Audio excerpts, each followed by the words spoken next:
We know we have Rangchu, we have Ni still in contention, and Junding in the same group, and only one of those three can move forward. Only one of those three can move and forward. And the winner goes off against Kudan. In a long set, too. Man.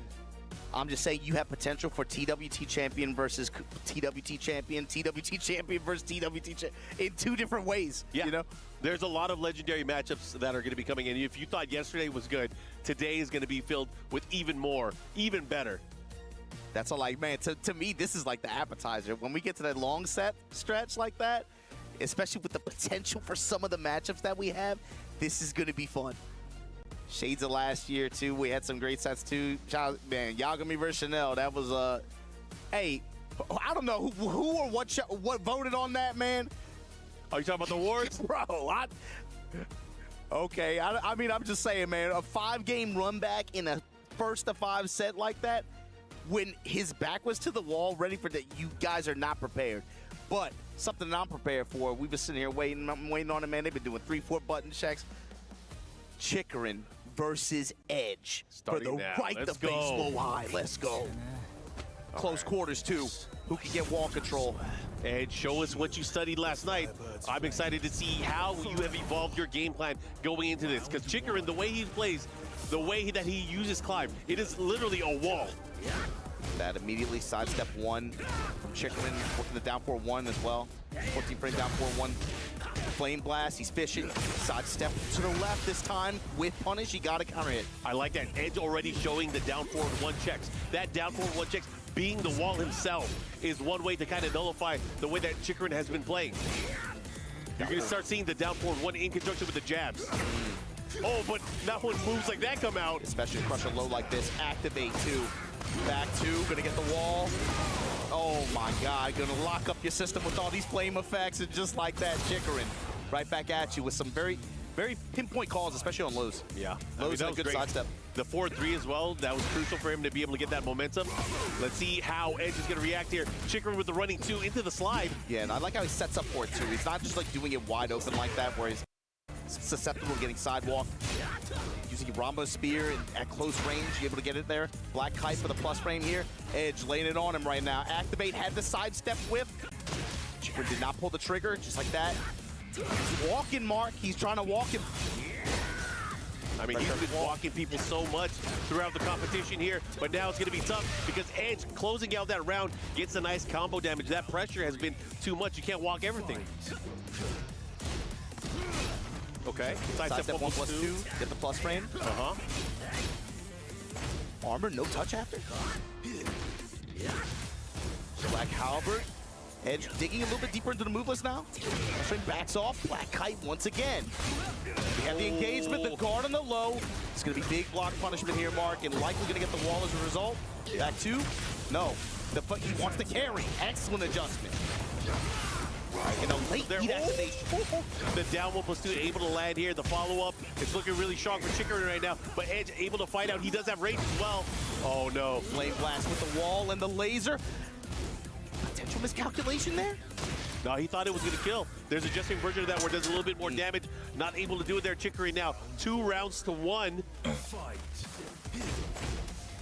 What's he got? 4-2. Alright, boys. Down 1, full crouch low. The mix of full crouch low and normal standing low right now. And then finally the sidestep confirmed, they engage. Break on the grab. Black Halberd gonna tank through the sidestep 1+2. Fortunately, gonna hold all those flame effects. 4-2 and guard break at the wall. 1-2. Smash with the plus range.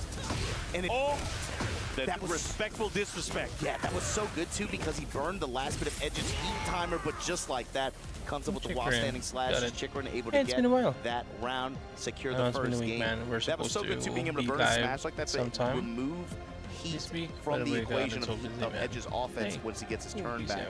He just killed the remaining bit of the timer like that. They're just able to get the wall, got the ending sequence there.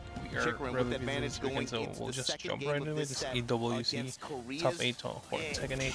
And Edge is going to stick it through all the way. EWC has been here for some time now. I mean, they're brand new, but they're like really new. I think. Oh, shoot. I think they're shooting from Kidi, which is like in Saudi Arabia. It's like they're trying to be the biggest esports city in the world. So it's gonna be good. I mean, it's really huge. They got really huge platforms and stages. It's really good, by the way. So yeah, before they don't have the fighting games, but now they include fighting games. It's Free Fire, Tekken 8, the biggest one. First it was the Dota majors, but they got the fighting games too. So hey, it's a bigger scene now. So there's that. We were watching Tekken 8. I think this is the first time we saw EWC, Tekken 8 on EWC, which they got a really good way to grab your trophy. They're like, you have this triangle when you're in top 8. Then they get a pressure press or whatever you call it, compressor press, that will destroy your plate. Then it will be added to the actual trophy that the winner will get. So it's like all the body that you bodied that day will be on the trophy. Alright, anyways, we are watching Tekken 8. It's like, I think it's already the second match. So yeah, let's watch this. I'll be turning off my cam again, of course. You know the drill, boys and girls. We'll be watching going right through this, and hope my PC will handle it. All the heat gauges and heat activation here, but yeah. Alright, I'll catch you guys there. We'll be watching this. I'll be commentating. We'll try to cast it. We'll try to cover it in a sense. I'll be right here. And then later today we'll be at a Pawpark, so it's gonna be a busy day for us. There's like an event for pets in Manila, so we're gonna be there. But for now, let's watch this. I'm gonna be doing some chores too. I've been really busy, man. It's been a busy week. Hopefully next week we'll be doing a consistent stream.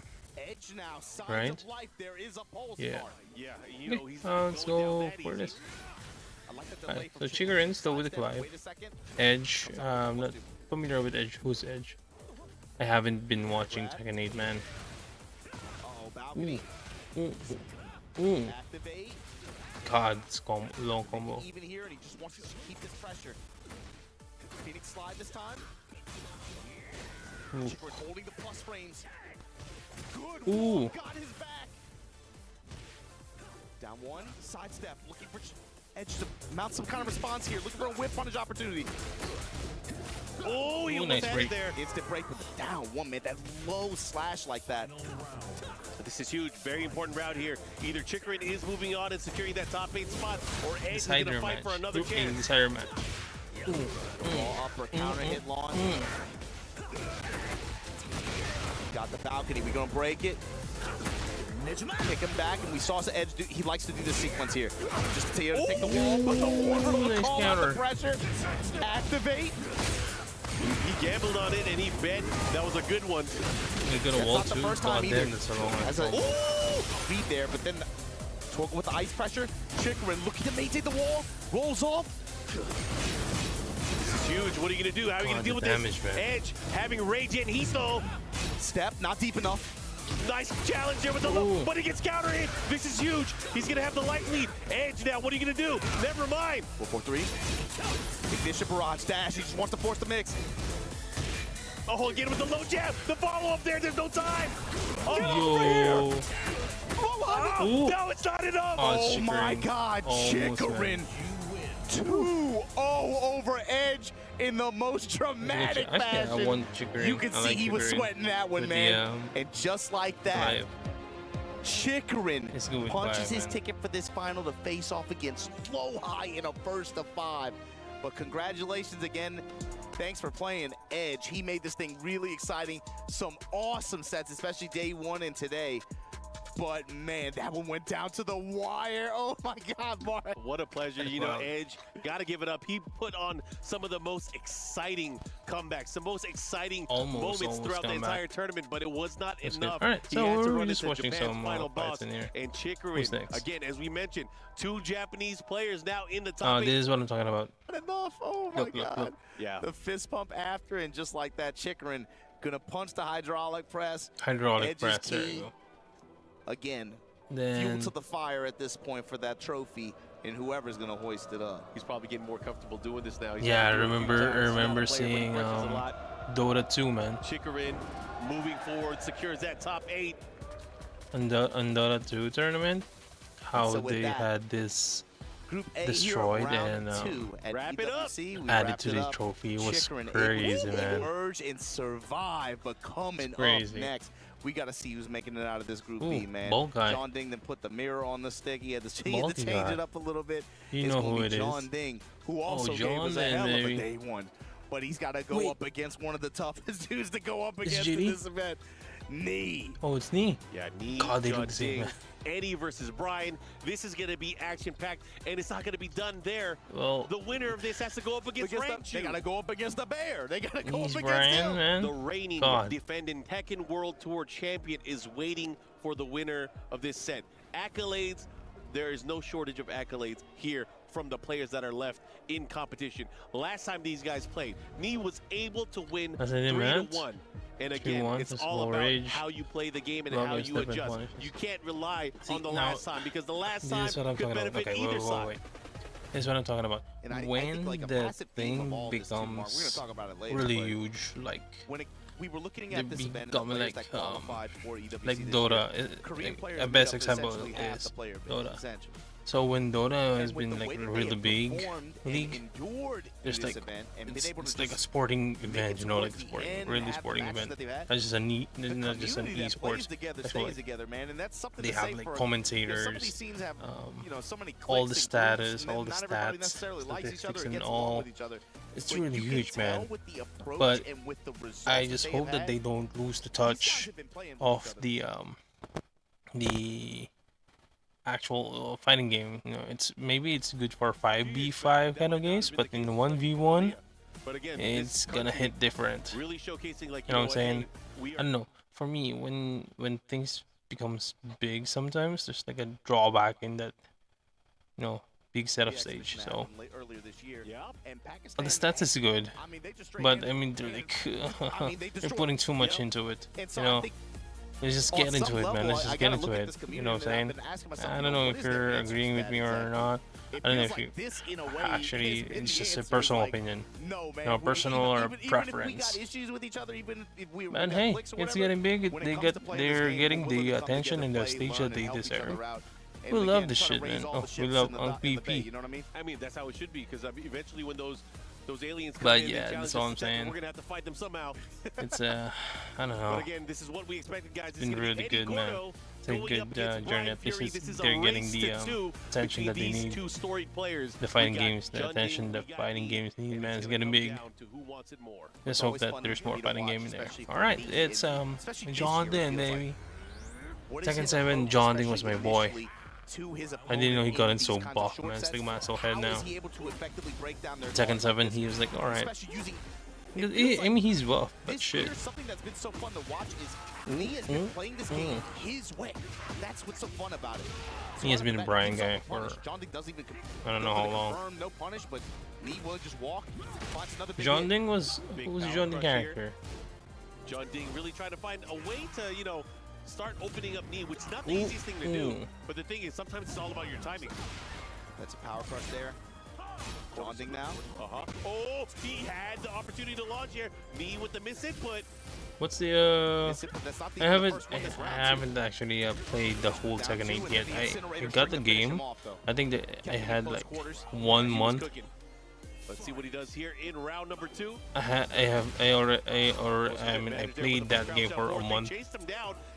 And it's been quite a while since last time, man. I didn't have my PS5 here in the Philippines, so I didn't get to play it. But shit, I don't know what's going on. There's a lot of characters, man. I think it's season 3 now. We should be getting back to it, you know. Dashing to realign as well. Try to check him there with the back 3. Good patience here. John Ding with the life lead. Second hit, able to land here. If he does this right, he's going to be able to close it out. That's been firm. Of course, there's heat. The dash behind this. Able to clear the round. John Ding on the board here against Knee. Jab strings. It feels like John thinks the one leading God, the man. dance now, but the Eddie's so still, you know, but still, That's it's still annoying, but did the moves now. Not only was it You know what I'm saying? It's not like how they did it before. Comes up with this punish. Put these knees on you. Activate. Where we are on this stage too. Got him moving up the quarter circle forward 4. Let's see what he does here. The burst can this time counter hit 4-4-3. Going with the mid option here. Got the wall. One mix-up can do it. Goes for the low, but knee ready with the punish. That was so sick. God. He capitalized. Now you better guess Got right. the wall, He man. tech-rolled. He rage darted. No way. Knee. And if I remember correctly, every stages has walls now, except when you go to the very bottom or something like that. But on the low too with the really huge stage, man. man. Handstand in that position. I mean, he went for it twice. He went for the handstand, Majingo low twice, and knee was ready both times. One with the punish, 2 with the rage art. 4-4-3+4. John Ding now forcing the issue. Dashing in his grill. He putting these 4-3s out there. Nice, gets the punish. Oh, Requiem, they engage here. Incinerator gets clipped by the last hit. Run it back, do it again. Again? Hatch it. Again? Oh, counter hit. This is big. He's gonna get the follow-up. Big damage lead. Okay. Oh, look God, at Eddie's still annoying moves, man. But he's getting better. At least we can finally see like a better Eddie with the combos. John Ding gonna open this final round of game 1 against Knee with this kind of advantage. Into the mix, goes for the down 4. Keeps him more pressure. How many damage is that? 80? Starting to chip away at the legs. Oh, great jab challenge from Knee. Not falling, not flinching. Has a lot of great health here. Going to activate heat. Getting as much of this back as possible. Low touch there. 4-4-3 mid touch there. So the wind effect on Eddie's foot, is it like additional damage or something? Oh, good action from Knee. The follow-up here, looking to close things out. Final round again. Coming down to this. They're they're scrambling. Plus frame mid. Low. Oh man, it's a nice low hit. Out of the 4-4-3 mix, and just like that, John Ding up 1 game over Knee. Man, this is such a tough lower bracket. Again, this is for elimination. It's like there's degrees to it too, Mark. It's not only is this John Ding versus Knee elimination. Winner has to fight Rangchu. The winner of that got to fight Kudans in a first to 5. Oh man, think about it in layers, man. It is a gauntlet kind of day. And it's cool for us to think about it that way too, right? But as players, you gotta just like they're not even thinking about that right now. You gotta where's EDC? I remember watching him on the Evo. Ding, 1 game up on Knee. Trying to get this mix. Sidestep 4. Runs into the Requiem, unfortunately. The Incinerator. Trying to catch him there. Did not pull the trigger there. I mean, Knee's got really good Brian, but when he doesn't have the momentum, he gets bodied, man. But when he's on he's the one putting in the pressure, he can definitely get it, man. Maybe John didn't just know how to handle Knee's pressure. Oh no, he didn't hit the wall. Incinerator this time, John Ding just holds back. Oh, he knows how to counter and punish, man. 2, 3, and John Ding moving on. Yo, Knee is on the back foot here. Down back 2, nothing after. Side. He's getting clipped by just a lot of John Ding's mids are just finding their marks. 4-4-3 goes for the low swipe, out of range. Yeah, timing is working. Everything is working out so far. Yeah, John Ding sets a timing. He's got to read on Knee's timing for sure. A lot of counter hits here. Oh, that's not looking good for Knee. Low touch. Went for the crush, the power. Oh, the activation. Step. No, goes low. Into the smash. Yo, Mark. John Ding is on set. One more. To potentially remove Knee. God, the crowd, man. Loving the crowd. Knee, do you have what it takes here? Do you got what when it they takes? did the Dota in there, dude, the crowd, man. It's crazy. I really like the crowd energy. Love watching Dota Major and EWC in a sense.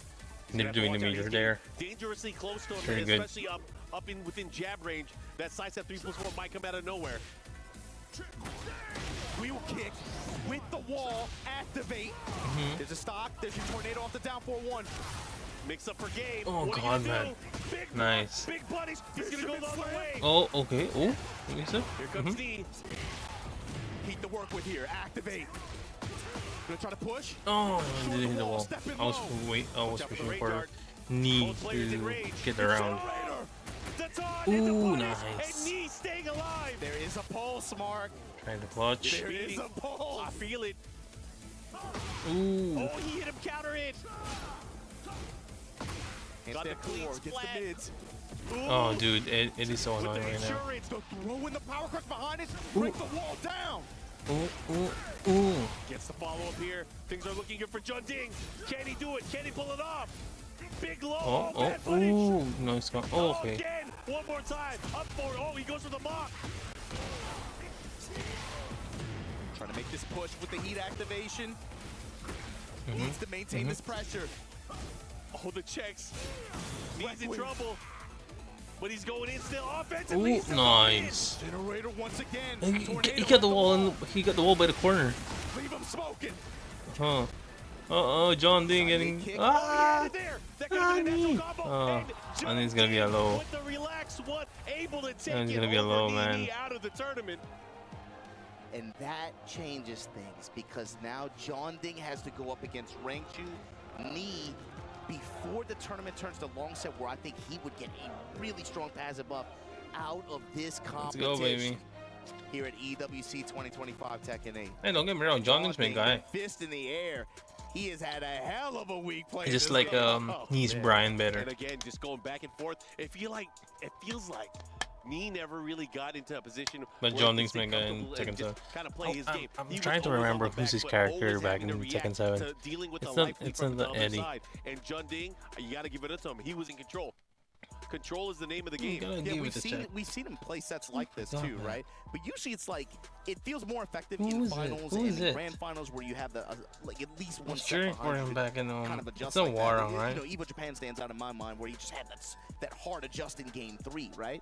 But John in Ding's this my kind of dude in format, Tekken especially against a 7, character man. like Eddie and John Ding specifically, it felt like he had his timing, especially game 1, early half of game 2. How many counter hits did we see, especially in mid-range, when he would try to approach? He wasn't super press happy, but John Ding, it felt like he had a lot of just defiant jab strings, a lot of just defiant mids, especially from like range 2.5, range 3, and they were all finding their mark. And then the mix, I mean, sometimes he got tagged for it, but then other times he didn't really, to be honest with you. He let some punishes go here and there. Yeah, and again, at the end of the day, it was all about the timing and the way that he placed his post. He landed way more often than not. Sure, the lows didn't work every single time, but hey, the mids, for the most part, they were able to land. Now, Jun Ding able to crush the hopes and dreams for DRX.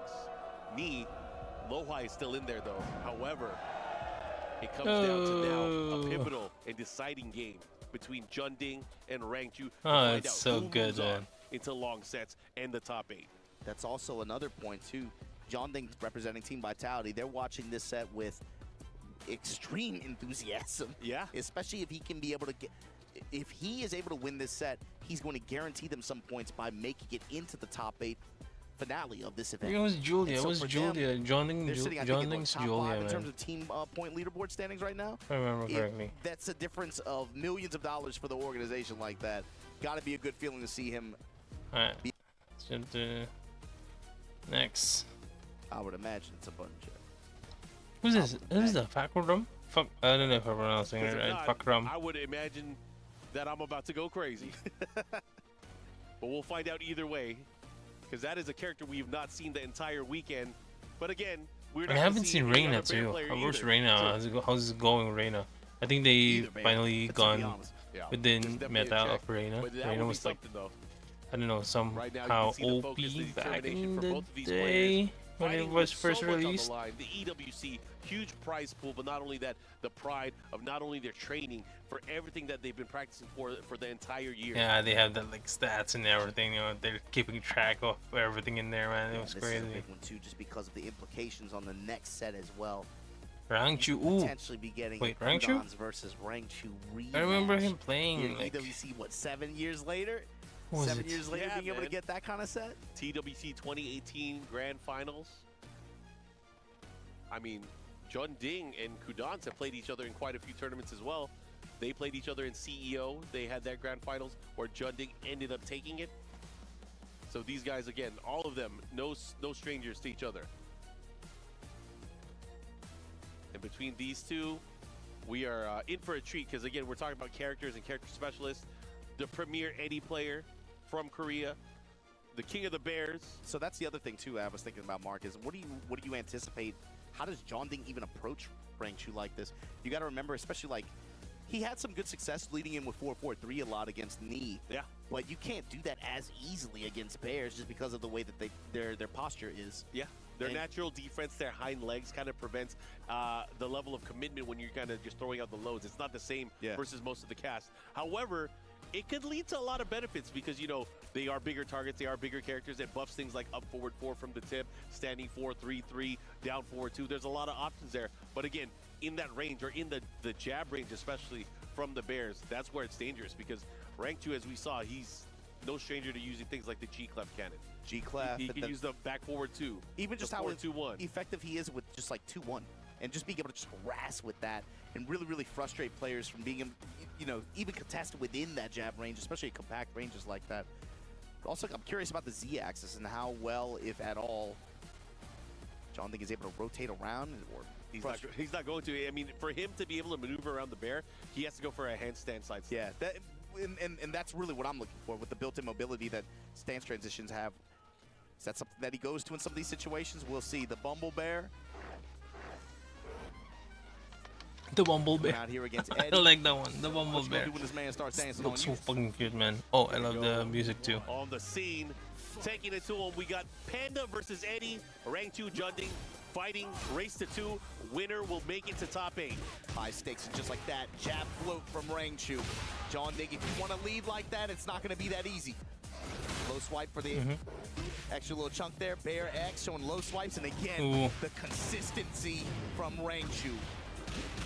Any kind of airborne approach that you want to run, fine. You're going to get floated. Oh, he went for that Berserker Barrage. Had him at the wall here, but Rank 2 now getting the throw break. Receiving end now of the mix-up. This is huge. Handstand. No, he goes for the dab back. Yo, the damage. Low with an immediate smash. Jun Ding. Done Bear. These guys are swinging at each other. These guys came to play. They came to hurt each other. Ooh. Oh, didn't punish that? Okay. Rang's going to take advantage here, force the Honey Bear stance. Again, using a lot of just instant handstand just to be able to get around to the side like that. Ooh, a lot of it is locked out. Got hit by the second hit, follow guaranteed straight. Man, those hits, man, they're nasty. And toot that thing of Rangchu right back at you. Round 3. Fight. Nice block there. No punish though. Ooh. There's the punish. Oh, okay. Counter, of course. Your defense is when you're doing that stance, of course. Gonna get hit, but it's a risk.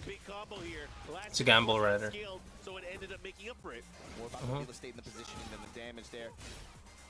Nice block. Got hit in the end, though, but still good block. Ooh, nice punish, man, with a confirm. God damn. Bear wake up to float into a sidewall sequence.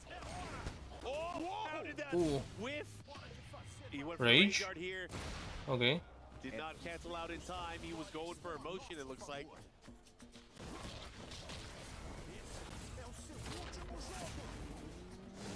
And the Rage Art able to land here, gets a little bit of his life back here. Rank 2 has to deal with the wall mix-up. Here comes Jun Ding. Oh, no, good. The float follow up with the tornado. Oh, and he's done. He's alive. Oh, my goodness. God, man. It didn't hit that. I mean, did he sidestep? No, he didn't, right? He just missed it. It's not the swing over kind of damage. Or hit, rather. Ooh, nice punish. And nice plunger, too. That confirm. Okay, wall 2. It's a short stage. Small stage. Strike this time goes 1 and relax. Keeping the pressure. John Ding. Let's go. Oh, got a punish there. He has rage. Is he for the throw? Back forward 2. Trying to check him here. Has a chance. He has to be very careful how he approaches. Okay. John Ding being careful here. Because he knows he's going to be... I mean, the Bumblebear's in rage now, so there's like additional damage and stuff. He keeps recovering that chip damage too. Ooh.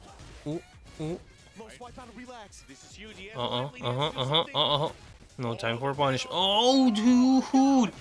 Oh, this is such a disappointment, man. What an upset. What an upset, man. Yeah, that was an upset, man. Oh god. Rangchu was good there. I was actually waiting for Johnny to react in there, but no, he reacted a bit later. So I think Rangchu's kind of waiting for that. He's trying to confirm it the whole time. Obviously, it's hard, especially in that moment. Yeah. You got it, the Phoenix Gate here. Flames aplenty, but you got the Bumblebee Panda. That's the real fire. I like Eddie pointing them out too. So I'm coming for you. That Bumblebee suit. Dude, the stages, man, they evolve. Look, they're fighting. It's F16. They're fighting in the background. Yeah, big change, of course. Follow-up here, went for the down forward, not able to get it. Big follow-up here from Jun Ding. Oh, protect your legs. Activation to break the momentum here, but okay. We're out of relax. Oh, you didn't get and he's gonna get the that nice. He is done. Got the instant handstand. He blocked it in time. Oh my god.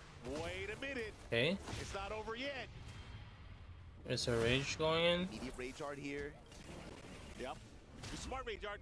He does still have heat, so he'll be able to play around with that, but he's gonna heal some life here. He's also gonna eliminate all of the gray health from Jun Ding.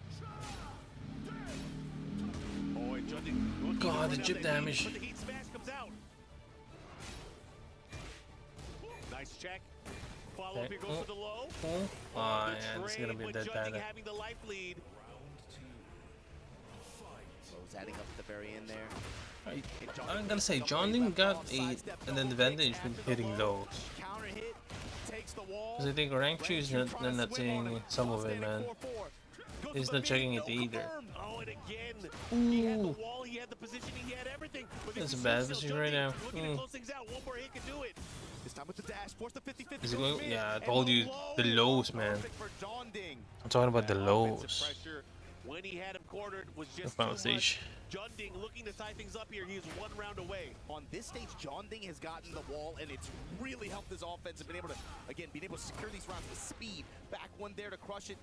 That's the answer too. We haven't seen him using the back one in pressure situations. Jun Ding has been getting a little bit too comfortable. Oh man, Jun Ding's kind of being late in there. Running Bear too. You haven't seen Rangchu go in the Hunting Bear stage. Rangchu's going for the punish, for the pressure, but Jun Ding needs to act on that. Oh, god damn! Keep him going. Oh my god, that's so annoying. Ah! Let's go, JD! Yeah, chip damage. Oh, nice low hit. He needs to invest in that low hit, man. Because Rangchu's, I don't know, he's not checking them. You know what I'm saying? He's always getting hit. Most of the time, he's getting hit by the lows. And when Jun Ding, especially when Jun Ding's mixing it up with the combos, he's getting it. Just a lot of liberty to Eddie to just run his mix-ups. He's getting it, man. You know, he didn't guess right a lot of the time, so he has to be very careful how he approaches here, because this is now the final game. Yeah, getting back to this early pattern that you saw. Nice. Ooh, with the follow through. Option, he confirms it. Ooh, both counter. Rangchu now gonna run in. Nice check. Oh, heat activation. It's okay. I got a lot of chip damage to heal. Just we're not getting hit. It's okay. But Rangchu on the other hand got rage activated on. No more heat. on both team, on both sides. This is gonna be, yeah, this is gonna be a dead Eddie. Plus with the rage, yeah, just to, he needs to confirm that. He needs to make sure that Eddie's dead, man. John being able to just get the wall so many times and just run offense and everything hit. And there you go. It's a good transition. That was a good transition, dude. I like the production. That's what you get when you're getting on a big stage. The production's really good, man. Okay. Has the wall. Oh, he could have pulled the trigger. Okay, so John is kind of being careful whenever it's not on the wall, but when it's on the wall, he gives on the pressure.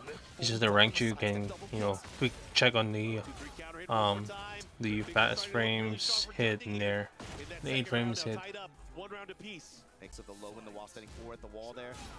So it's like a total gamble for Johning, but he needs to add on that low hits, man. Okay, ooh, nice. It's gonna be a. Oh, didn't get for a reason. Oh, okay.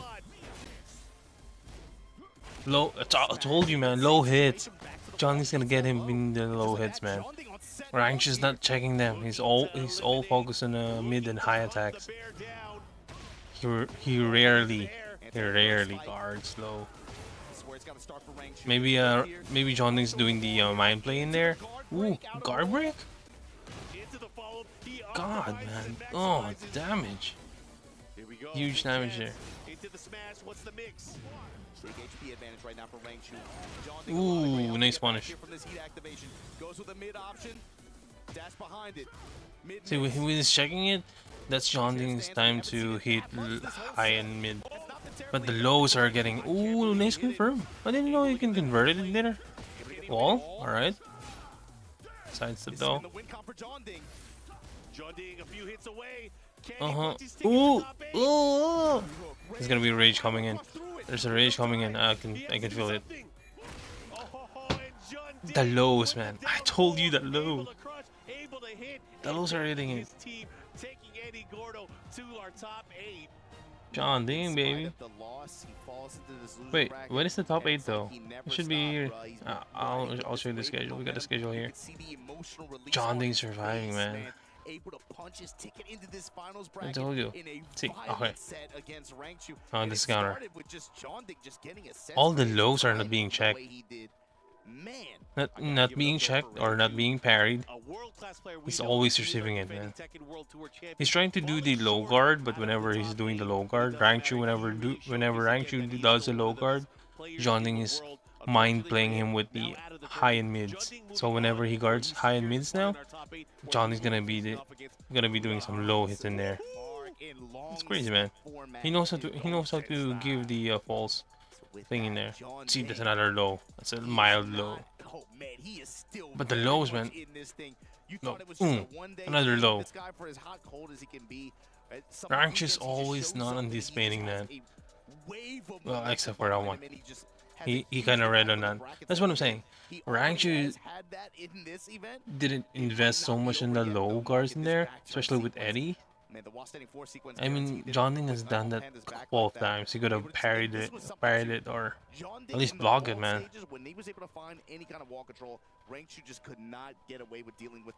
He knows that after that hit, he's gonna be doing the low sweep, leg sweep in there. It was clear, man. I know, it's so fast and so, you know, like reaction time, but Rancher should have seen it coming. Time to crush the key. Time to punch his ticket again. Let's go, baby. Another buddy in the trophy. Like you said, the emotions running wild. We now have 2 confirmed matchups. Another body in there. Let's go. We have Chikrin, Korea versus Japan, and on that other side we have Udons going up against this man, John Ding. Okay, another one in the trophy, man. Look at the energy, and there you see the keys crushed, dreams crushed. But like you said, we can lock in 2 of our matchups in here. A recap of that. Oh, we're getting 2 more. John Ding versus Kudans. Low high Chikurin. Yeah. Okay. And so with that said, we gotta see who finds who. We gotta see who's gonna end up having to play against Cherry Berry Mango and Pino. Okay, losers finals in here, third place match. Anywhere, guys. We'll be right back with more Tekken 8 here at EWC 2025. Catch you later. Alright, let's skip it.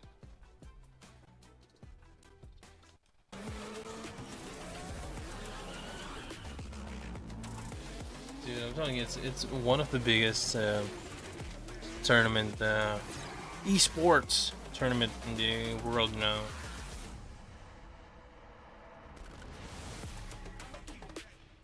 We say goodbye to iMusician, Edge, Knee, and Rangchu from the Esports World Cup, but we have more diversity with another Japan rep, with Chikurin and Team Vitality's John Ding making their way into Phase 3. We're back in the desk. Wait, who's doing the matches for the upper bracket? Is there still like a pool or something? Like a winner's bracket? There shouldn't be, right? Because we already get the losers bracket. Yeah, definitely. The club championships is super important, and it's great to see that he moves into that top 8. You could see the fans there as well supporting him so much, which was great to see. And yeah, just the games over there were just incredible. I think it's very important to state that now he is eligible to get points for Team Vitality. So I think that is very. I wanted to go to this place, man. It's like a huge city. Imagine it's a city, man. From those guys, I was thinking, Nia and Rangchu probably the favorites, right? But John Ding got the job done. I was saying John Ding from when I was watching the matches before, and even the John Ding Rangchu set. If you look at it was like a really huge. It was really back and forth. So that one could have been a coin flip, but just on the day, John Ding always performs. Really huge city, man. And it's dedicated for esports, and they're selling like hotels and condominiums in there, man. You can. Oh, it's Kidia. Sorry, it's Kidia. We've tackled this a couple of days before, a couple of months ago.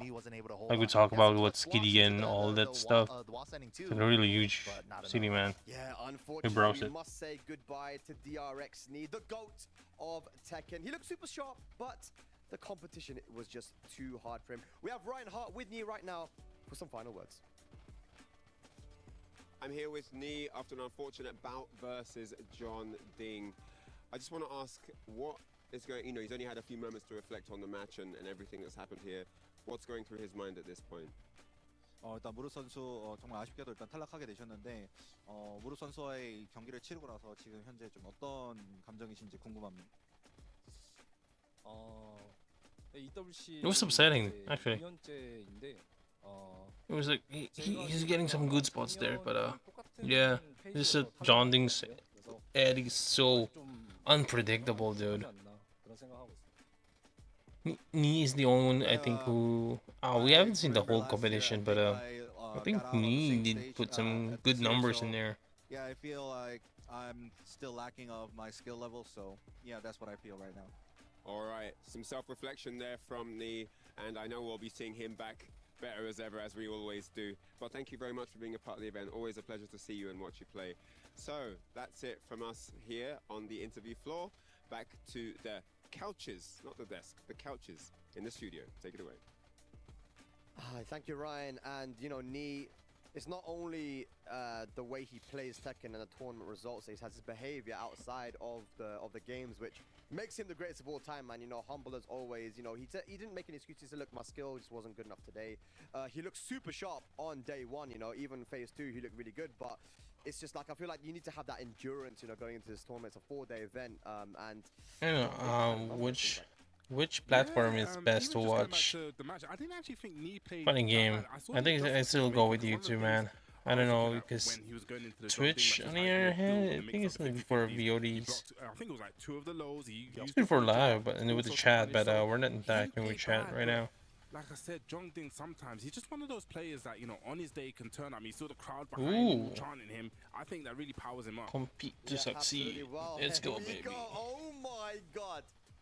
Arslan, baby. For Group C and D, Arslan, Ash, and Ulsan walking and talking together, but they will be opponents in the upcoming group, and the winner of them plays against Kokoma for a chance to make it into that phase 3 to get some points for their team, but also some big boy cash as well. But look at them arriving into the venue. Rukang, talk to me. I see a big smile on your face, man. Bro, God, so huge, man. Feel about talking to your opponent. It's huge place. A match. You know, I'm not the biggest because like, what do you have to say to your opponent when it's the Esports World Cup? There's so much at stake. What do you think they're saying? I don't have a clue. I don't have a. He's walking around with his coffee, bro. I don't know. Contenders. But JDCR. When it Wait, starts, theirs already broken. Just gonna lock in and all that friendship goes out the window for that, you know, 10-minute block. But the thing is, what's interesting is Ulsan tweeted, Oh, you got me. I was too comfortable and that's why I lost. I need stress. I need there to be tension in order for me to win. And alright, so it's Group C, baby. Ulsan, Kokoma. Kokoma's winning Kudons, advancing to playoffs. Ulsan, Arslan, Ash. Okay, so it's Ulsan, Arslan. Then whoever wins that will be going for Kokoma. Then Kokoma, and whoever wins goes to playoffs, so they'll be added to. Wait, Kudun's already there, so it's in lower bracket. So they're gonna be in the upper bracket. I don't think they're doing that stuff. I think they're doing the round robin kind of thing. Let's have a look at Group D as well. Artif looking very nonchalant. Both guys have their hands in their pockets as well as they're walking. But club championship, how did they do it? This is a very important matchup as well. You got Mangja from Vitrus Pro, and of course you got Artif. But there is more gold. The Lone Warrior DNF walking, arriving to the venue, and he walked too straight, man. And it was in very surprising fashion. You know, he like a did true Asian. Once again on keep out, but this time it worked. But oh, it's a diff. Be tough, man. Are we going to see Artif be able to get back into that phase 3, or will Morgold and Mangja prove to be too difficult? When is the second World Tour, though? Yesterday, but you know, like you said, you got to perform on the day. It's not just, you can't have one hot day. You need consistent hot days, and he's going to need to bring it because Atif, I'm sure, is going to try to take the whole thing. Yeah, Atif very, very strong as a player. We all know he is probably the best player in the world, and he's going to have the whole of Team Falcons supporting him. I was there in the arena before, and it was electric. So to see that, it's going to be good. Oh, so it's Group D. You mentioned as well that Low, High, Mangja, Morgold, Atif, so they're in the lower bracket now. Morgold went to the lower bracket. Low High is going to the playoffs. Whoever wins this, Morgold versus whoever is going to be advancing off. So they're going to be in the upper bracket. Then there's going to be like decider match kind of thing. So they're doing this in the I think in the soccer way tournament whenever they do football or soccer. Kind of elimination kind of thing. You know, before going to the playoffs, there are like groups and there's like decider match and everything. You know what I'm saying?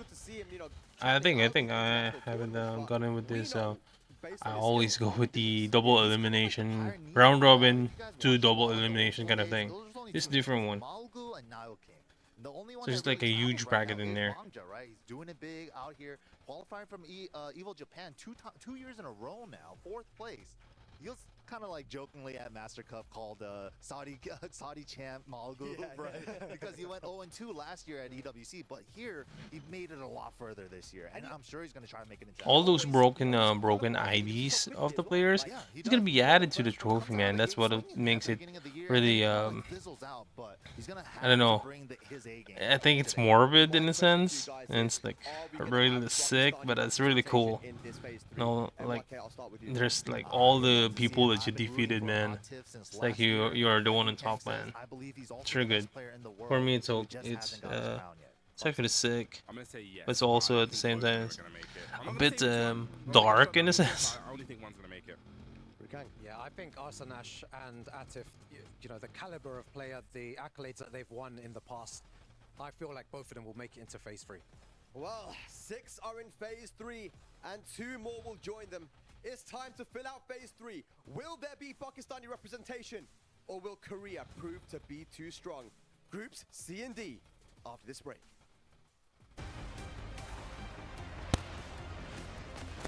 Yeah, it's a huge, man. It's a huge competition. Look, there's like Esports Arena is open Thursday to Sunday. Festival open all days. So there's a lot of stuff going on every day. There's like almost every day, you know, esports and festival. Esports, then festival, Boom. Right? This is like, oh, there's a lot of stuff going here. There's even a retro park. See? It's a lot, man. It's a huge place.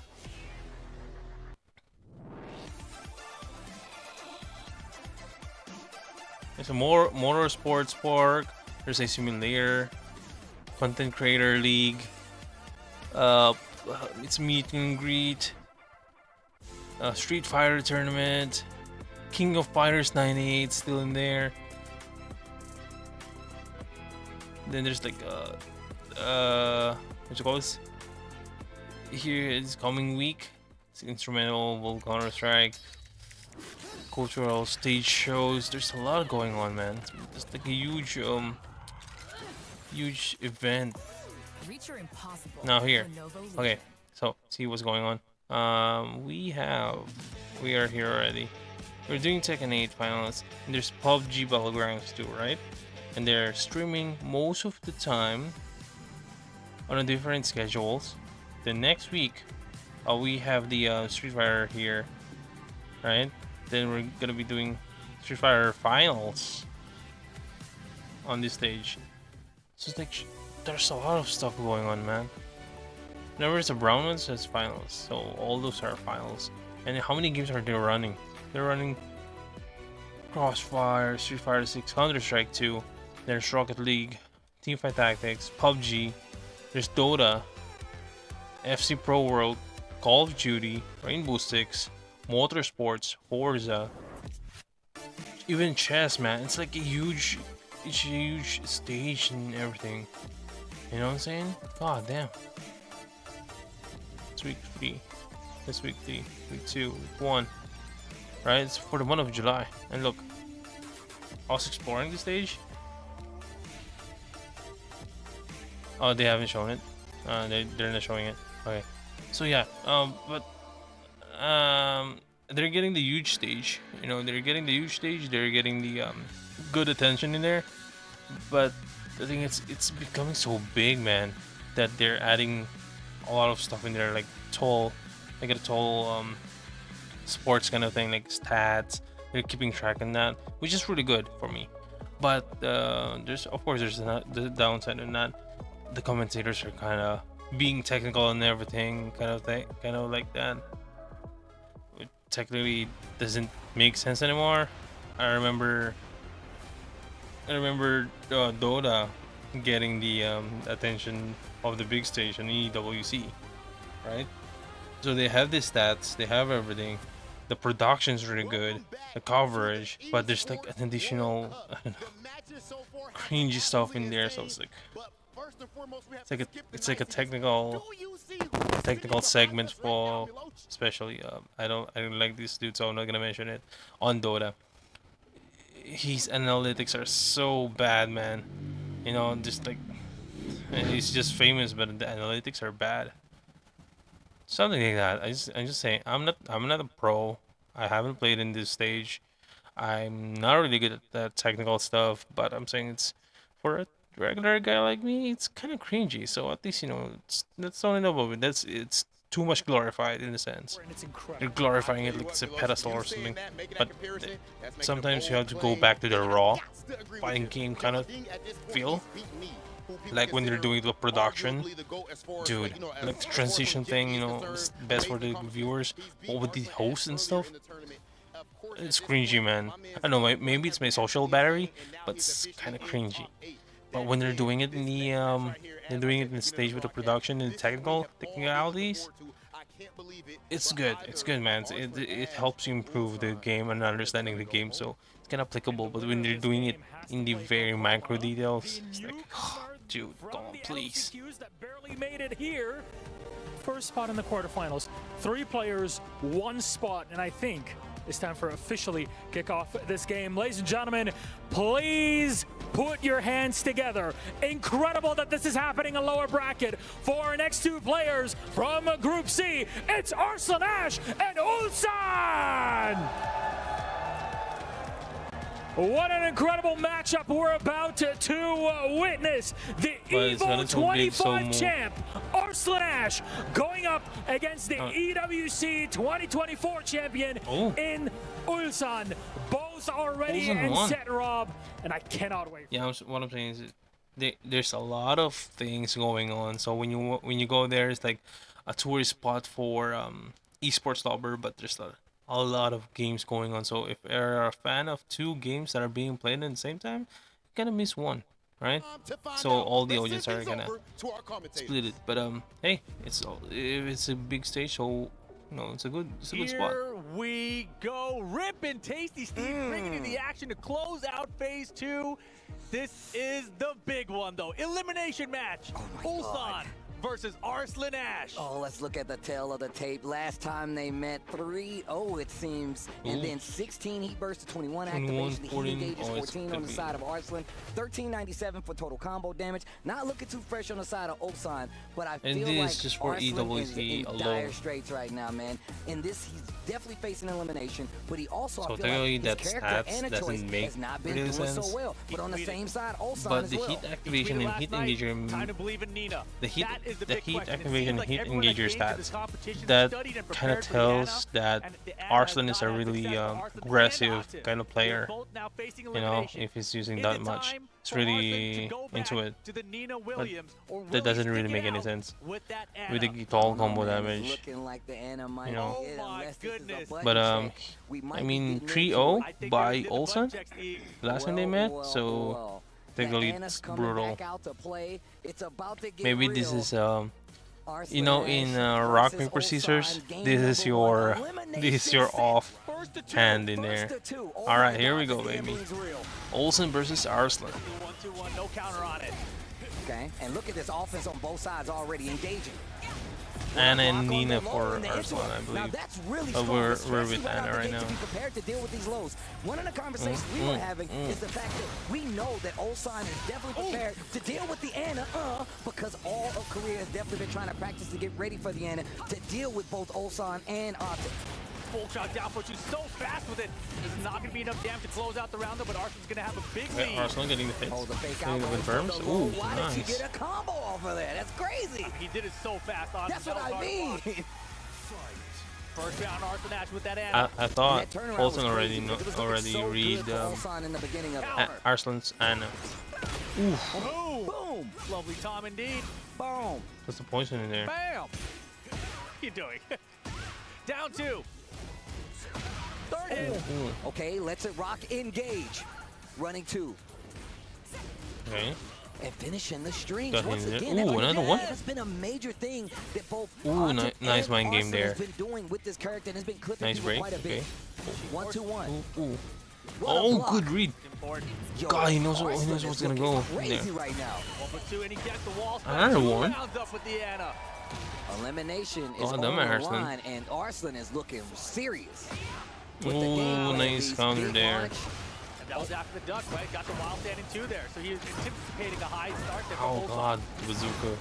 Ulsan, a returning champion. Everything for Arslan is working out. Ooh, nice counter. Everything for Arslan is working out. And Ulsan looks like a deer in Confirm. headlights right now. Yeah, he is shook right now.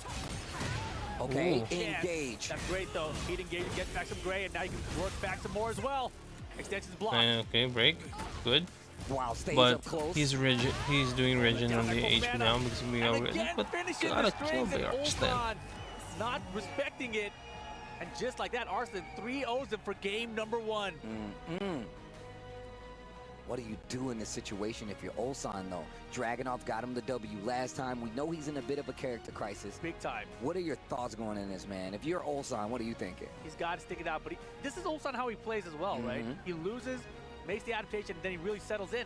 I'm more curious about Arslan's strategies overall, right? He's clearly taking it outside of the game. Yeah. Because he tweeted very publicly. I told you it was a... I knew it was a bait. Of course. Time to believe in Nina again. Ulsan quotes which said, like, time to believe in Dragunov again.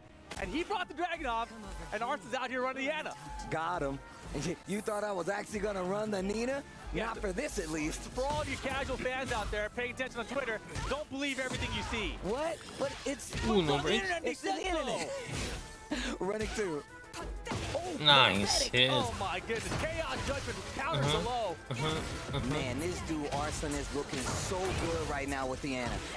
To the wall. Ooh, wall. Puts out the cigarette. 1-2-1, engage. Needed that big time. Ulsan needs to do something. Okay, Ulsan getting hits. Okay, that's good confirm. Okay.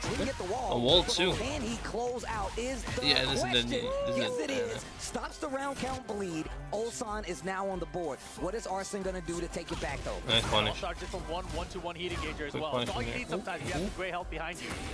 You see him using that down 4-4 from Dragunov. One of the greatest pokes, I feel like, and still just so prominent in this game. And it's going to be great in a poke game, especially now that we see that this game is slowing down and Ulsan's starting to get his legs under. Ooh, oh boy. confirm. Wall. The wall. Activation. No pitch. No, nice counter. Counter, that was sick. Once again, and he's using it for evasiveness, and he's got his back away from the wall, and now Arslan's back to the wall 2 rounds straight, and now he is looking good. And you can see him warming up. Olsen did a good set in there.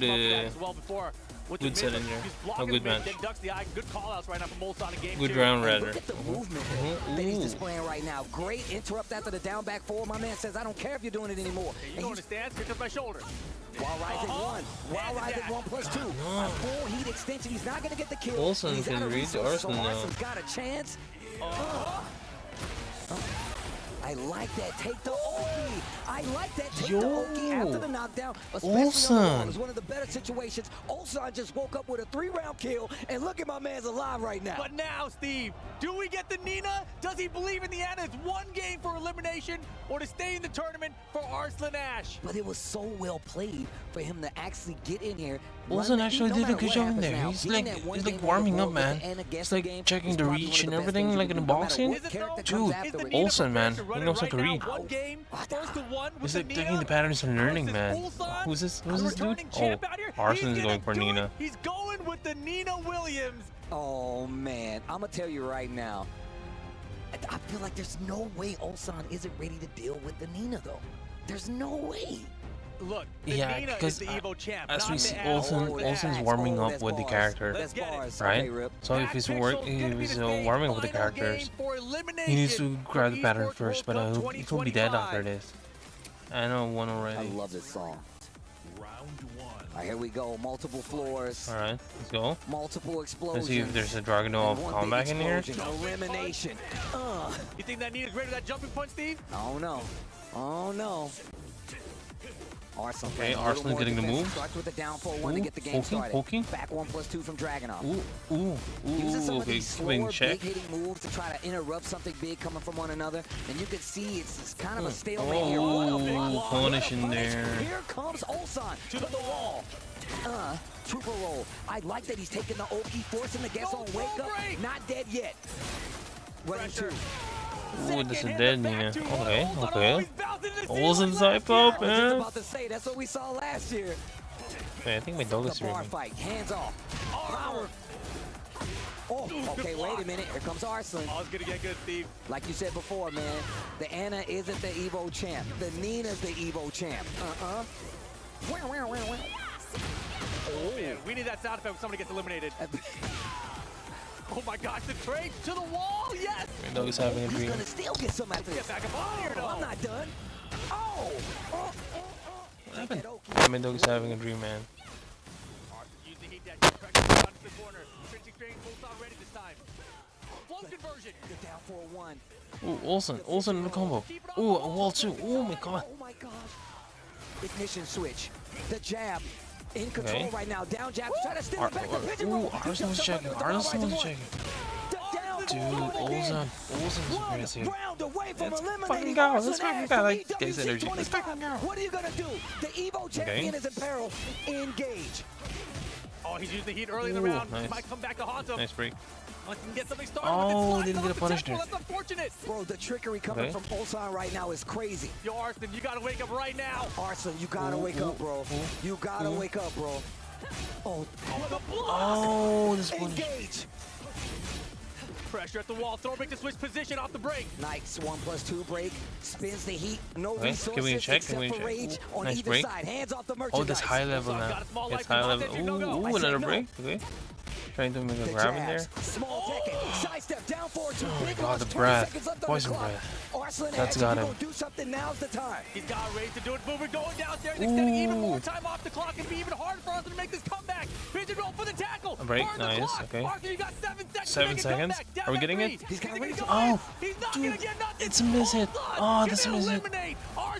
Oh my god, what an option, man. And that is gonna tell quite the picture for the rest of EWC. Even the crowd can't believe my god, he's so Evo disappointed. 2025 champion He's upset. is eliminated from EWC, no longer in the running, and last year's champion looking like he's gonna take that seat again and be a champion. Yo, Olsen. He's not even out of phase 2 yet, Steve. He's got Olsen's so aggressive, man. Arsenal was like, oh man. Should have stayed with Anna. No, actually no. First and foremost, we gotta talk about Anna's how already red. Arsenal was looking in this first game. He was looking unstoppable, and we're thinking Ulsan has no idea what's happening. This is all data. He's keeping the receipts, and once we got to that second game, he looked completely different, super confident. Oh yeah, he was like, oh, it's the Anna. Okay, you lied on Twitter. You said it was gonna be the Nina, and you believed in her, etc., etc. Dude, let me adjust to this Anna. Arslan, that one is 3-0. It's been like 6-0 in there in the last 2 sets. Dude, the aggressiveness. I told you, Tekken 8 is about aggressiveness. The more aggressive you are, the more you can control the game, man. But you know, always there to keep it in check. But god damn, look at Olsen's hits. He's being so aggressive and stuff, right?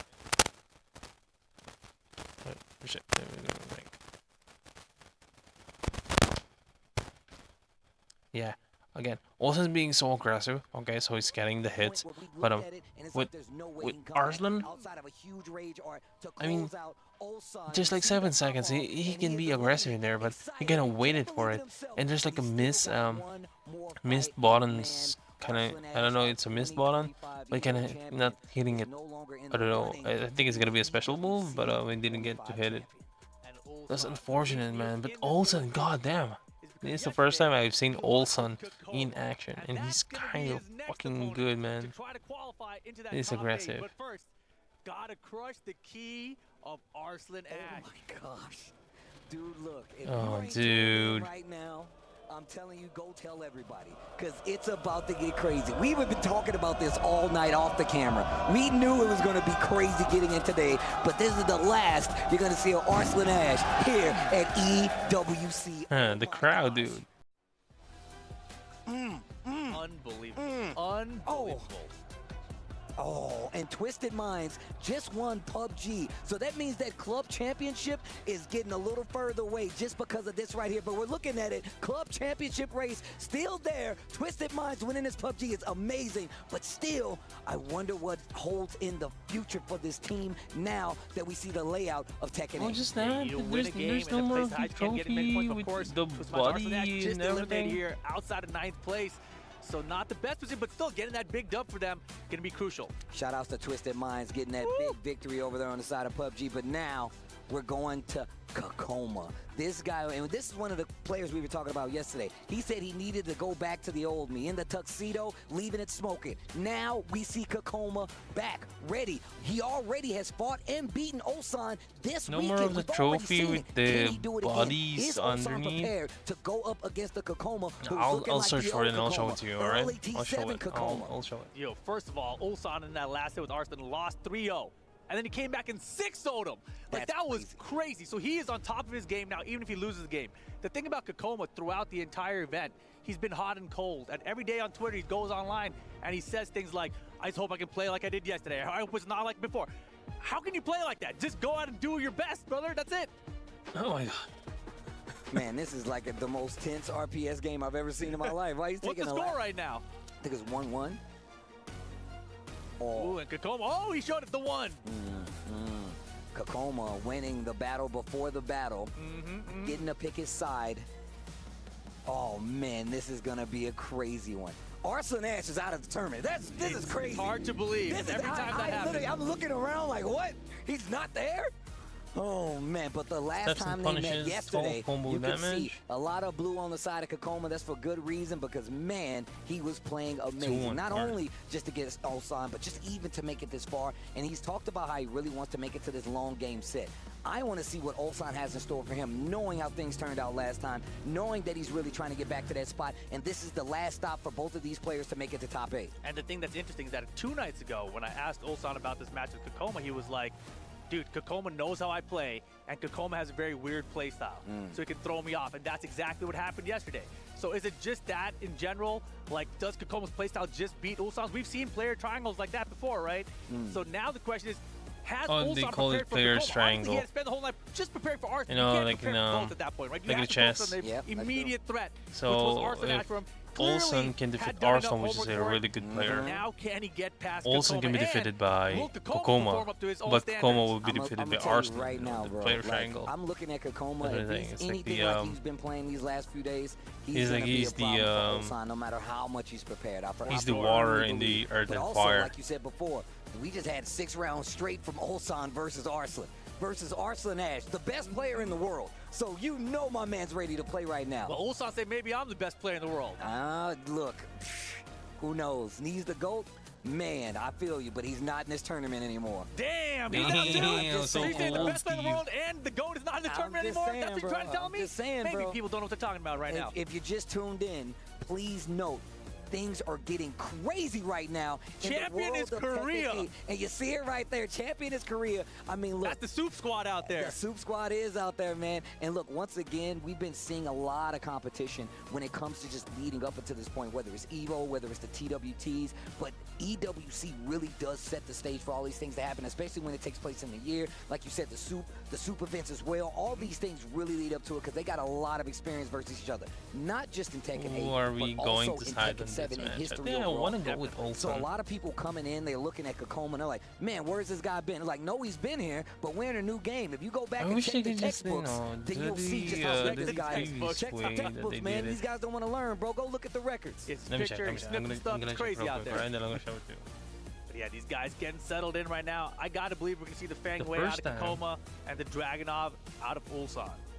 Well, I mean, look, I'm going to tell you right now, we talked about Ulsan having this character crisis, and this is mostly because, you know, he doesn't have the Bob, he doesn't have the Kazumi, and one of the things me and you already agreed on is that Ulsan's movement is a major part of his game plan.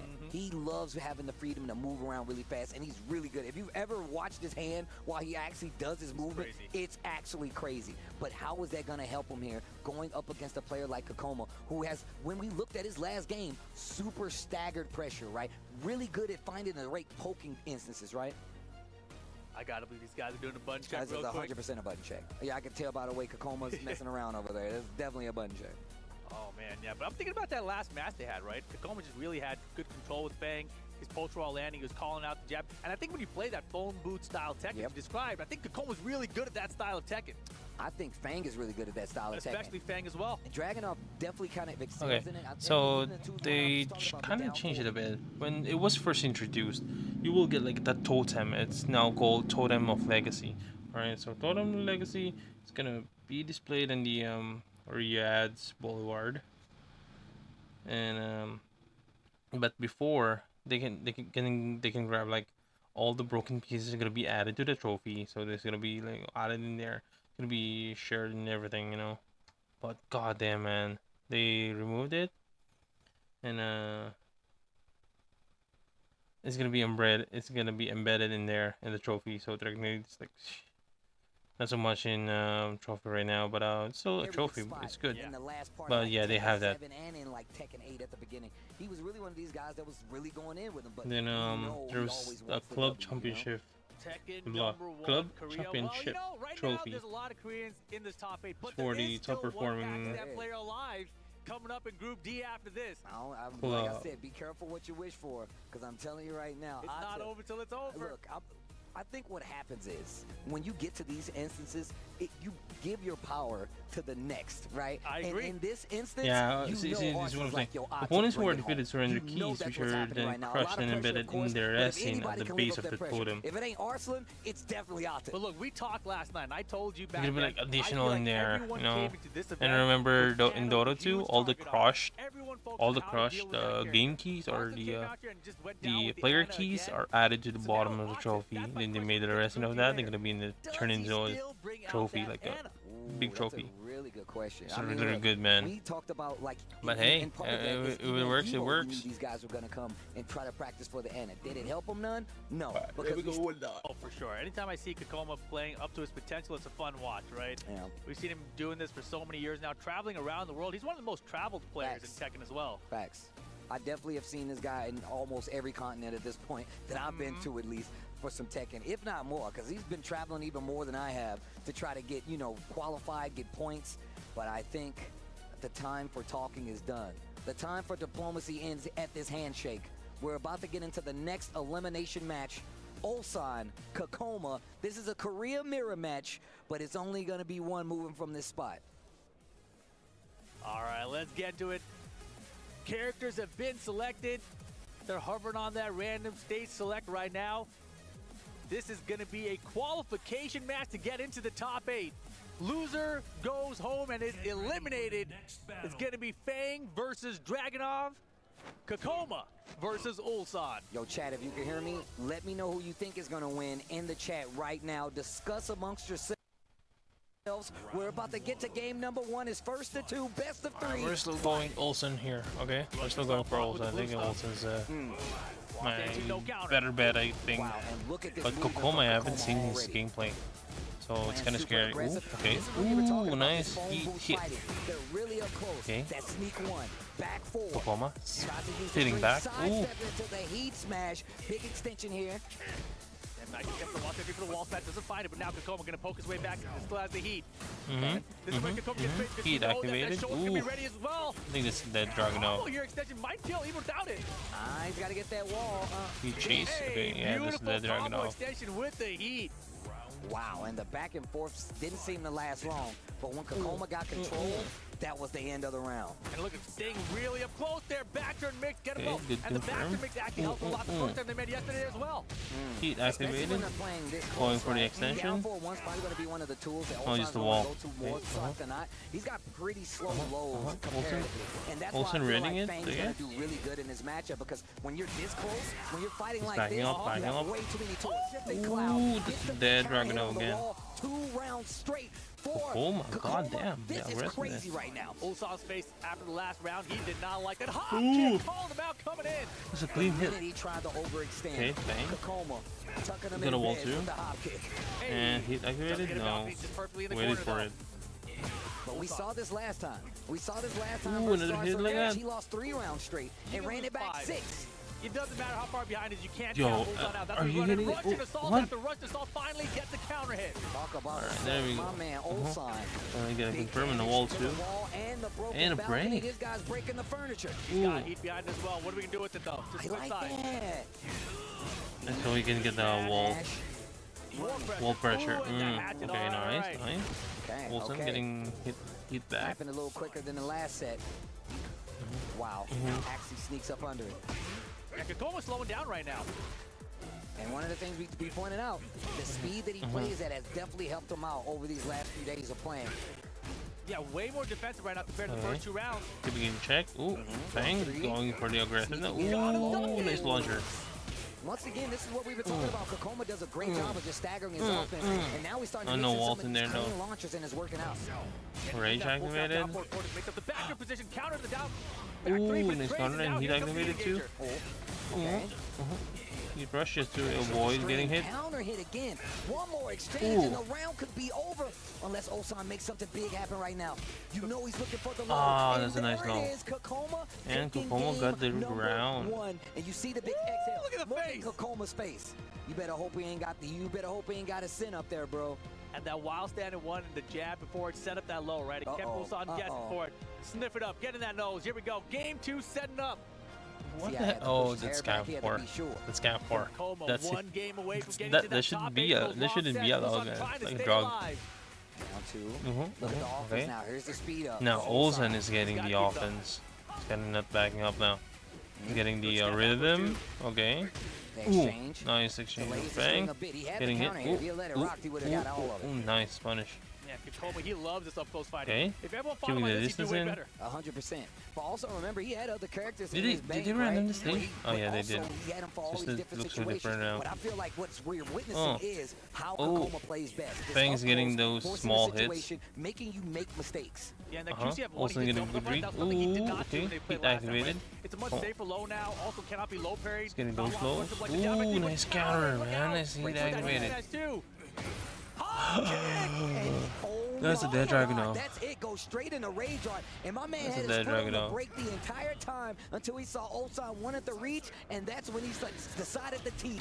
Hop kick, Rage Art combo, closeout with only 13 seconds left on the clock, too. Didn't even need to use his heat.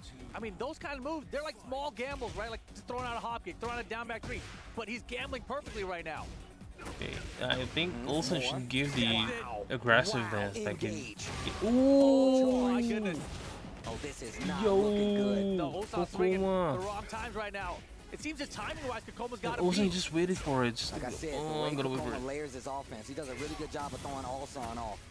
He's throwing me off. Baby tantrum. Oh, get out Ooh, of nice here. counter. Oh. Okay, run up. Oh, this. He just hard duck for it, Okay, too. I hate smash. All right, Ulsan, answer back. Here we go. One apiece. But you saw Ulsan waited run for up it and in just the duck his side face for a split second, Okay, and then okay. decided to do the heat smash. But that Ooh, also nice lets you know punish. Kakoma is looking for the low. Nice grab too. No Kakoma break is in there. ducking a lot right now. He's getting caught for it. I mean, he's been Giving the using a lot pressure of in. that big low from Gotta wait for it, Dragunov then anyway, break. so you already know he's going to start being a little more wary of it. Oh, And the down nice twos heat and the sneak activated. ones. Gonna You hit got to two. believe that low setting up there is from Ulsan. That's intentional, right? He Yeah. wants Kakoma to start ducking. All right, Olsen, let's go. Okay, Ulsan. If he gets this round, we go to one more.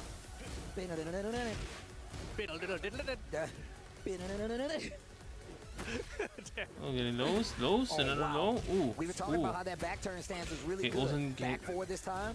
Getting the checks in there, so just getting the beat. Bro, this song gets me Good so check in, hyped. getting parried. Pressure on right now. Oh, Ulsan fighting okay. down for one counter it. Wow, Ignition was way off axis. Still connects. I like how he That's dashed a up good to make read sure in that there was really for good. Back forward Kokoma. strength. Kokoma with the fang. No back Okay, turn stance. giving the distance in. Oh, Kakoma ooh, doing a really ooh, good job of now shifting getting through in. his Now options. getting Gotta in. watch out for the heat smasher. With that. As heat timer expires here. Nicely done. Yeah, also you should give the pressure now. Yeah, but watch out with the Because wall behind you. Good there's like option there with the timers homie kind of attack. getting low. Pigeon roll. Oh, is he out of there? He's out of there. Oh, nice sidestep. Is it Is this enough? a kill? Is this a He kill? tried to sidestep to get the Oh. wall No. motion, but he does Chance. have it behind him. Counter Counter down Oh. three. No. And he's got heat behind it too. Oh, mix up. Shoulder. It's a mix. Oh, did he nice jump out of the one. air? Nice read in there also. It was like he backed up. He backed up because he knew Fang's gonna be gotta be aggressive a bit in there. It's kind of desperate move for Kokoma in there. Ulsan getting nervous, man. Getting hyped up. Ooh, and we got this the good sniff. Brought to you by Vicks Vapor Rub. Get in that phone box, bro. Getting that phone. Put some shoes in there. Let's go. Oh, secluded training ground. For the final game. Alright, and we are at the stage. I hate this stage, man. There's like a wall break in there. Good wall break How though. would you feel? It's a huge stage too. After eliminating Arslan Ash Ooh. from the tournament, going home here. On the sidestep. And right now, And a Kakoma, good he's break hit too. just a little bit. Okay. Hit Here we go, he's is gotta being fight off activated that though. wall. He does it. Nice Oh, duck punish in and there. call out there from Now Ulsan. confirming the wall That's what too. we saw last time when he was That's fighting a Arslan Ash. broken wall. Clean ducks, getting the shoulder tackle, and when he's in heat, he's gonna get the Oh, no, it extension didn't. full combo. Pigeon roll. Wow. Yo, the Oh, OD with nice pigeon roll counter. on the wall All has right. been doing some work for Ulsan. Yeah, definitely one of the good additions to Dragunov here in Season 2. Good punish off the 1-2-1. Here comes the shoulder. Kakoma, early heat. Both the rounds he's been coming back with heat. Little jab. What a beautiful Oh, Olsen being patient here. Do it again. He's waiting for Kokoma to go to grab those hits. Oh, okay. Ulsan, he's not ducking In anymore. distance. And now, neither It's one of them have been heat. perished. Great usage of the meter to make And sure we're he's not going to waiting be able for to have her. that tool. Nice back For the forward, rage, I guess. sidestep left after the pigeon Oh, roll. rage One round activated for for Kakoma. Olsen. Ulsan, if he can go Keeping to the it would be huge here. patient time in there. Oh, and keeping the my distance God, too. nice chase But down. now What being was aggressive. 4-2-1-2 counter. Oh, confirmed yo. by Kakoma. And he There's only a got good the command second in counter there hit. for He only got the second Kokoma. hit. He actually waited for it. And he's still confirmed off of it. Ooh, nice distance. Something he has been doing Punish too. but hold the rush He of keeps the getting hit. Ooh, oh, counter hit and confirm. There's a broken wall and sidestep, so we can hit the wall in there. Oh wow, an extend. He knows how to roll too. No, Olsen being aggressive. Keeping those checks, man. High and low, mixing it up. Getting a lot closer to a second-time EWC championship. Oh, and he's running right now. Rushes off. He's keeping the pressure going. Kakoma, though, engage. Forward 2. Here comes the pressure. The step was good. The down forward, back 4. Poke after poke. He's got a small life. He's still a lot of heat timer available. Crouch Ash 1 right there. He's mixing up his approach. Back to the Ooh, it's a punish. The down forward 2. Well played, Ulsan. Life lead should be in his favor now. Yeah, Are we getting the wall though? No. Before. Nice counter grab. Let me get the gray. Sneak 1. The slide. 2-1. Ulsan's going to the top. Fuck yeah. That's what I'm talking about. That's Ulsan, man. Ulsan, my man was lightheaded right there. I can tell. That was a real pop-off right there, and you could see him sweating. He clutched, man. I told you it was reading the first round. He lost to Kakoma yesterday, and now he's still alive, going to the top 8, getting back to that EWC spot. And man, I know a championship point, a second one, would really put him on top. But once again, this is Korea versus Korea. Let's take a look back at what happened in this entire set. Kakoma came out of the gate racing, horses blazing, and when it looked so good. This was definitely looking exactly like the Kakoma that we were talking about, the Kakoma of old. And on top of that, my man went through a large part of the Fangway move list to get to this part. He played great. Ulsan just played better, honestly. Defensively, Ulsan's defense held up throughout all the onslaught of pokes and mix-ups that Kakoma threw at him, right? And as it went down the wire, there wasn't really any big mistakes that either player really made. This is one of the things I've been talking about all weekend. When you get to this kind of Tekken with these kinds of players, the world's best players, it's not about who's bad. It's about who's playing better on that day. A lot of these matches just come from the fact that both of these players are playing so exceptionally good that it's about who's having the better day. In this instance, it's Ulsan. Yesterday, it was Kakoma, but it's about today to win today, not yesterday. Exactly. That was a beautiful confirm on the forward 2-1-2 there, but doesn't matter, right? We go down to this third round, huge lead for Ulsan, able to close it out, and then this, taking away the gray health, such an advantage, still had the heat time available as well, and then just the 1-2-1 counter it, Ulsan booking his ticket back to the top 8, and this pop-off was so big, like, you can feel the emotion. Then the arena, it feels like it's his arena right now, right? Bro. He's like, I've been here before, I am the champ, you guys cheer for me, and don't you forget it. My man said, come on! That's what I'm talking about, bro. Look, we've been calling these guys matches for years. So seeing them get to this point, play at this level, play this high, and to see Ulsan be the one that's about to potentially be back in the seat once again for a championship showing here at EWC 25 should tell you all you need to know. Shout outs to Kakoma though. Yeah, for sure. Big shout outs to Kakoma, man. This is some of the best play he's been doing entire Tekken 8 season, and I want to see more of this from him. And his losses were to Kudons and Ulsan. Pop! And honestly, they were both really good matches. There were no huge mistakes in either one. He was just slightly outplayed. Very, very close stuff. Kakoma goes home with 9th here at EWC 2025. Still a nice bit of cash, but still a nice bit of Tekken to go. Atif, you see him right there. A lot of people tell you he's the best in the world too, but I'm gonna tell you right now, he is a big man on campus and one of the best from the region. Atif, coming up next, oh my God. Mungja, another player that I feel like a lot of people don't know enough about. Hopefully it's not the same for Atif. That is going to be one of the matches we have coming up. I can't wait for us to get there. And I know Rip is excited. Tekken World Tour, Tekken World Tour stick. This, an elimination match. Atif been running the Ana throughout. That's why he's in this elimination position, right? He lost in phase 1. Club he lost again here in phase 2. And contenders. this is the battle of club championship contenders as well. Look at the points on the board. But of course, the points don't matter if they don't win. Club You championship. gotta keep winning here. So it's like And their Atif's gonna have the Ana. team Mungja's gonna have that representation. law. Atif should have the edge here. Mungja is 100% the underdog in this matchup. 100%. Okay, But as they if had a night to one prepare, last time. and that just makes me wonder, how many of the Korean guys came up to like, yo, man, this is how we're dealing with Heat this Ana. Engagers just 2? Look, we've talked about what happens, I don't think especially so. on the side of Korea, when things get sticky. Everybody helps them out. There's not a person divided. I'm just calling back to TWT. Remember when Nee came up to the stage get a to whole help team Rohan, there, and the same 'cause thing that's a whole happened club. for Pakistan. When Atif was up on that stage, Arslan came up to help him. That's the kind of teamwork you need to succeed in these situations. And like you said, I believe Korea was definitely in Mungja's ear all night, letting him know ways, text to stop this dude from actually winning.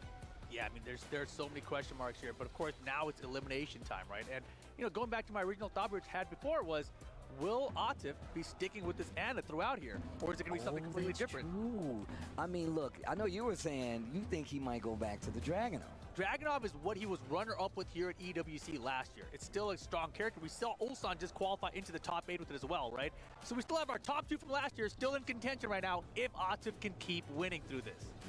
Well, Atif, the last representative. Oh my gosh, the last representative of Pakistan, of the Middle East, bro. That's crazy. That's crazy to me. The fact that Atif is the last hope, oh man. A lot of people tell you just tuning in. I know they're in the chat right now. Where's Arslan? Fill them in, chat. Let them know what happened while they're away doing whatever they were doing. I see what you're trying to do, Steve, but also let them know where Knee is too. You're right. You know what? You're right, Rip. You're right. Let them know where Knee is too. We know Knee has a lot of fans out there just like Arslan.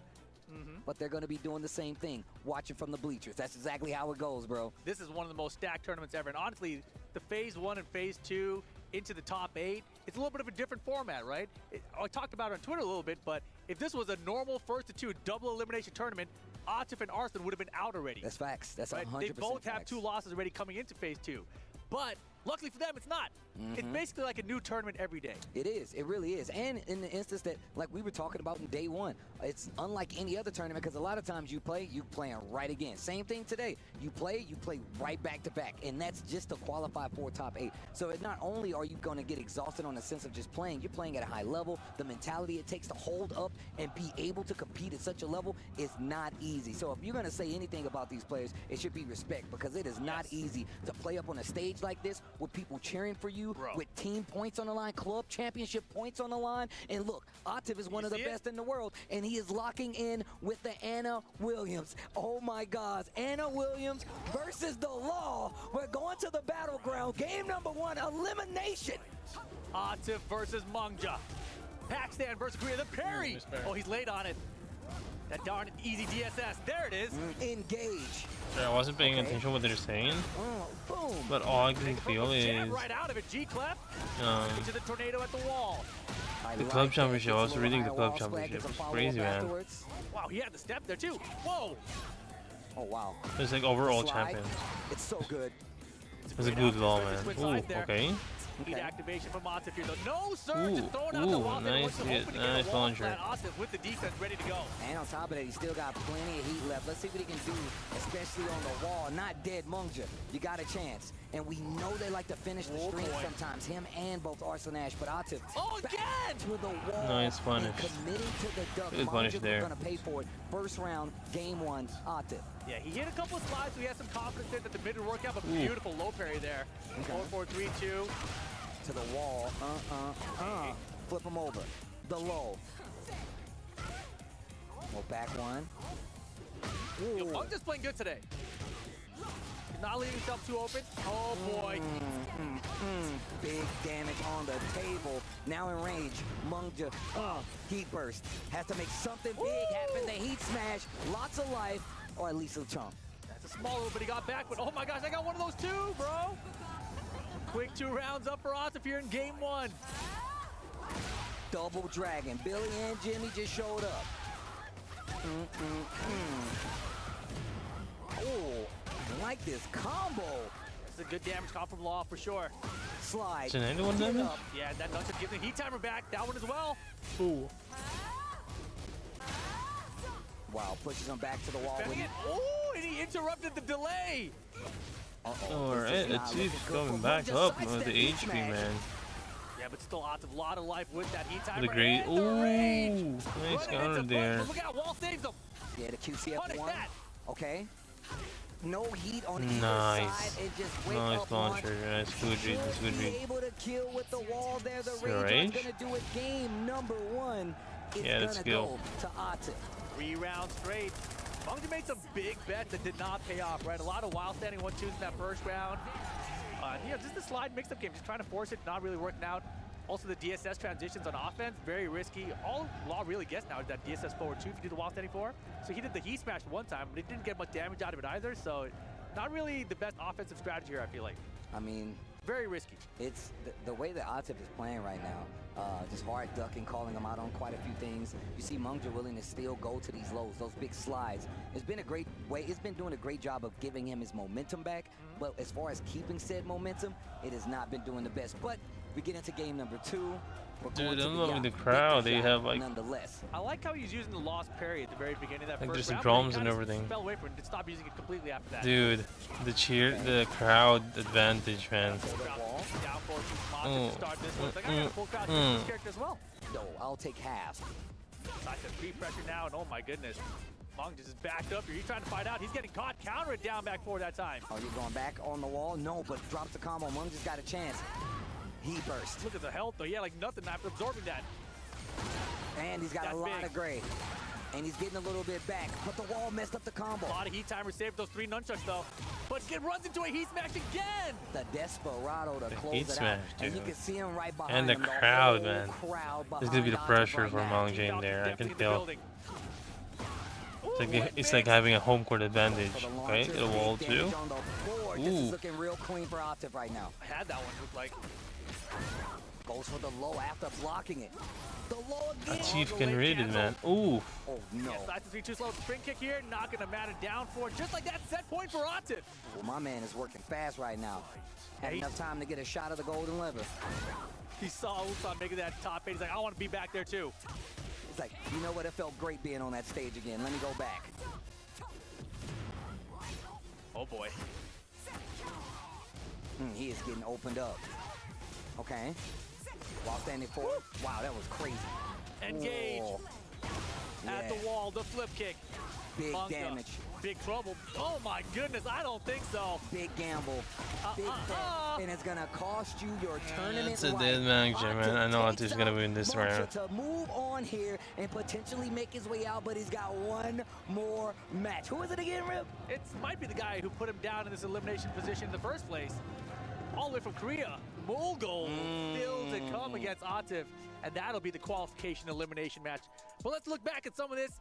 Mungja had a decent start out here with Law. He had the parries on deck, slides were working out, and he just got a little too risky here. He tried to mix up the slides with the wall setting 1-2. It is a high, you can duck it, doesn't jail.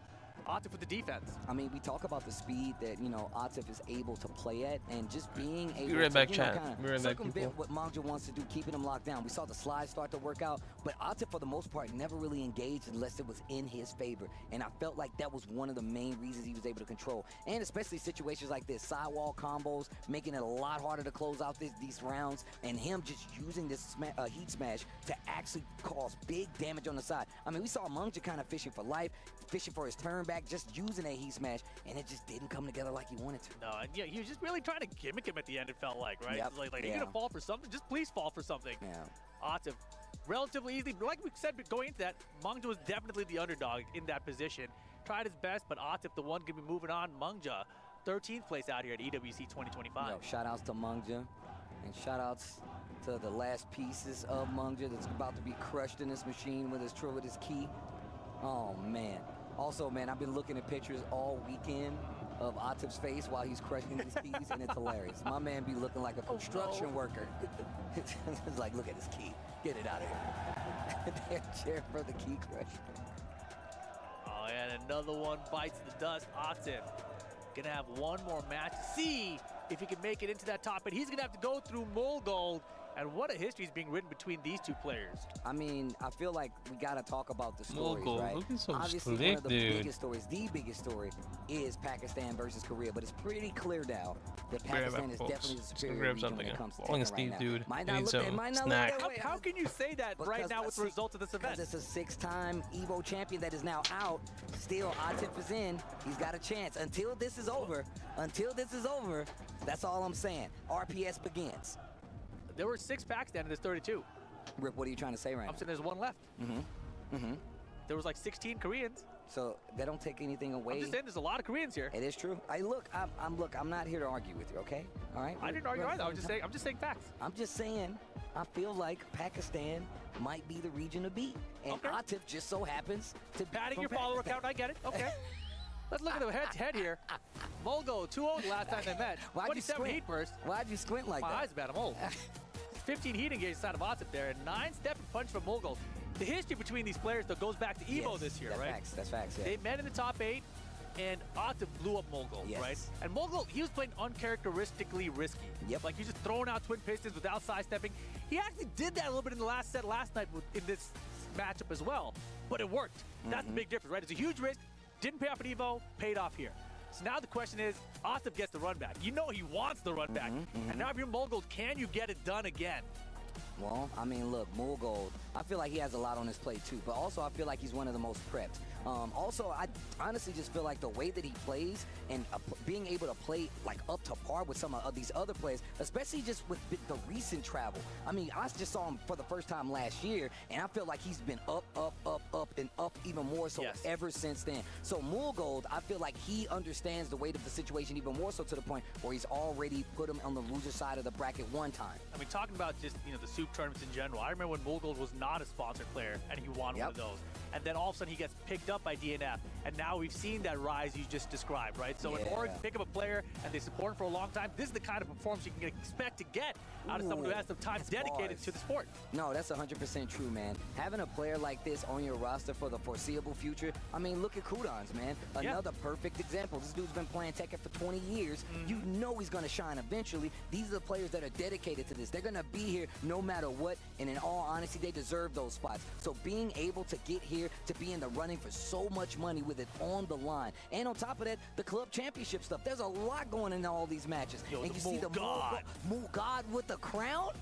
But nah, man, this is absolutely going to be ridiculous. And just to get back to the story, Pakistan versus Korea, battle of the regions. Who will be number 1? Man, not our last Pakistan player alive right now. Is this a real match, Steve? Are they locking in with this? I think we're getting into it. I can see this can't be it. I see the net cracks. All right. Okay, all right. All right. I got a little excited. Rip got me excited. I was like, what, huh? Man, I was starting to panic. They got drums in the crowd. The Falcons team the Falcons team is crazy out here. You guys have no idea. This is the biggest cheering section I've seen. And honestly, it feels like every year that we have Tekken out here at the ESports World Cup, it just gets bigger and bigger. Yeah, that's the true. crowd gets more into it. Last night, the crowd was crazy. I haven't seen the crowd like this before. And today's even crazier. Atif the GOAT, Atif solos, Tekken #1 Korea. He still holds strong. Buff Dragunov, get that guy out of here. Yo, get this person Get that guy out of here. I don't like that mustache or that smile. Get him out. I'm kidding. Oh, man. Shout outs to everybody hanging out. Of course, we're going to keep you guys up to date on everything that happens while these guys are doing the button checks and the whole 9. But once again, man, I just love calling Mulgold's games. I feel like he's he's young, next generational player of Korea, and I just think he just has a huge future in front of him.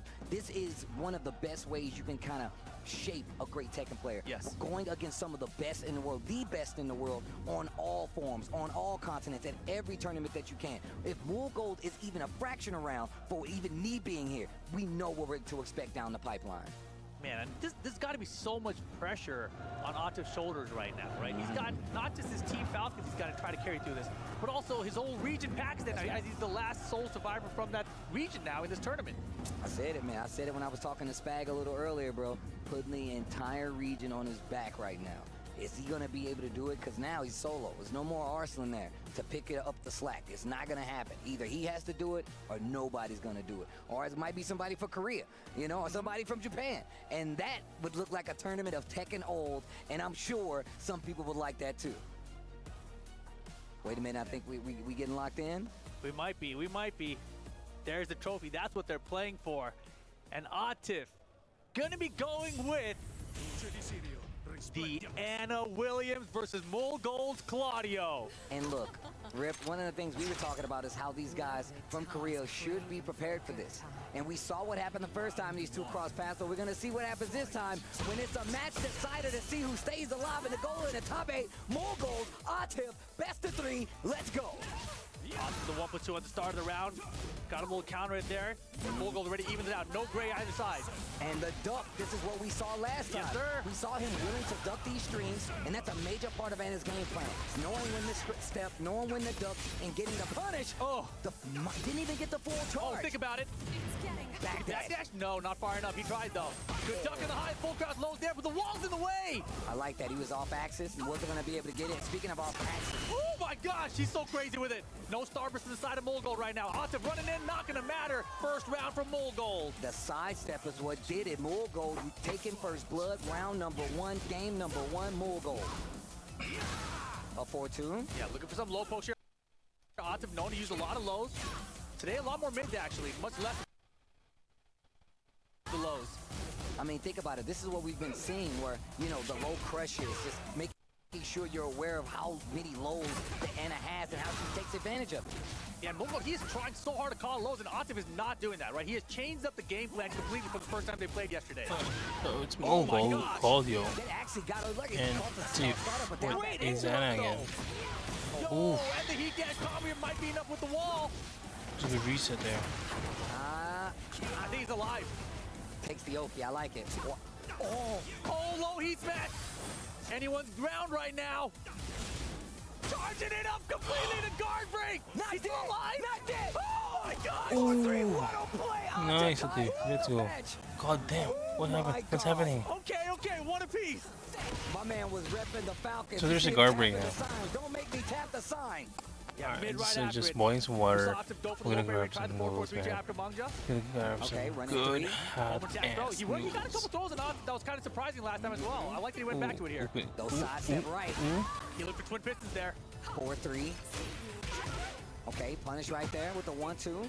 And he fished for a lot of counter hits with that move last time, so I'm starting to see it again. Ooh, counter it down to 4. And the wall break.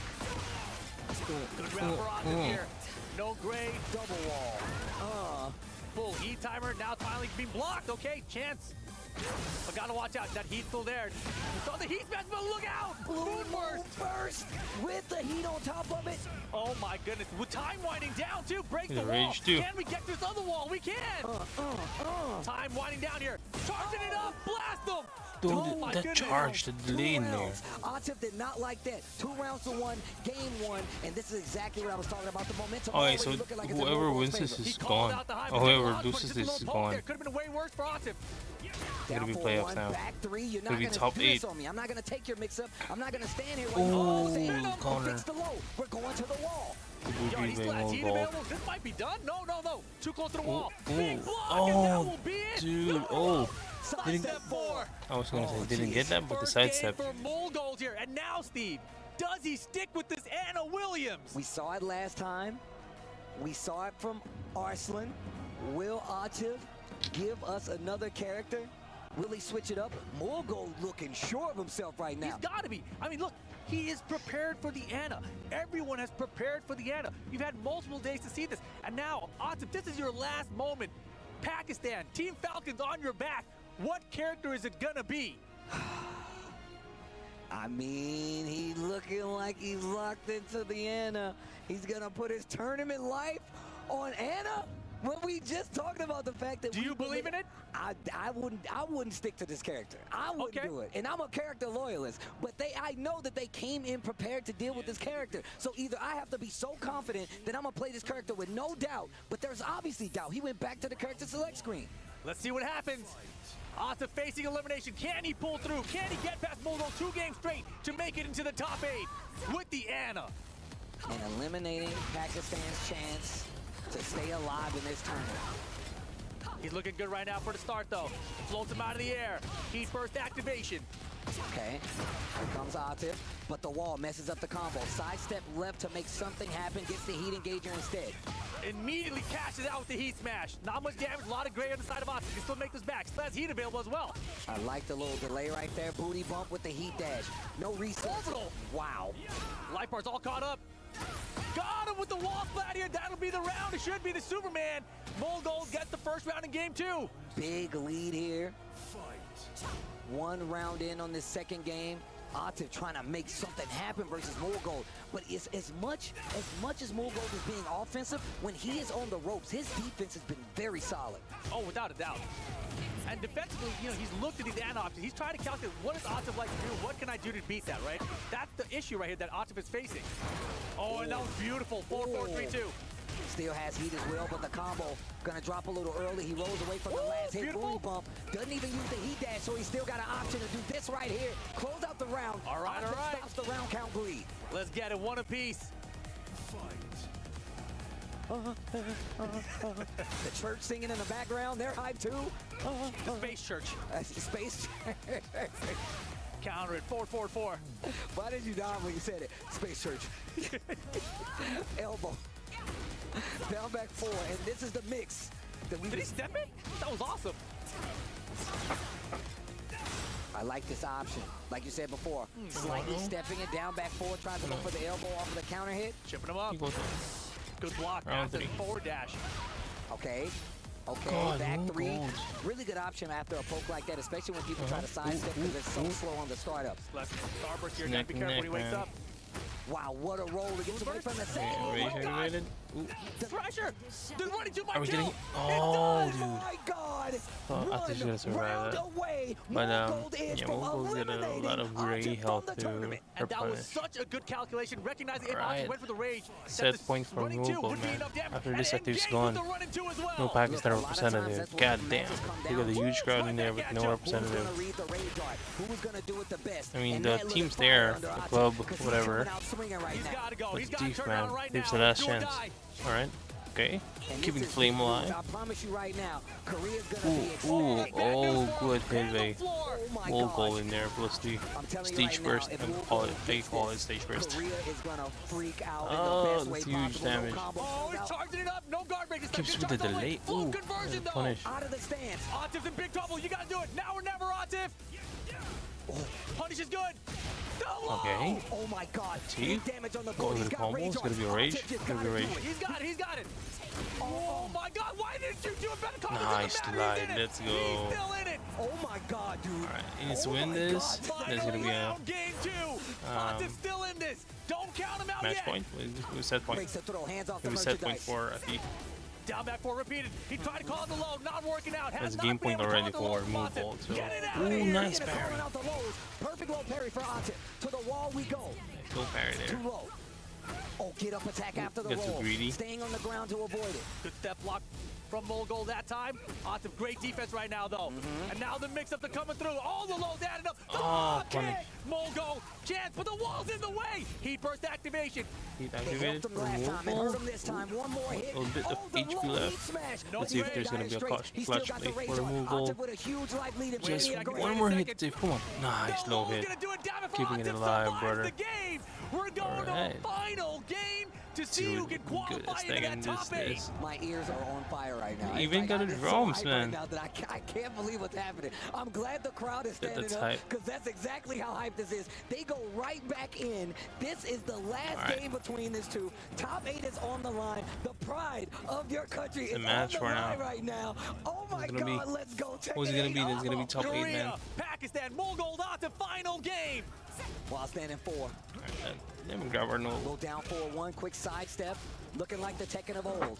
Oh, Atif's looking comfortable right now. Mogul, he's looking like he's second guessing. Gets the back. Nice exchange right there. Small combo, running 3, back 3, follows up, delaying the string. Atif on the rope. Both heat. Wow, too early. Oh, and he stuffed the heat activation. The jab conversion into the tornado. No, way too low. The mid-engager. He thought it was going to be low again. But here comes Atif. Got them held back. Lot of rage. Gets the combo off the wall. On top of that, something small, but it's better Low than heat nothing. smash. Not dead just yet. Mogul has to close out this round. Watch out. Atif landed. He's messing. Good choice. Caught him stepping. Mogul gets the first round. Oh my gosh, dude. Oh, they hit the bell to start the round. Oh. They trade to start the round. Oh, underneath the highs. Big counter hit. To the wall we go. Heat's on the table. Do we use it? Yes. Oh, it's getting hot. Sidestep 4. The lows of his own. Serva. Oh, my God. Boom, burst under the string. I didn't see it coming. I was thinking strings. Well, I was thinking, was he going to duck it? Was he going to hit a button? He went right through it. He didn't care. Look To at the this other wall. Oh, Look at my that God. combo. I hate Claudio. You really do. Man. And the middle do it. Mogul on set point. Atif, you got to lock it again. You need 3 rounds straight to survive here. Oh my God, you can't lose another round or you're going Counter home. hit. Okay, the blue stuff on top of it. The hole, running two, to the wall we go. He's trying to put you in timeout, Atif. Counter hit, engage. He's got a chance. My turn. Oh, nice. More damage for it. Got the low that time. Good, solid mix here. Oh, good patience from Atif here. Wow. Can't make any mistakes. Even though he's got this big life, he cannot make mistakes right now. The low, you got to remember, he loves to use that low heat smash. They both went for it. Oh, this should be the end of the round. Atif can close it out. He's still alive. 1 down, 2 to go. Putting the country on his back. Atif still alive. Shit, Counter throw broken. No. Okay, looking for for something low. Didn't get it. But Atif, keep him alive, man. No counter hit. Still committed to it. Oh, and he got him. Full crack down for 2. Here comes the combo from Atif. He's been doing it after 1. 2. This time he did it after 1. Going for the low. Big combo. Oh, he's poking away. Good life lead right now for Atif here. Oh, 1 and 2. Heat smash. Oh my God, Moonburst saves him. Blue Moon burst with the heat on the backup, but once again, Atif's got a pretty big life. Both heat dash off the booty. Keeping it alive. All right, that's a dead call, dude. Can we get it there? If he gets the wall, though. Aerial tail spins, tornado, wall combo. We got it. We're going to a final round. Mogo, Atif, elimination qualification. Engage. Oh, what he ducked the high, but no launch again. Who's surviving? Who's going home? Uh-oh, engage. Atif's got the momentum. The down jab is back. The down jab is back. The low, it's working. The lows are hitting. The switch with the booty dash. This is not good. Let's go. Mogo's in trouble. Atif with the lead for the first time since the first game. This combo is going to be a big one. Did get the wall, though. Oh, waited for it. Boy. And Mogul now, no heat, but he can still make the comeback with the wall splat. Rage Art isn't too far. He reaches it. No, he got it. And the Rage Art is going to give him the Starburst as well. But it's also going to put Atif in rage. And it's close. This is problem. Close. Down to the wire. To move on to top 8. He worked big time. And that's going to do it. Mogul is going to the top 8. Another upset, man. Takes down Atif and eliminates Pakistan from ESports. Oh my God, we'll go trash talking, man. Rip, I got to say, that might be... This might be one of the craziest sets that I have ever commentated, with the stakes so high. And look at Mogul, look at Atif. Of course. Oh my God, dude, the look at Atif. Atif. So high, it all came down to that. And What happened? With the biggest whip, Mogul with the What happened? punish. Somebody dropped the trophy. And look at Mogul, look at Atif. Of course. Oh my God, dude, look at Oops, Atif. oops, he says oops, it got hit, man. Oh my God, and the cameraman showed it in the scene. With the punish, let me hear ya, let me hear ya. Yo, can we Trash talking, with man. the stakes so high, and look at Mogul, look at Atif. Of course. Oh my God, dude, Look at his face. Came down to that, and Atif with the biggest whip, Mogul with the punish. Atif that gives him this game. Man, I don't know what Mogul, changed him. man. He just locked in, right? He landed so many The camera good dude. dashes The camera with the dude. booty especially. Messed Anytime up. he had heat and Oh, Mogul had heat shit. at the same time, it was always Atif coming out I'll on be top. alright, I guess. Wow, dude, I actually can't believe Which is that unfortunate. Atif is out of this tournament. And I can't believe how well Mogul was playing. You saw the confidence building in Mogul's play with every round. With every successful hit, he did such a great job. When Atif slowed down, he slowed down. When Atif sped up, he sped up. And just playing, matching that speed, match my energy. Can you do it? This dude did it. Mogul putting Korea out there and taking Atif out of there. That's crazy. This was down to the wire, and this was crazy, right? Dude, Mogul that last goes up moment 2 in there rounds to 0 in got this hit, final man. game, but Atif Gotta tell wasn't you. done, right? He's like, hold on, What's I'm an going upset? pro. I'm one of the best Okay, players in Arslan. the world. Arslan And look earlier at this. had Down an to the wire, upset, then watch Atif here. right? Watch And right. also Big mistake, Atif big in here. win. Mogul's There you face go. is out, had the starburst, He became too passes out aggressive, on it, man. and that He was became that. too aggressive. Dang, That wasn't bro. that. You can't help but feel for Atif. Look at the pop off for Mogul, bro. My man was You, like, what? What's up? Where's the noise, man? Where's the noise? My man Mogul was popping off. Oh my gosh, yo. That set was absolute. Trash talking. amazing. That was crazy, That bro. was some good ass Tekken. Oh! And now we have to officially say goodbye to Atif from the running of EWC, and man, it is definitely bittersweet. Look at Mogul's face. My man looked like he had the biggest smirk on his face. Yeah, dude. Look at his face, that's crazy. And the pieces of the match, the pieces of the medal still there. the last piece of Atif and Pakistan in EWC to close it out. And the so we're up with the top 8 now, right? Scuduns and John Korea in there. Let's start on the top side. CBM Cherry Berry Mango is gonna be there to take on who you just saw eliminate Pakistan from the tournament. CBM Gold is gonna be his first opponent. Then of course what's we with have the fruits, Pena man? going up against Ulsan. Who do we have on that lower side? Udons versus Pena and John Ding and Ulsan. Low High versus Chikrin. Don't go anywhere, guys. Oh, this is gonna be a good match, man. Oh my god, the matches. Tekken 8 at ESports World Cup. Alright, folks. Some good ass seconds. It's gonna be no top 8. There's no winners bracket, there's no losers bracket, so definitely it's gonna be like 1-1. But I think it's still double elimination kind of thing, right? For the top 8 bracket, so not so sure. Alright. Let me grab our nose. Gotta be back here. Take a quick break. Right? God damn, what an upset, man. So what time is this though? Did it say? Yeah, I just say August Saturday. It'll be so later on, I guess. PUBG is going on. I think that there's like already a champion in there. It was announced earlier.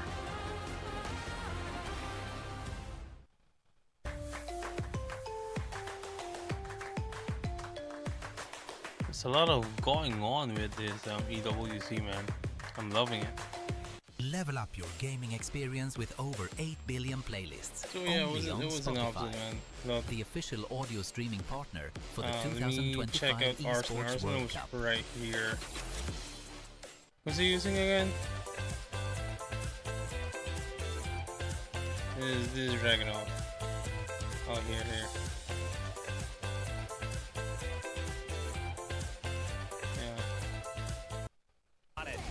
Okay, and look at this offense on both sides already engaging. Right. With a block on the 1-2-1. Yeah, he's just with We need that Hayes. sound effect when somebody gets eliminated. Right here. Look. Oh my gosh, the trade to the wall, yes! Oh, he's gonna still get some after this. Again, 1 round away from eliminating Arslan Ash from EWC 25. What are you gonna do? It was also an offset because he missed a hit in there, or maybe wasn't expecting a. He was expecting a rush from Olsen, but he didn't get the low hit in there. Right now is crazy. Yo, Arslan, you gotta wake up right now. Arslan, you gotta wake up, bro. You gotta wake up, bro. You gotta wake up. Oh, the block! Engage. Pressure at the wall. Thorbeck to switch position off the break. Nice 1+2 break. Spins the heat. No resources except for rage on either side. Hands off the merchandise. Somewhere small here. likely. Wild edge, no go. I said no. The jabs. Small Tekken. there we Sidestep go. down forward to That's big the, arms. 20 one seconds left on the clock. For the mid, Arslan that Ash, was you gonna do punished. something Was now a for wrong time. move in there. He's got Rage to do it. Moving, going downstairs, extending even more time off the clock. It'd be even harder for us to make this comeback. Pigeon roll Right. for the So tackle. he get the anti counter in there. Down back 3. He's gonna go in. Make this see? comeback. Pigeon roll for the tackle. He get the break. Burn Okay, clock. so there's like an RB got opportunity 7 there. seconds to make a 7 comeback. seconds. Down back 3. He can come back in there, but that punch there, he was expecting a rush in there. So it's a good read from Olsen. It was an upset. It was an upset. Then Atif in here also did the same thing. He missed the one. Okay, and the Right, range so is here, going to give him the right. starburst as well. But it's also going to put Atif in rage. But with the starburst in Claudio, so technically that's a tough fight in there. See, there. He got so aggressive in there. He thought he can grab. He grabbed Mool Gold in there, but Mool Gold actually waited for it. He knows there's gonna be like follow up in there. Just waited for it.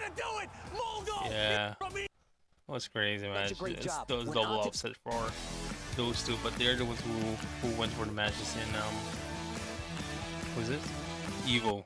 For you from PUBG. As you can see, Twisted Minds have won the EWC PUBG 2025 tournament, accruing another 1,000 points. Genji took second, earning 750, and crucially, Falcons picked themselves up 500 points for third place. What that does mean, the potential maximum number of points that Falcons can now score is 9,200. The amazing thing, however, is on day one, VP were first of the finals. Today, And it's they engraved finished in there, So and only picked up displayed 50 points. in the Let's find out how that's going to impact the rest of the club championship. No, so it's going to be there. Your triangle's going to be there for all the games that was his spot into phase 3 alongside for all the games that was played during that year, all the tournaments are going to be put in there. As Pakistan is eliminated from the ESports World Cup. Twisted Minds, Falcons, and Virtus Pro are now out of the running for the club championships for Tekken 8. Korea banded together, DRX, DNF, whatever team, it doesn't matter. They came together and got the job done. MYK, Bubsy, Rukang, crazy scenes here in Riyadh. Oh my God, I can barely speak after watching that. Us lot here at the back, we were all jumping up and down. The arena as well was going crazy and huge ramifications for the club championships as well. But Ulsan, he is really locked in. There's actually way too much to talk about in this segment.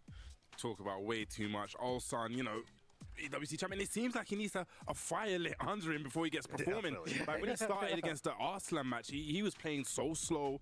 He looked like, okay, Arslan was going to run away with this, but then it's like he said, hey, I'm the EWC champion here, returning, like, what's going on? And he just went on a tear. There's a lot to talk about, but before we continue, and trust me, we're going to talk about it. We're going to have a look at the STC rankings right now for the club champions, because what's happening in Tekken right now is actually super, super important, but there's a lot of updates as well in other games. Vitality is still in the running for Tekken, of course, with John Ding, but with Rocket League as well, they are still in the final day for Rocket League as well. And Twisted Minds now winning PUBG Battlegrounds are now tied with Virtus Pro. Of course, Manja has now been eliminated from the Tekken 8 competition. That means that they won't be getting any points from Tekken.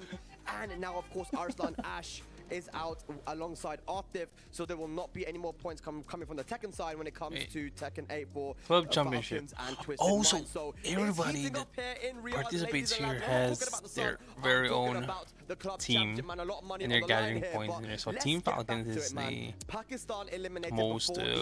most points right now, so they're ranking number 1. Stuff, man. And Artif and Morgold, once again, it was the run back, it was close, and we saw Artif try to end the what round if they the have same way that a lot of Morgold ended yesterday representatives with for that each keep-out game? launcher. The stress got to him, he threw at the QCF2, he noticed that Whiff, tried to go for the 1, and beautiful patience there from Morgold got the job done.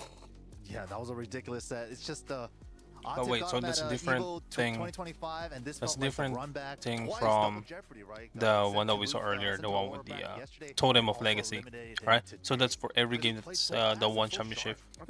But this one is for the club championship. It just seems like the Koreans, so that's a totally different game now. Closed bracket tournaments, when they know who they're playing, just because it's only different prepared, like and they are looking unstoppable, and it shows 6 out of the 2. That's what I'm saying, man. Look, you know, they talked about it last year as well, right? How they banded together and they trained for what, 2 weeks, and even some of the Japanese players came down as well, and they trained with them when it comes to double and some of these guys, right? Now we got 6 Koreans and 2 Japanese players. We got Pinya and Chikrin. A really good job that Chikrin did as well. We haven't got a lot of time to obviously talk about all the matches, but I mean, Chikrin got in there. Pinya is going to be there as well. We do have the matchups though, right? I mean, we're going to show the bracket hopefully soon, but Kudans versus John Ding, CBM versus Morgold, Pinya, Ulsan, and Lohai Chikrin.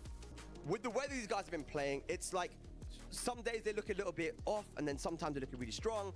I can't call it, man. It's too difficult. I mean, who's looking strong? Definitely John Ding. Now, this guy is the one that rides off momentum. And actually, I was speaking with someone from the UK, not going to call them out, but he thought that Kudans may have peaked yesterday. That was his peak. He showed all his in grand finals, there's no double elimination. Kudans might have got really lucky here with John Ding, because this might be a more favorable matchup with him other than Rangchu and Ni. I mean, Rukang, what do you think? Yeah, for sure as well. But, you know, going back to Bobsy's point about peaking, you know, really interesting because maybe Ulsan is starting to peak now, and we were all speaking about this before. He could be in contention to actually take a second Esports World Cup title. Yeah, man, there's a lot to talk about when it comes to the top 8. It's so interesting. I think Kudans is probably the one big story here, right? Can he do it? Can he win the whole tournament from the LCQ? But ladies and lads, another massive story is that Pakistan is eliminated before even reaching phase 3, and we do actually have Arslan Ash with Brian Hart right now for an interview.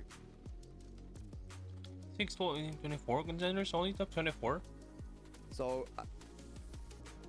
Okay, no, we haven't got that interview just yet. I think Arslan's getting ready now to go to Ryan now. But we do have the player arrivals, as you can see. on board right now. We've got low high here. Man, this top 8 is going to be crazy. And I think the story now is, can Japan take it or can Kudans take it? I mean, there's a lot of other Koreans as well, but like John Ding, Kudans, I'm not too comfortable with that one either, man. John Ding, like you said, with Ulsan ramping up, right? He hasn't peaked yet today. I feel like John Ding has that same potential too. Everybody doesn't really favor him to take the #1 spot, but this could be the He's holding it right there. Okay, so Arslan Ash has not tied his shoelaces. He's ready for the interview with Reinhardt. A difficult day in Team Twisted Minds for us. Interview time, but I'm gonna grab some. I'm not even gonna ask a question. Just let me know how you're feeling, bro. I'll be right back. Of course, I'm Arslan, not feeling dude. good. But alhamdulillah, you know. He's great, man. I just want Evo. You cannot win everything. Yes. Yeah, but I really want to win this one for my team, and for me as well. But yeah, maybe next year. Now, we went down 1-0, and then the switch, right, from Anatolia. We saw that pay dividends at Evo in the Chikrin set. Did you feel you were able to play the way you wanted to when you switched? No, I think he was prepared for my Nina. You know, he found something like I didn't know, like down 2 into the, 2+3. Yeah. That breath, poison breath, whatever. Exactly, with punish. Yeah, like, I didn't know that you can just sidestep and see the animation, and then you can do down forward too. I didn't know that. So he lapped some situations. So I think in that situation I should have stick to one character. I shouldn't have like switched to 2 different characters. But yesterday I picked Anna versus Kudans, and I lost twice. But I was like, okay, let's play Nina. But I think that's what knows my wise choice. I should have stick with Anna. Interesting. I mean, I guess that's the mind game when you have 2 characters to play, right? You're never sure which is the right pick. What will you do differently approaching the next tournaments and next year? Or will you do something different? Or what's the thought process right now? I don't know. I think we don't know if there's patch coming up or not before Evo, or a big patch coming up with enough Anna, or they buff other characters. We don't know anything. So right now, I don't know. Let's see. Depends on the patch. Arslan, always a legend, absolute legend of the sport. Thank you so much. Arslan Ash over and out. Back to the studio. Yeah, good stuff there. Reinhardt, Arslan Ash. Arslan obviously taking it on the chin, saying, look, you can't win everything. It's a game where so many people are such a high level, and in order to stay at the top is very, very difficult, especially when you have the target on your head, right? You just won Evo, so people are preparing for him. And just like you said, Bubsy, right? The Koreans came prepared. They definitely came prepared. And just to go back to the interview, actually, one thing I figured was really interesting, he still thought he should have stuck with the Anna. Now, do I agree? No. But what I think he maybe should have done is played the 2-game Nina. That's what I probably think. He said, Ulsan did come prepared for the Nina, but maybe if he gave the Nina just a little bit more time, just a 1 game, the game is very topsy-turvy sometimes. Yeah, you think the tweet that he made beforehand was like Inception, right? Because Arslan put out the tweet, it's time to lock in with the Nina. And then he quote tweeted him saying like, I got to lock in with the Dragunov. It's like, maybe he set him up. I'll tell you what though, there was a player who was very, very stressed the entire season, wasn't quite able to get over the finish line multiple times, doubted in himself a lot, but was able to pull through and make it to the LCQ into the finals here. So we have Kokoma ready for an interview with Reinhardt. What a journey you've had coming through here, entering the LCQ, having no idea what would transpire, but you qualified and you made it here and you got really, really far. I know you obviously were so close to that top 8. I know you wanted it, but if there are any thoughts you can share with us at this stage, let me know. 일단 꼬꼬마 선수 정말 아쉽게 8강 진출에 실패하시긴 하셨지만 진짜 LCQ에서부터 여기까지 정말 먼 길을 걸어오셨는데 이렇게 먼 여정을 끝내신 소감이 좀 어떠신지 궁금합니다. 한국말로 해도 되는 거죠? 네네.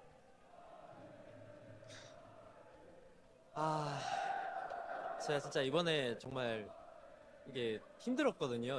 팬이라는 캐릭을 당장 버리고 싶은데 이제 EWC를 나와야 되기 때문에 당장에 할 수 있는 캐릭을 할 수밖에 없는 상황이었고 이제 또 캐릭을 바꿀 여유가 없었어가지고 할 수 있는 데까지는 해보자라고 생각을 하고 게임을 했었고 그래도 뭐랄까 8강 문턱에서 좀 떨어지는 게 너무 아쉽네요. 제가 오늘 너무 절었다는 게 제 스스로에게 좀 화가 많이 나고 그리고 또 5선승 제가 좀 그래도 긴 게임에 자신이 있는 편이라서 어떻게든 5선승으로 가고 싶었는데 이렇게 여기서 이제 끝을 맺게 되어서 너무 아쉬운 마음입니다. That was a long one. I mean, yeah.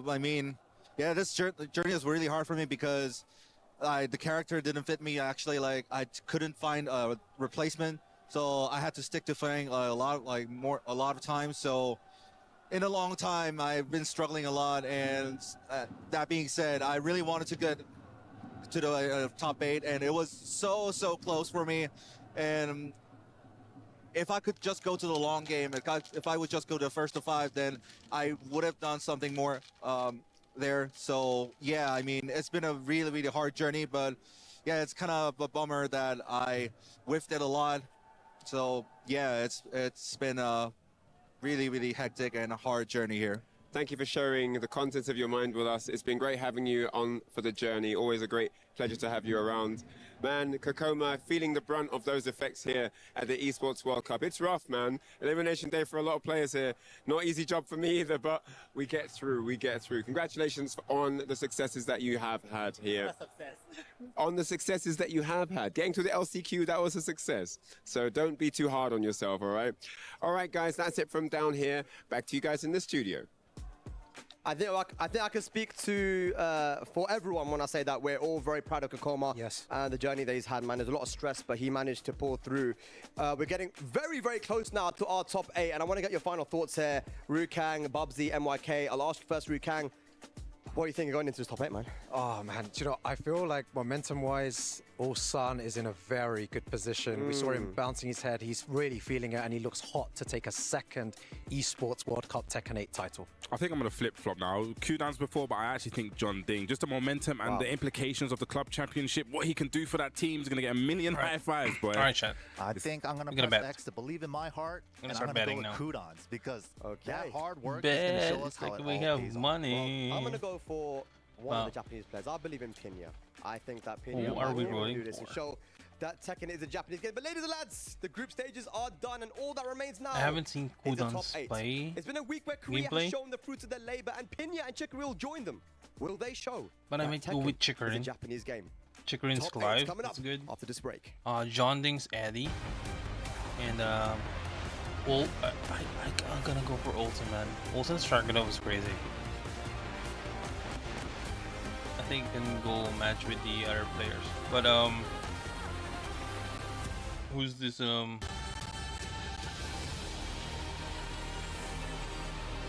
who's using Claudio, the last guy?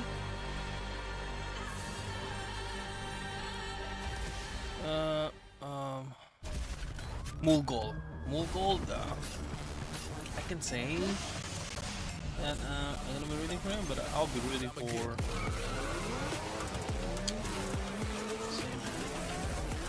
I'll go with Chikurin. If not Chikurin, it'll be it's John Ding and Olsen. Now CBM versus Mulgold. Who do we root for?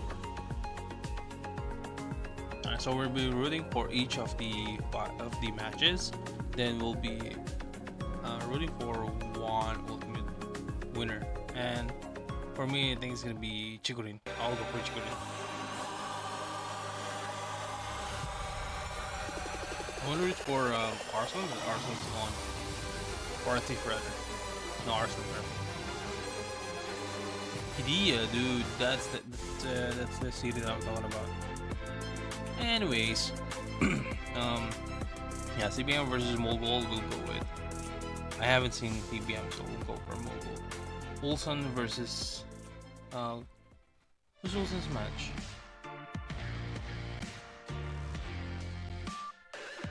Olsen is.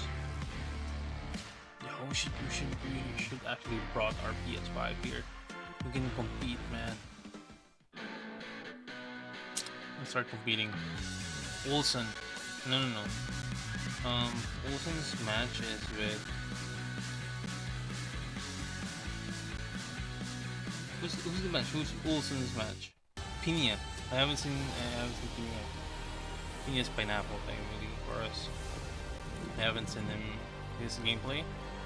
John Ding versus Gunan, we'll go with John Ding. Low high versus Chikurin, we'll go with Chikurin. This is Peter. He plays Tekken 8 on PlayStation tournaments. Peter wins hundreds of avatars easily. But how? On his PS5, Peter launched Tekken 8, found PlayStation tournaments, and registered. It's that easy. New tournaments daily. Win avatars, prizes, and more. Dude, we won 25 bucks in PlayStation tournaments, man. PlayStation tournaments. I just hope that they have more tournaments. You really need the cash, man. It's actually good cash. First prize is 200. I remember they have it at what's this, ESL play one. ESL 1. Sorry, ESL 1. They have like tournaments every now and then, every week. There's like a cash prize of 200 for all the winners. And I tried competing in there. We fought with Joey Fury, with who's the other guy on North America. It was crazy, man. 2025 at Tekken 8, and we continue on with the action. Can you believe it? We closed out the Phase 2 groups with incredible best of threes, but those are the last ones. Hello, welcome back. We're your hosts setting up our playoffs and finals bracket. Milosh and Hollywood. I competed in PlayStation tournaments, and then we won like 25 bucks, and it was like, oh, we could have won a new PS5. Well, I didn't have a PS5 back then. Then there's like 200 for the first prize, and there's gonna be like a qualifier after that. That $200 first prize is gonna be like 500 for the next one, and when you get the 200, you get the 500. So technically you can do it every month. So there's additional 700 bucks. And we tried competing it, and we were matching with the greats, man. Joy Fury. There's this one guy in North America that was really famous using Claudio, and it's a crazy one, man. Joy Fury used Claudio and Marduk. It was a murder, man. I was murdered. But yeah, I wish I could compete with Tekken 8. We should have brought our PS5 so we can compete, man. But yeah, I hope the PlayStation tournaments has that, because they partnered with ESL back then. I don't know what's the who's the handler right now for the tournaments. But yeah, the prize money is really good, man. I hope they continue it. It's a really good help for all those pro players. But yeah, not everybody can join the tournaments. I mean, the actual tournaments, like the major tournaments, like EWC, because you need to fly out. But let's go with top 8, baby, top 8. It's Cherry Berry Mango. He's broken the dreaded 9th place curse and cruised into the playoffs. A consistent face at major tournaments for years. Here at EWC, he looks to recapture glory on his signature Jin here in Riyadh. One more time, CBM! You know, you can hear the CBM fan squad going hard, but in the end of the day, as I always let it be known, in the end of the day, he has to play for himself. And it is not going to be easy, because he is going up against the young prodigy. Make some noise for Mugo! Mugo is, of course, on the same team. This is a team kill. D and Freaks looking very strong right now. This is a young dog, one of the most consistent players in the world of Tekken 8, bar none. He took out Pakistan's last hope, and then the pop-off that we seen. The pop-off was ridiculous after beating Artif. He walked straight up to Team Falcons, and he's putting his hand to his ear. Talk that talk now. This man has taken on the villain role, but we'll find out if the good guy wins in the end. I don't even know who the good guy is in this case, but please, gentlemen, you may join us on the stage for a showdown. Final words before we get our match started. Okay. CBM. This is the cringe part that I was talking about. Do you have any final words for your opponent? All fight is personal. See, this is the cringe part. I mean, it's a good thing that we can get like the personal touches of the players, you know. Who is my teammates? No, you can get like, but it's really good. I mean, don't get me wrong. I like it. Okay, we're gonna get the handshake still But at the end of the day. you know, the hosts are forcing these players like, okay, go say something. Come on, dude. I was like, interview them. You know, what can you say about the game? What you gonna do with this one? Something like that. But they made us wait say 3 something days like, for there's this a moment deep, right here. Top 8 here for Tekken 8 at EWC 2025. the white poetry kind of thing. Mark, man, how you feeling about Come on, man. Let's give them just give them the beef, even there's no beef at all. Teammates, they're going to be going at each other's throats. This is single elimination. Best of 9. You got to win 5 games to move on. We got to give it to him long set style, Mark. Rob was talking that talk. Talk about bad guys, villains. I don't see any of that after the way those groups ended, man. These are just 2 warriors about to lock in money matches all around. Best of 9? And the big thing is, man, with single the way elimination? that Gold got out of that group in the most dramatic fashion possible, executing dreams of entire nations by the wayside to make it on this stage. Of course, his opponent, CBM, no stranger to this moment in this stage. Elimination? Wants to get a little bit further this time, but you got to remember Gold, combo breaker champion of this year. He's had an incredible run since Tekken 8 launched. Going up against CBM, they faced off against each other recently just a few weeks ago where Gold got the win over him. But this is a first to 5. How does this work out? First to 5. This is completely different because it's going to be all about pacing. Can you keep up and play at your best for 5 straight games? Maybe 9 games, who knows? But can you also adapt in time to be able to mix your opponent up the entire way through? You talk about pacing, I'm trying to pace myself. It's like, the thing is, what we're looking for in a lot of these situations is layered offense over time. CBM, highest combo is 106, goddamn. Over time, and neutral An behavior average over combo is time. 84, so goddamn. For a lot of these situations, the first to 2, you know, if it comes down to 50-50 not dropping those situations where you combos, have man. to guess like 1 out of 3 options, it might be easy to get popped once or twice in a couple games like that. Some of those characters that really benefit from 50-50s in a lot of these situations. Anybody can guess wrong in a console a couple times, and with how punishing damage can be in this game, it's known in the second world. But over the course of a long set where you have to make more Pakistan, and more educated Korea are the top ranking on ones. North America's not there, Europe's not there. But it can also be C server, just Korea.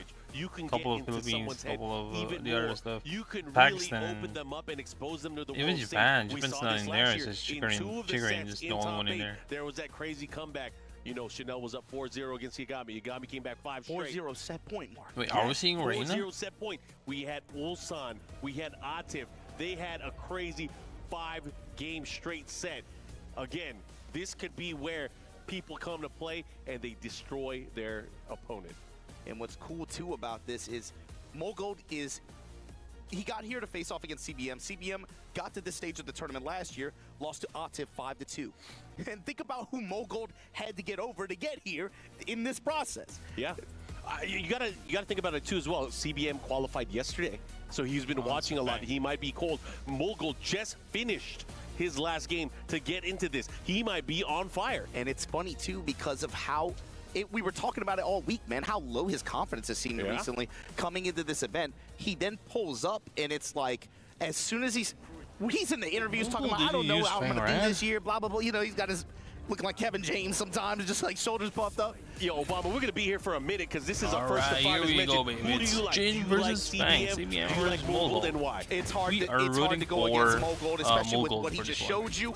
Bro, looking at the Falcons crowd, that's a violent crowd in there. And that wasn't Hulk Hogan energy. That was Terry Bollea energy, bro. Sitting in front of that crowd, telling them to make some noise. I can't hear you. CBM, you gotta make a statement here because this dude is on fire right now. Nice counter hit.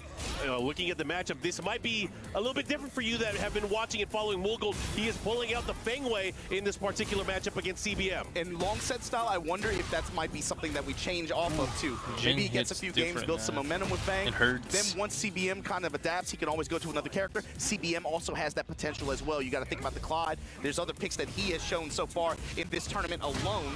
Whether he runs those against this character, like I said, our fight is personal, right? These guys know each other very well. Teammates, they play each other a lot. This is a high-level Yomi character selection. Oh yeah, this is going to be a battle, and again, there are so many different layers, not only in terms of the matchup, but the characters, as you mentioned, and again, it's who's going to be able to play it out till the very end. Hook fist, not parallel to this wall, in the corner.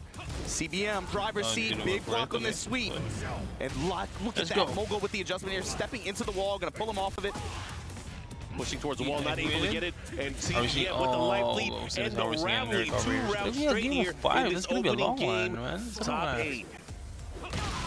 Nothing happened with that. You can use the momentum, man. Hit forward 4. You know where CBM's taking you off that high splat. Tornado at the wall. Look at that damage mark. 95 off of a raw launch. Oh, and he's going to get more action here. Gets the wall splat. He's going to go hit to the other side. One more mix-up could do it. Oh, he's going to get the blast. He should be able to close it out here. That's a dead. After the blow-up and the finish, CBM 1-0. Strong initial statement from Cherry Berry Mango. Issue now for Mogul 2. You just run your fang, you're down a game. We've seen this from him, this pick, in certain situations. I want to say TWT, LCQ. Like, it's not so often, but I'm thinking if he goes down 2-3 games, is that when you make the switch? Is he gonna commit to this the whole set? I don't know. That's questions that you have to have in the back of your head. I mean, we're gonna find out. Obviously not phased because he is still sticking to the thing, having some belief here. But again, CBM, if I'm him, I'm trying to get the biggest lead as possible, you know? Especially, yeah, build it up here, maintain momentum as long as you can. You got to think about the conditioning, too, for a lot of these players. This is a much different format, a much more grueling format, I would say, than having to play in a big open tournament, because you are having to be on point for several days at a time. Here we go. Okay. Iron Fortress with the dash behind it. Spinning axe kick, CBM. Wow, Mogul runs into the last hit. And can Savage sword. Get the spinning axe kick at the wall again. Diving. The poke, the pressure here. Goes for the mid option. 2-1-4, jab punish. Reverse Kempo, trying to find an opening. And this is a great follow-up there from Mogul. Able to clean it up and take round number 1 there. Whip punish on the stance, low strike. What a punish! That was crazy. Gets the hook fist, gets the follow-up.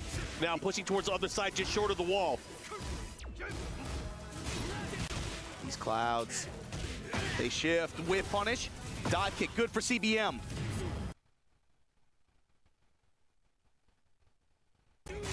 The step up, activate. Defiant back four from Mogul there.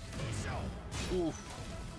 Gets the low, rotating around, counterclockwise, counter hit down, back 3. Gonna stomp on him. Touch him low, step is good, but again, second hit of that strings for CBM, able to realign. Big touch here from Mogul, got the wall. Splat, tip up in the hop kick. CBM gonna steal this round? He is gonna steal this round. He's gonna go for the rage yard, and he should be able to close it out here. Nice round, nice steal. After he breaks the furniture here. Worst kind of tourist. All right, we're going to talk to the tourism board about this one. Hopefully they don't mess up the coffee beans. Going back into it here, we got 1 round apiece. They gonna raise the terrors. No more raises on terrors, please. 4-4. Don't give them ideas. Kazama Fury downstairs. Oh, we got ghosts. We got skulls. Oh, it's about to get real ancestral down here. Oh, he has to be careful here. Just missed that combo, but still has the wall position. But the 4-4-4-3 delay. Double blue stuff. Oh, this is gonna hurt. Off the lift kicks, Iron Fortress. Low chop. Ooh, the whip punish out of stance. Got him with the reverse Kempo. Step and activate. CBM, what are you showing here? Oh. Good duck. Great reaction as well. He's gonna get the big spot. Oh yeah, he gets the big splat. The follow-up, looking to close it out.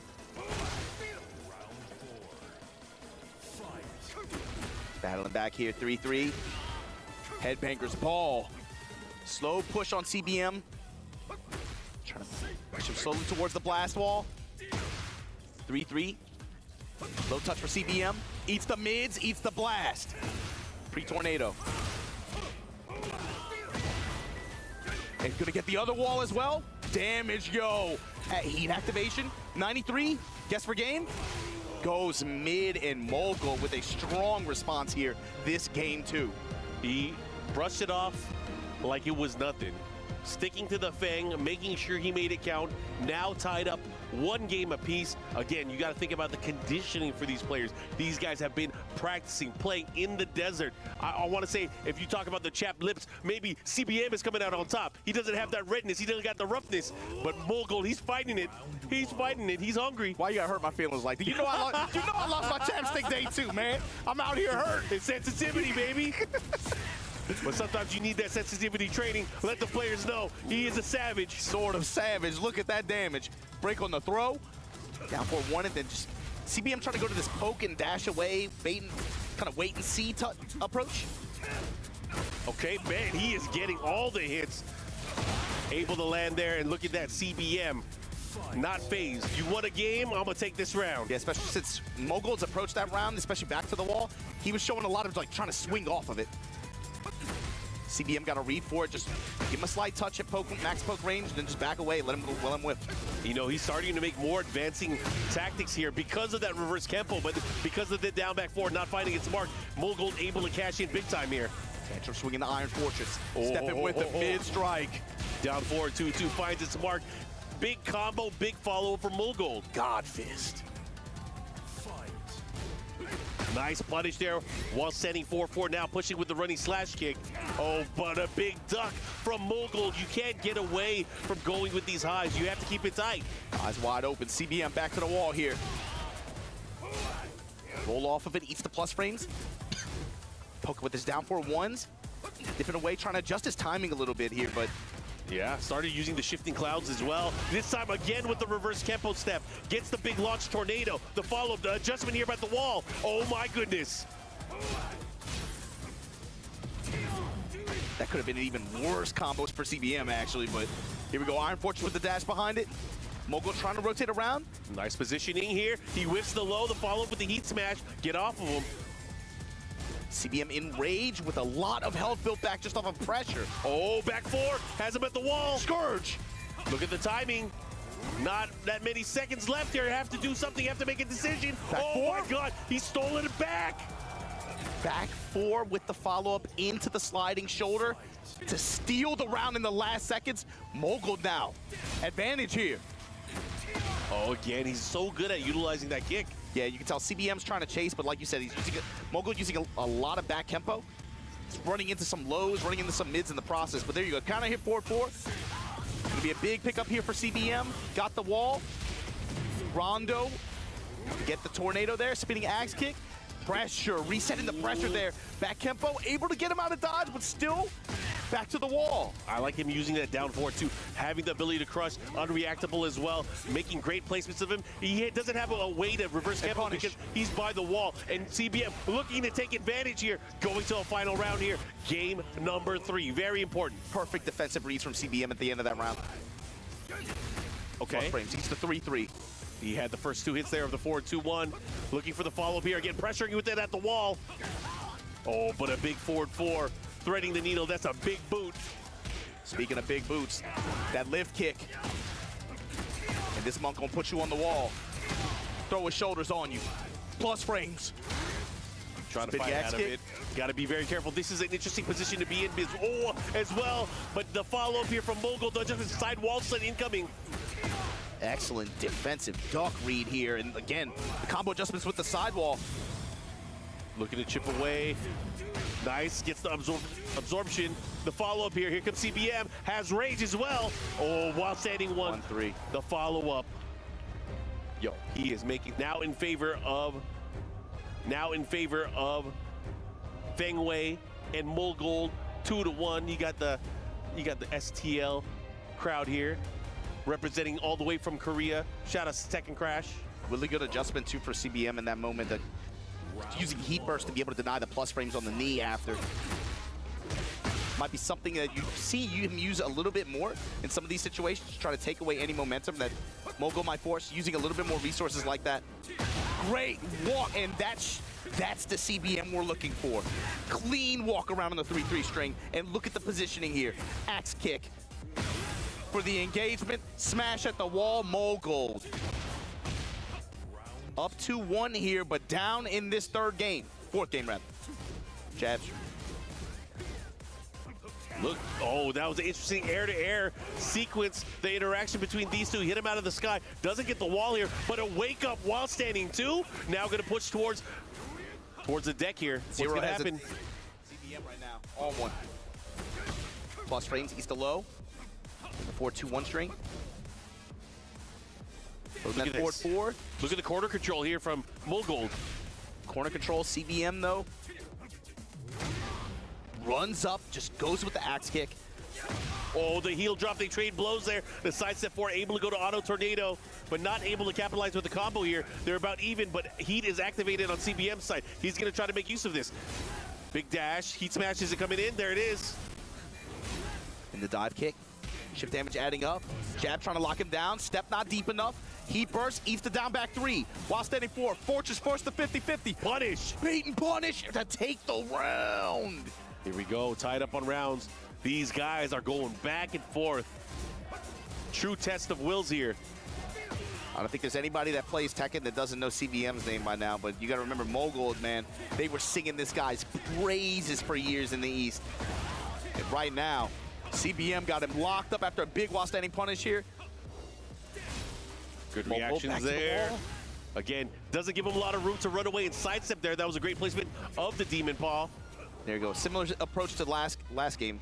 CBM using his heat burst to be able to just tank these attacks that will be able to give it Mogul an advantage in the heavy plus frames.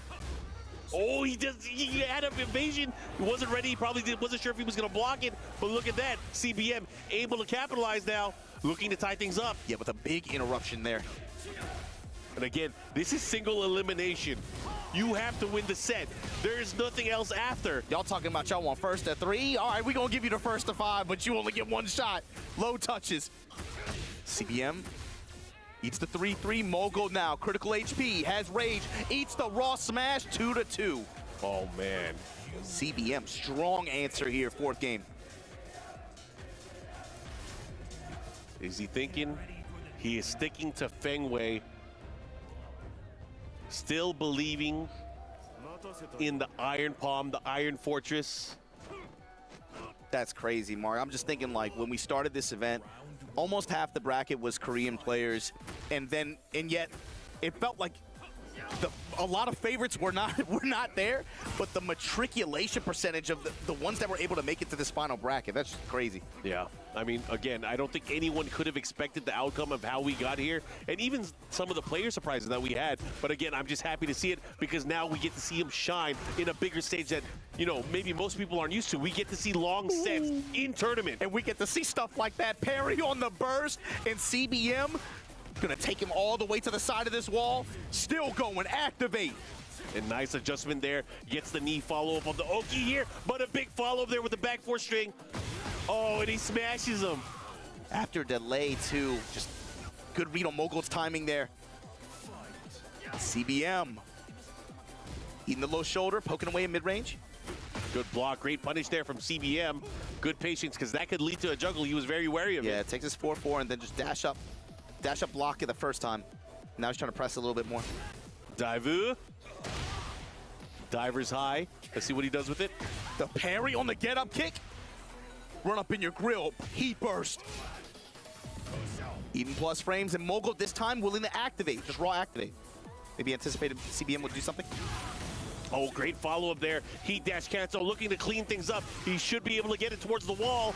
Doesn't matter. It's enough damage. And CBM slowly taking momentum here. Mid strikes. Oh, trying to catch him. Got to be careful. That's one move that will definitely track. Good activation here from CBM. Smells the blood. Trying to get the big kill Back here. To one dive kick the touch. Scourge. He was greedy. He wanted another one there, but a big whiff there. Has to be careful. What are you going to do? Great block. Good option. Still has a ton of heat to work with, Mark. And that's it. Punish. 3-2. CBM advantage. If this was a normal winners finals match, it would be over. But it's not over because you have another chance. And speaking of other chances, he's at the character selection. This is what I'm talking about. This is what you don't get on the normal kind of situations like this. And look at where he's go. No, wait. He's locking in. He's just making sure his buttons are working, making sure he has the right setup before he picks his character. But man, he hasn't locked in yet. Yeah, he's he hasn't locked in yet. He's got it hovered over it. You already know where we're going with this, though. I have a good feeling he's gonna lock in on it. At this point in the set, it feels okay to do, I think. Oh, yeah. It definitely feels okay to do, but maybe there is a reason why we didn't see it at first, because he has to, you know, maybe weather down his opponent. Oh, well, I just think he has so much competitive experience against CBM at this point. They play together, they practice together. You know, he knows that some of the player reads. Maybe he's not confident in the Yomi layers that Claudio would present. So he's like, man, 5 games, I don't know, but I could definitely get 3 or something like that, right? So Fang, in his mind, did Fang do his job, you know? It could, I mean, it could very well be that, because now with Claudio, if he wants to do this, he has to win 3 games, as you mentioned. But however, CBM right now is sitting with the advantage. He only needs 2 more to advance. Okay. And we know that Mogul, especially with this character, a mid-merchant. How is he going to sprinkle these lows in, and how is CBM going to react? Again, rocking that Demon Paw, representing right now. Good punish there with the 2-4. Heat dash, activation. Goes for the cancel. No, the crouch dash cancel. Yeah, he's just trying to realign. He knows the Mogul steps. He's letting out the entire arsenal. All the weapons, all the witchcraft. And yo, Mogul with the handshake float sequence here. Gonna activate, time expiring. Blue Moon Burst, fishing with it. Not much time to work with, and low snap kick. CBM checkmate.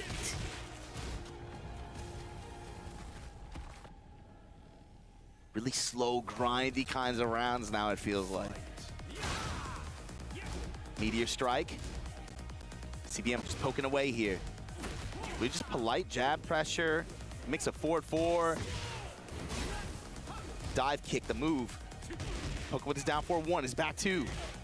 Gets the lift punch while standing 2 at the wall. Floor spike. Activate. Another spike. More damage, more Oki. Look at this, he's in the red though. This is very dangerous. He can make a comeback at any moment.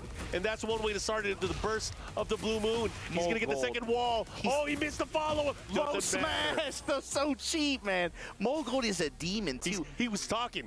You heard that? He was talking between rounds. Said, make some noise. Make some noise. Talking to the crowd again. Talking to CBM. Okay, has the wall here. Savage sword. Good. Great armor, there. But yeah, not worth it. And so here, sidestep, hook, fist, CBM. Cancel was not sure the wall positioning there. Medium line destruction, dash behind it, back 2. Meteor strike in return. Mogul trying to step. Here we go. Got the engager. This is big. Got the health back too, Mark. Got a chance. In rage. Lot of rage, lot of heat to work with. That's going to be a start. It's a mix. What's he going to go for? 4-4-3 again. Partial charge. One more time. Guard break. And the Quincy shot to finish him off. Shout out to Tennessee. Shout out to Tennessee and the Bleach players, baby. If you don't know, you already do. 2-1 Circle of Judgment, and the mix that he's been doing with that 2-1 string, whether it be back 3-3 after, whether it be Blue Moon bursting, he has heat. He's been really playing around with CBM's reactions as a result of that string and seeing how he reacts. What a 4-4. Step, not deep enough on the burst. Mogul with the advantage here, pushing on the wall. Oh, he almost got the wall splat, though. He has to be careful again. He's shooting. Jab, oh my God, the mid float. Dive kick got him in the back. Mogul able to tie this set up 3-3. And Claudio is doing what he is designed to do in this character switch, taking that game back, tying things up. Now, what are you going to do? CBM. This is essentially a race to 2. Rematch with Jin. He locks in on it. And so my question, yeah, what you were saying, Mark, if it's a race to 2 like that, so we expect this. Mogul drops the Claudio in halfway through the set. Immediate results. Able to, again, force some of these, again, Yomi layers, especially when it comes to the running 3 charge, the 4-4-3 charge attack in heat. But over the course of 5 games like that, can you keep guessing right? Is that something that he's not confident in? Is that one reason why he saved kind of Claudio for this situation? We'll see. I mean, this is where the layers come into play, because this is definitely their main characters. This is definitely what they're most used to. So we're about to see some magic. Ooh, and that was almost a nasty adjustment at the wall from CBM. I can't believe that didn't work. Back 3. Spinning axe kick. Testing with the 2-1s, gonna run a smash. The expiring heat, traded CBM's favor. And he got the follow-up there. Look at this big damage. He's in range. One more hit could do it. And a jab sequence. CBM back on top in the set. Set count. The knee, the low strikes. Big sweep attempt, and not even a block. He sidewalked him and just got the rising 2 and gonna get the wall. I mean, that was a huge gamble. Sometimes you gotta go to the casino, pull the slot machine, and you hope for magic. But unfortunately for him, he got cherries. That might be the only one you see the set. Oh, side set 4. Hey, cherries ain't that bad on the slides. No, they're great, but I mean, he had to deal with the good cherry berry mango. He's going in. The reel's in his favor. Oh, but Mogul fighting back. Mogul's been super good about interrupting a lot of the slower attacks out of stance, too. Feels like Cherry Berry Mango, if he wants to go for the low chop, he's been punished for it every time. Or interrupted. I mean, right now, look at the way that he's just defending. This time able to get the crusher, the second hit, the patience there from CBM. CBM looking for a way to start the offense again, and that's one way to do it. Demon's Paw to engage here. Low touches, mid smash, break the glass like Daryl Dawkins, still pushing. Rondo, and then, doesn't even get the balcony break, not even necessary. But game point. Threatening to go up 4-3 here, CBM. Wow, what a hook fist. Sidestep hook fist, beating him at the pass. In your face. Oh my gosh, and the follow-up there. Savage swords. Scooping swords at the very end. Look at the advantage here. CBM, he wants to get the set advantage. Can he do it? The movement, but then the meteor strike to engage from Mogul. Oh, this is crucial. This is critical. The poke and walk from CBM. Got the one more strike. Oh, the block, the punish. This is huge. He needs to do something with it. Oh, and it wasn't enough. He did not have enough life to survive the back 2-1, and CBM now 1 game away from moving on to our semifinals. CBM very quietly came into this event. He was talking about, you know, I'm just focused on the match in front of me. I just want to make it to day 2. I just want to make it to day 3. He's now on the verge of being able to make it to the semifinal of this thing. If you're one of the top 32 players, there's no way you come into this quietly. This is his second time in top 8. That's what I'm saying, man. People have him on the radar, and unfortunately for these guys, they're playing against the teammates. Pac-Man. That mid-kick strike there got Mogul in trouble, and now we're starting to see the Z-axis activate for CBM in a big way. He's been able to get a lot more whiffs as a result. Oh, what a step there. He's going to get the wall splat. Floor blast. Oh, man. You were just talking about that Z-axis. He made that Z work. What's he going to do? Can he capitalize? This time he's letting the gunshots ring. Oh, Mogul got a power pellet, bro. Oh, it's back New to the Year's wall. Eve. It's 11:59 p.m. They're shooting early. He's in the red, though. He has to be careful. Oh, no. There's no way he pressed. There's no way. There's a punish. Gets the throw, and he's going to take that round. Round 2. Fight. Still have several floor blasts on the bottom floor of this Pac-Man stage. Sidewalk again from Mogul. Able to just open up at just the 2-1 there, but presses into a counter hit here for CBM. Inky, Blinky, Clyde, Sue, they all gotta watch. 2-1 step. CBM throwing his hands up, gets launched. Tornado, another. Give me them pixels. Activate. Oh, and he's gonna reach. No, just shy. Oh, but a step. Can. Yes, we can. And that's the problem. That's where the problem lies. That micro adjustment there. CBM capitalizing. He's looking to take this round. Can he do it? Oh, look Smash at for the pressure. What's he going with it mid? Back to 1, fishing in mid-range. Meteor strikes. Why are there cubes everywhere? Oh, he shot him in the face. Oh, the 132 too late. Oh. Back 3's putting knees on your chest. Mogul. Back 3, back there. You think he's Bruce? What's he gonna do? How is he gonna react here? Mogul with a huge lead here, wanting to tie things up. That's the first time he let the 2-1 the circle judgment string rip. CBM prepared. Side step, hop kick. Sky slash Nova, and just like that, Tornado. Mogul pushing. Counterclockwise step from CBM, and finally a good sidewalk. Opportunity for him to get back into this game. That's huge. Gets the follow-up, guaranteed hit. Good block there from Mogul, still having that defensive presence. The low chop has not worked out for him at all out of stance. Ooh. And the spinner Rooney, Booker T, talk to him. Activate. Splash, look at the damage. Damn it, he's farming the hits at the wall. He is a monster rancher. Mogold climbs back into this thing, ties it up 4-4. Long set, and we're going to the last game. Why does this game do this to us? You might as well give us final round. The final game, I mean, we're basically there in a 1-to-5 scenario like this with the stakes that they have. And look at where we're playing. Oh, man, the gates are open. Phoenix, Ifrit, they are battling it out. There's no brotherly love here. We are going all in. Teammates are not. Only one moves on. Who's going to get wall control early on before the stage transition?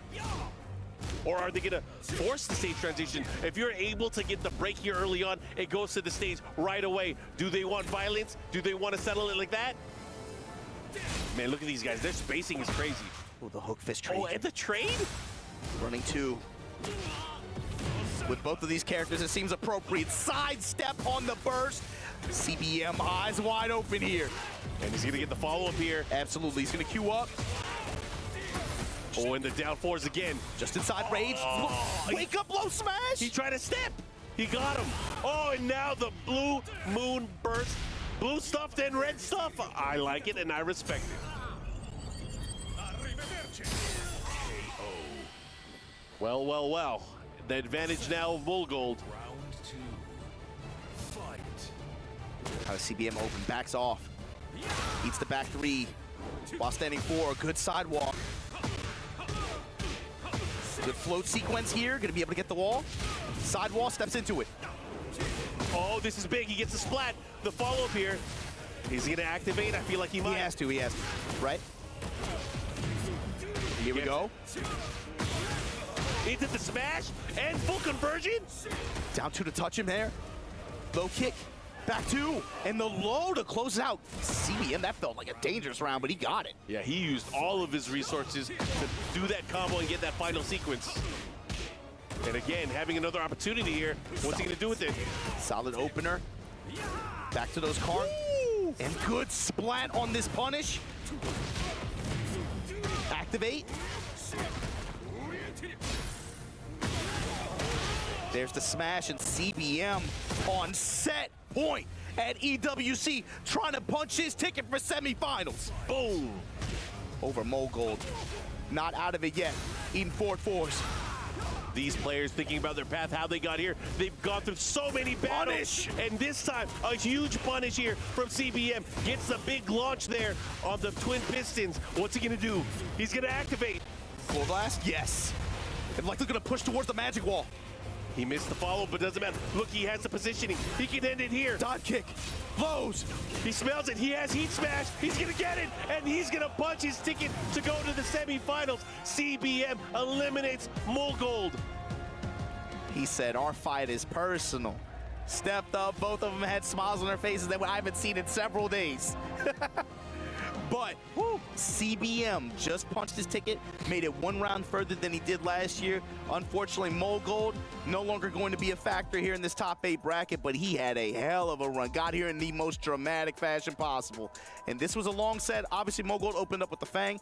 Fang maybe didn't have as much results as he wanted, but he got 2 games out of it before he swapped to the Claudio. CBM just long-term, his side, I believe the Z-axis movement, his side steps and sidewalks really, really activated throughout the set, and it got him a lot of mileage.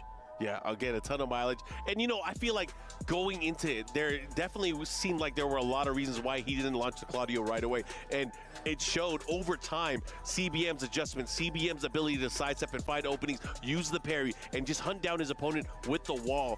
That really helped in a big way. With Fengwei, he had the reverse Kempo step, and that was always playing in CBM's mind as he approached offensively. So it was kind of like a way to kind of push back the offense for a time. But he decided, after a few games, I had to pick my stuff. I had to pick Claudio. And even considering how Mogold applied the knee charge shot pressure, you saw CBM in some situations had really, really good calls. He had a sidestep and completely read Mogul's timing, charge timing on one of them and just got big return for it. So it felt like wall sequences over time slowly started to lean into CBM's favor, like you were saying. Yeah, and of course, look at these guys brought it down to the final game, and it was so crazy going back and forth, but CBM with key heat smashes, able to make it work. He was able to take the victory, but now we're going to go to a quick interview, so let's go to the stage. Ladies and gentlemen, let's hear it for CBM! Man, your run right now is looking insane. In TWT 2023, you actually made grand finals. You had an insane run. Does this feel like a similar energy? It's much heavier. Heavier in what sense? You feel like more? You feel like there's more pressure? Oh yeah, because the second place when I made Tekken World Tour Finals, it was the end of Tekken 7, so I was relieved.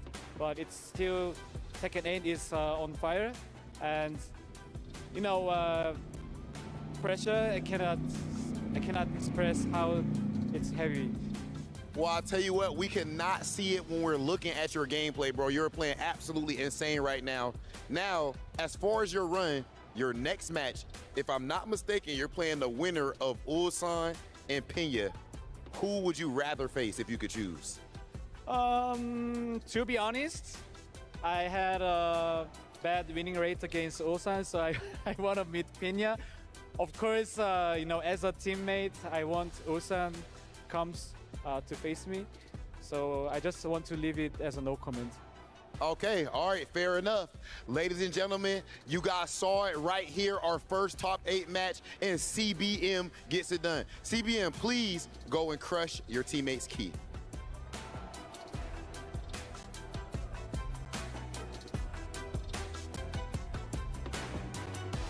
All of his training, being able to move forward, and unfortunately, again, for Mulgold, it is the end of his tournament, but CBM is moving on. Like he said, he doesn't know who he's going to face, but he'll leave it at no comment. But I'm pretty sure he wants to face Pena, as he mentioned. This is a rough one too, Mark, because now CBM got to take Mulgold, got to take his... This is like when you got to execute the homie. You know what I mean? Like, this is it's either them or me.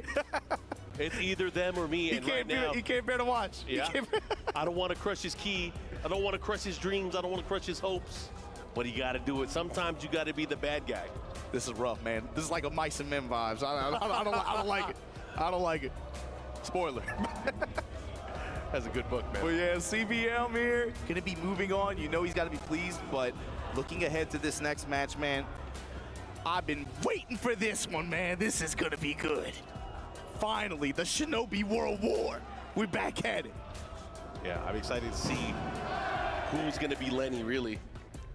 Anyways, we're gonna go into the action.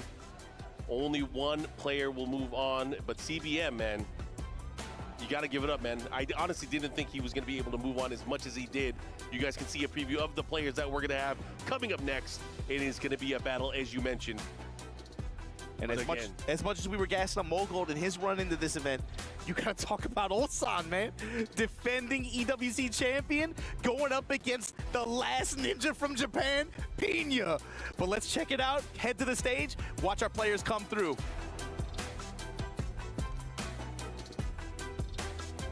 And just like that, we had our first match of top 8. There's just something special about single elimination. Do or die. Right now, somebody has to go, and CBM decided it was not going to be him. Especially when you're going against a teammate of yours, really someone you've played so much with and against and cheered on. But it was a great game going all the way to map or to game 9. It was good to witness. Honestly, a good primer for the rest of this night. And the rest of this night, the action, the energy is only going to be going up. Ladies and gentlemen, I think it's time for our next match. Are you ready for your next match of Top 8? Okay, it sounds like they actually mean it. Let's get into it then. Introducing first, the reigning and defending EWC Tekken 8 champion, Ulsan!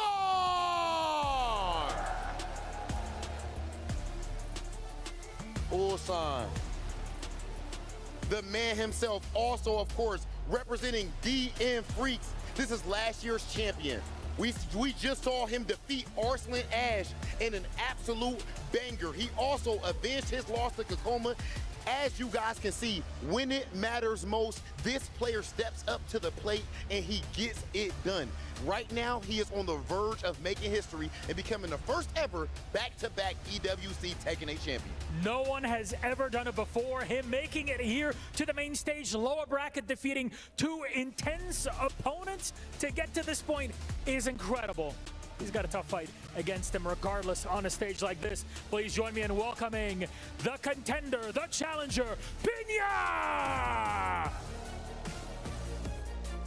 Fighting for Varel, the Raven specialist like no other. Uniqueness guides his hand. And despite kicking off his career only 5 years ago, he has been consistently all around the globe fighting for a spot among the stars, naturally leading him to the Esports World Cup main stage. Well, that said, we on the main stage and we do have a bit of a tradition here at EWC. So Pinya, Ulsan, meet us right here front and center for our face-off. One of you has to go home. Only one can advance. Ulsan, do you have any final words? Kill you. Wow. Wow, wow, wow. Final words then? That's pretty harsh. Kill you. Okay. Enough said then. Please, of course, you can shake hands. Let's get to it. This is absolute, and kill you is crazy. I'm so glad this is gonna happen, because this game is hyped up like no other, and these two are staring down one another in this huge matchup. We're ready, they're ready, our commentators are ready, so let's get it started. Send it off. It's nothing personal, man. When you a ninja, you got one job to do. You gotta secure the secrets, and you gotta kill. You gotta go for the neck. Ulsan versus Pinya, Korea versus Japan, the classic, but with people who I think represent the new gen of their respective scenes. Even though, you know, Pinya's a little bit older, Ulsan's a little bit older now, they were on the come up, especially the past, it feels like 7 to 8 years, in a huge way. Pinya specifically, I think from the beginning and middle of Tekken 7 to the end, had one of the biggest leaps in terms of level of play in the game, and he's kind of carried that into Tekken 8. Obviously, after a rough year last year, he was the odd man out. Both of his teammates qualified for this event. He was searching desperately across the globe for a ticket, could not get one, was sad, crestfallen.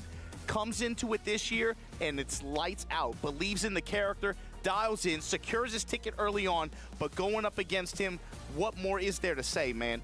Defending EWC 2024 Tekken 8 champion, Ulsan.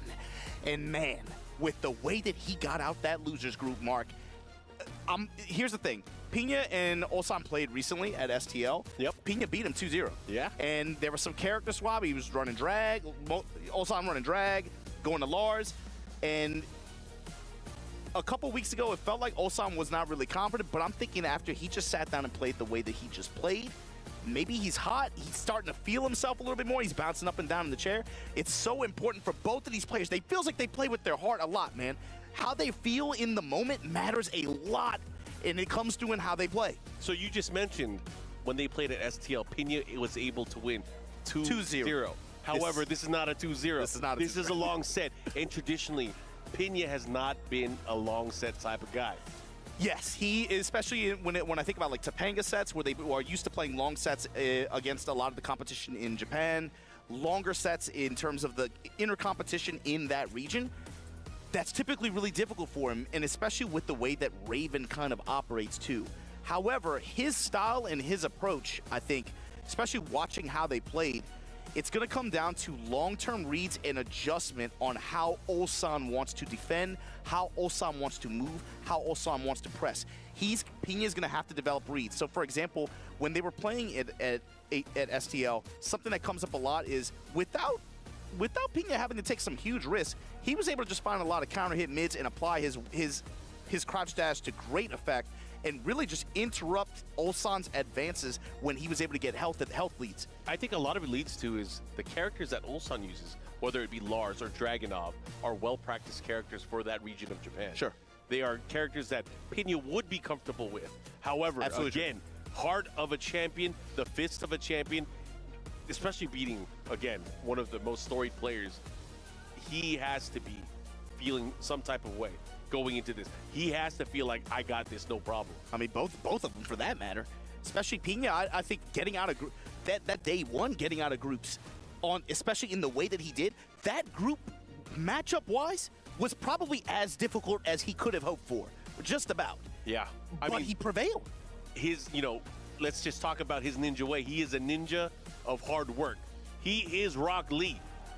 And I love he got injured. He was put on the side for a long time. We didn't see nothing from him. You saying in season one. You saying it in jest too, Mark. He said it in the interview. He's like, by the numbers, I should not have won this. I don't win this. But he played with heart. And that's what he said, and it shows, man. And especially with the winning moment, that release, that emotion. Both of these guys, that's going to be a big deal in this long set. How they feel and how they control or release emotion throughout the set, that's going to be reflected in their gameplay, I promise you. Yeah, well, either way, I am excited to see this. Do you have any thoughts with Ulsan here? Is he going to go into this and is he going to pick Dragunov, or is he going to pull out the Lars? Well, I think it might be a similar structure to like what Mogul did, where maybe he runs two characters, but it feels like today, especially after what he's done, dude, I think maybe he just goes, maybe he just overall just commits to drag for today. Yeah, I feel like sometimes as a player, you're like, you know what, I'm on fire with this character, I'm gonna rock it with this character. You don't, bro, if it's working the way it was just working and in that fashion, I don't think, it's hard to change, man. It's hard to make a good case for changing that. I mean, another thing to consider and think about going into this is like, a lot of these players, world-class players, they're prepping for Arslan, they're prepping for Atif, they're prepping for players like me. But has anyone prepped for Pinya? It's hard to say, especially I think for Ulsan. It's hard to say like he didn't prep for. I'm sure he did, to some extent. Yeah. But I think coming into today, the Arslan set would be way more on his mind than than Pinya. I doubt.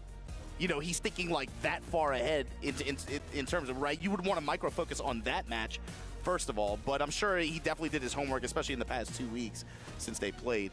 And that's going to be what's interesting for me, because Pinya's playstyle, while like it's easy to get distracted with how he moves and the way he employs his offense and crouch dash mix-ups, to me it's about how deep into the move list he goes. Yeah. He's willing to use his in-depth character matchup knowledge is an optimization of combo routes and adjustments.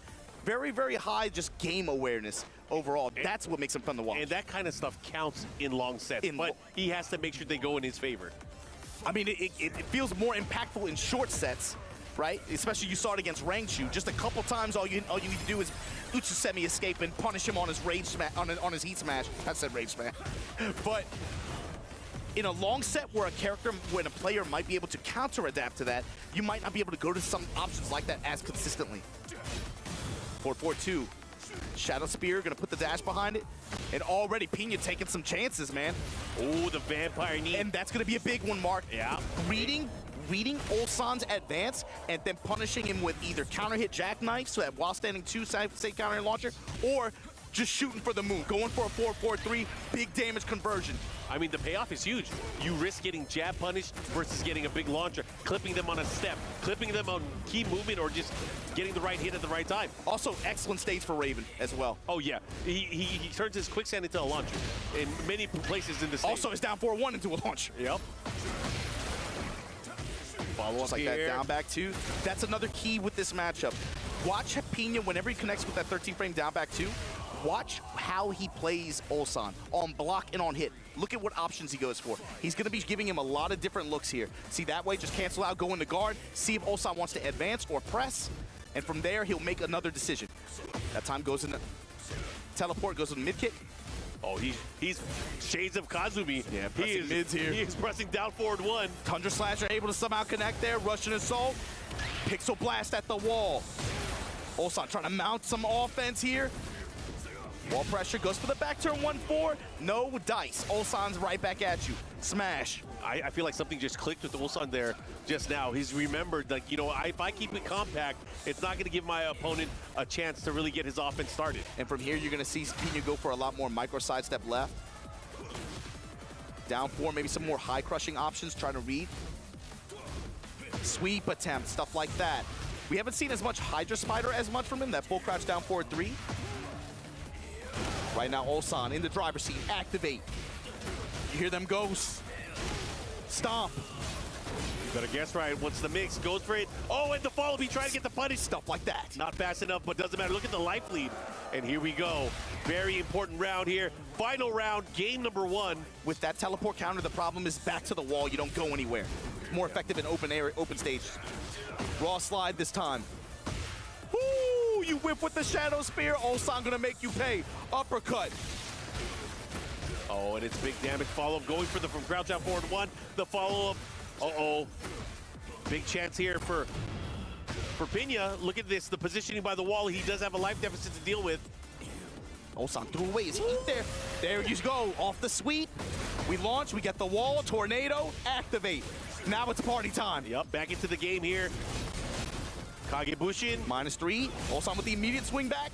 Hellfire, delay, goes mid. Back 4, able to get the hit. The follow-up on counter. Oh, the power crush. He could have closed it out right there. What happened? Doesn't matter, he still cleans his plate. And that's Ulsan with the counter read in that moment. Going to power crush, leveraging his HP as cash, fine. I have an idea he's going to go for the safe counter hit launcher in that specific scenario. Perfect answer. I like it there. He was able to get that insane read at the very end. That power crush, had it missed, he would have lost the momentum. He would have got jabbed back, but he had enough to move forward. Jab back or at minimum 2-4. Yeah. Punch kick combo. Here we go. It is going back to the Phoenix Gate. Man, why does this stage show up so much? I'm not that mad about it, to be honest. I like the stage. I like the music. We turn up a little bit, but we haven't seen it a lot this week. I will say that. Jab string. And this is Ulsan playing with speed, not letting Pina set up any elaborate mixes. You know, a lot of Raven stuff, it takes like, it plays off a hesitation in a lot of these cases, right? Yeah. Ulsan's showing none of it. No, dude, you're not going to be able to feint and go with Buzzsaw. You're not going to be able to do any of these kinds of like delay, built-in delay attacks that go mid or low. I'm glad you brought that up too, because you know when Raven starts getting flowing and when Pina really starts getting the offense to kind of work in his favor, in his rhythm, that's when the beauty of his character really starts to shine. But right now, he's having to deal. What the miss input? 4-1. That time back turn just goes with the 2-2 string. Then into that deep sweep from Ulsan, and Ulsan, man, on cruise control right now. Down 4-1, pressing mid. Breaking the grab. Buzzsaw. Ooh. And that's the problem with going to some of Raven's more elaborate lows like that, some of those slower lows. Dragunov in this matchup comes up with the 1+2, especially in heat, becomes a launcher. Oh. Like that. 12 frames while standing, 1+2, heat dash cancel, going to the other side of the stage. This time going for the low.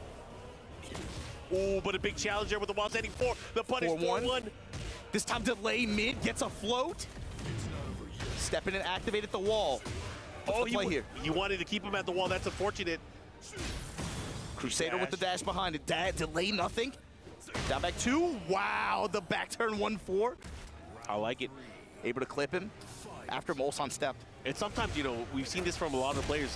Finishing strings sometimes is the unexpected thing, and you'll catch your opponent off guard. But is it worth it knowing that you can get launched and killed for it? Okay. Tartar's able to anti-air there, but unfortunately resets in the slide after the Soul Zone. Ulsan able to come up with a big punish there. And Pina right now locked at the wall. Power crush into safe mid approach. Ulsan not sweating at all. Pina looking at the sky, looking for some kind of answer. Has to change up the momentum a little bit.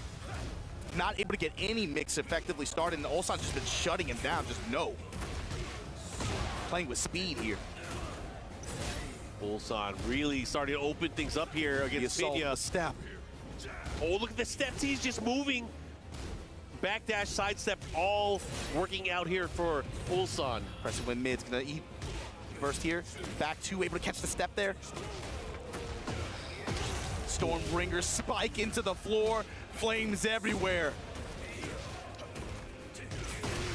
And the power of Ulsan right now, no hesitation, eyes wide open. All these illusions, all that genjutsu, not on me, man. Yeah, Ijutsu don't work on me. That's a great crowd shot. That is a great crowd shot. Two different dynamics. Two different teams, two different... Man, two different expressions for sure. All right, going into it, how can Pina be able to keep this tight and crack Ulsan's guard? He's been so tight about defending, so it's like Pina feels desperate to have to try to do more delay mix-ups and stuff like that, but Ulsan senses it, he sees it, and he just interrupts. He's taking advantage of the gaps. I don't know if I want to put it into the universe, but I feel like the only way Pina can do this is he has to take bigger risks. He's gone for a few. He kind of stepped away from using the quicksand. And again, back on this stage too. Like you said, he needs to go for the mid mix. Out of Soul Zone, step, Hellfire. Ooh. It is a more linear smash and slower as well. Great step from Ulsan. Smash, just outside of Rage, Pina. Bishop with the safe mid launcher. Bro. Oh, the black hole! Black hole sun able to shine down as Pina gets the Rage Art and the kill. And now watch the shadows. On the Pac-Man, so you got to deal with all the blue ghosts now. Rider kick. All right, here we go. Pina with that big round. Definitely needed that. Changing up some of the options that he's choosing on offense too. But in the face of an uppercut like that, you can't just be throwing gang signs. Ulsan is not gonna let that rock. Yeah, not in my hood. Not in my hood. Oh my goodness.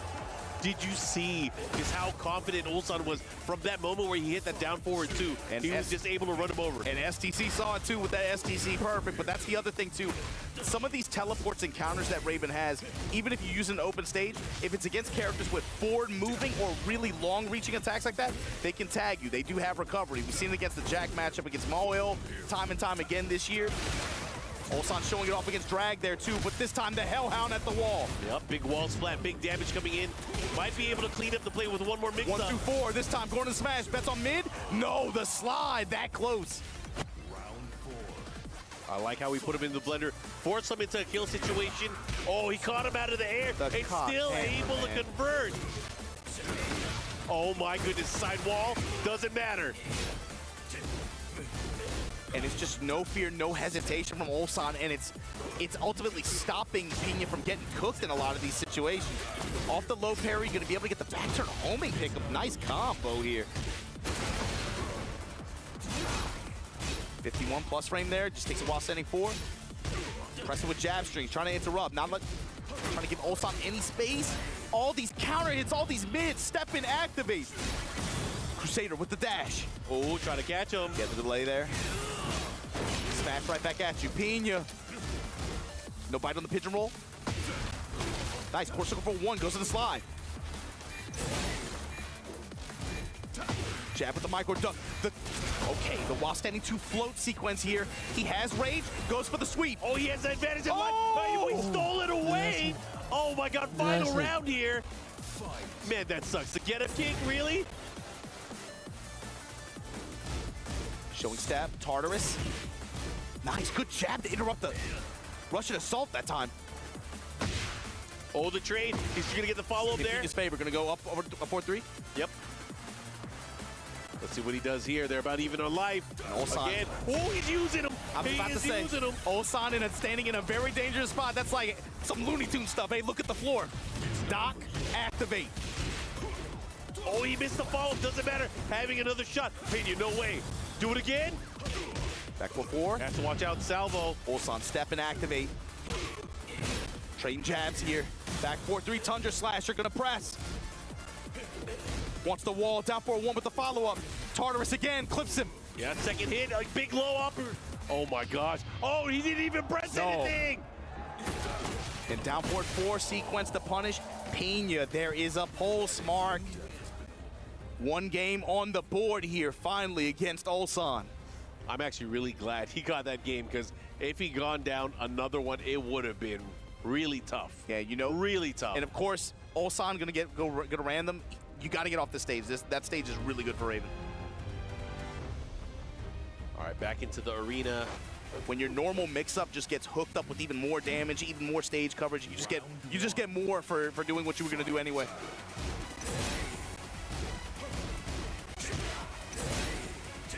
Pressure here. Ulsan already pushing towards the wall. 2-1 in favor of Ulsan. Again, these players fighting for a lot. Winner will move on and fight against CBM. Ulsan has had such good movement. Anytime PJ has tried to force mix-ups that are a little bit dishonest, Ulsan's sideways movement, especially like stepping towards the right, comes in with the shoulders that time. Whoa! Shadow Spear with the dash behind it. Yeah, that's unfortunate there. Missed the combo. Drop the follow-up here, goes for the grab. And Ulsan not pressing into these mids either. While standing 2 has not been terribly effective for Pina. And even then, the sweeps have been blocked as well. Ulsan just with good guard, good movement. 2-3, gonna try to set up for a spacing trap. Russian Assault, able to pursue. Yeah, that assault has been key early on. Ulsan really utilizing it in a way where he really restricts his opponent from moving. Now this is interesting, Mark. The way Pina opened this round, he's doing a lot more back turn mix, but he's really changed up the options that he's shooting. Oh yeah. Keeping it all about speed. Counter hit while standing 2. This is his chance to be able to try to get some momentum here. Create some mix-up opportunity, activate at the wall. Wants the wall, plus frame, while standing 4, goes with the mid-mix. Plus frame again. Instant smash, delay, mid, plus frame. Keeping it really tight, wants to lock him down. That fast jab out of back turn, but the Tundra Slasher right back at him. Right into the heat smash. Oh, the big low, the follow-up, they trade. Oh my God, he caught him out of the sky. What an adjustment there from Ulsan, and he's gonna range art. Wow, wow, wow. And that is why Ulsan is one of the best. The awareness in that moment to know he's looking for one of the counter options. Fine, he wants to go to back 2 and get that parry in the dive. Instant jab float, the down 4-1 from max range. Foosies. All right, here we go. Ulsan with that amazing sequence in the previous round on a crazy tear of momentum right now. Big low parry. Pina, can you put something together? What's your program guide say? He's got to be able to build momentum from here. The close range slide, harder to react to at that range. Gets the tornado, gonna activate here. Goes to the running 3. Oh, tries to delay and have him wake up into the back turn 4. Crusader, push. We're gonna just take the low. That was, man, he spent all that heat just to get that down 3. Yeah, he wanted to utilize all those resources, but it didn't really get him anything, and this is where it can be unfortunate, now having to deal with the heat smash and the heat dash cancel. Especially for Raven, the heat is such a big resource. That says a lot that he would go for that mark. 4-4-3, he's getting a little bit desperate here. This is gonna be a big round win for Ulsan, just in terms of the spiritual momentum. That felt like definitely some desperate swings from on Pina's end. Yeah, and unfortunately for Pina now, he has an even bigger deficit to deal with. Ulsan taking another game, and I feel like as the gap gets bigger, as the stages go more against his favor, it's going to get really, really tough here for Pina. Yeah, especially depending, as the spread becomes wider. Good for him. As the spread becomes wider, so yeah, this stage works out. Obviously, with it's similar to the Pac-Man stage. When you have the floor breaks, you can go for your sweep option or several other. He has a lot of ways to break the floor, and you just get hooked up more for doing options that you would do anyway. More real estate. Ooh, the knife is jacked. Gets the big counter hit to start things off. Got the wall, got the tornado. Wants to just keep it here. Go in the sweep, and the floor is purple. Comes up with the wall standing 3+4. We have engagement. How does Pina use this? Just throws it away on the 1+2 and just wants to force the 50-50 that bad. That's okay. We sweep and launch. That should be the round. Even if it's off axis, it should be enough. Yep, should be able to close it out. 7 golden letters, the perfect. Courtesy of STC and Pina Gaming. Down back 2, instant challenge from Ulsan. Slight delay and then just use up the armor. But again, sweep turns into a launcher. You gotta love it. If you're a ninja, you like stages like this. Up kicks and great combo adjustment too. Wow. Here comes Pena. We were just talking about it, how the deficit is getting much bigger, but Pena looking to close that gap. But here comes Ulsan. Here comes Ulsan. Able to get all that gray health back. How does Pena? There it is. Finally, I've been waiting for it. Sudden Strike finds its mark. This is something that he did to great effect during STL. Willing to just challenge Ulsan's advantages like that. A simple block punishment. Pena, some momentum on his side now. Okay. Pena with a lot to prove here, knowing that he can take it to some of the best players in the world. But this time, with the longer set, can he do it? Can he catch up with the rest of them? Pena got really lucky there. That trade with Assault could have been much worse. But he finds the low parry, and this is how things can get started. Not about the damage, but about the activation and what comes after. 4-3, no follow-up. Tartarus showing back turn. Oh, the big sweep, the ankle, the hatchet. Ulsan undeterred, pressing. Heat about to expire. How's he gonna burn it? Shadow Spear with the dash. I like the chase down there. Has to be careful how he approaches. Look at this, the movement from Ulsan. Oh, and he gets the Assault finally. While standing 2, ducking in his face. He hasn't done a while standing 1 yet, Mark. Yeah, I mean, he can survive it, but he has to be careful. Oh, he gets his leg taken away from him. Now what? How do you deal with that? No, no! He was so ready with the option. The sidestep right, beat out the high. He didn't think it would whiff from that range, and then by the time he realized the moment passed. Aqua Spider, and then forcing again the sweep. This time going for it, gets punished. Oh, and a counter hit throw, able to land. And then finally he went for it, and then got instantly punished by Ulsan. Down forward, the jabs, counter hits, punish. Pena step, try to get him into the mix. Bro, he was ready. Sidestep uppercut. And that's gonna put Ulsan into the life bar lead. Yeah, this is an important game, Mark. He has to be able to win here on this stage. Teleport out of dodge, but Dragunov, that brother can move, man. Bro, and look at that. We are tied up. Going to the final round here. Ulsan, if he takes this, he is gonna be at a momentous advantage. Jab strings in a throw. Break from Pena. Ooh, I like it. The crouch dash pressure. He earned those while standing 2s, a few of them with all the sweeps, but now more back turn pressure, and that might be the key for Pena. Going to back turn, giving Ulsan some different looks here. There you go, Shadow Spear to follow it up. Yep. 4-2-3 gonna interrupt, activate. Oh, the risk is gonna have to come into play here. What's he gonna do? The 4-4-2 able to land there. Might have been a misinput, but still able to get the most out of it. Now what? Here we go. Deal with the heat smash, the trade, the follow-up. Oh, and he's dead. Unfortunately for Pena, he now has to deal with a 4-1 deficit. And Ulsan, you see there shaking his head confidently because he knows that was the one, that felt like one that Pena really needed to win, especially on that stage in that situation. Because now we're gonna go back to random. You're rolling the dice again, but it really felt like he needed to win that when he had a lot of momentum built up.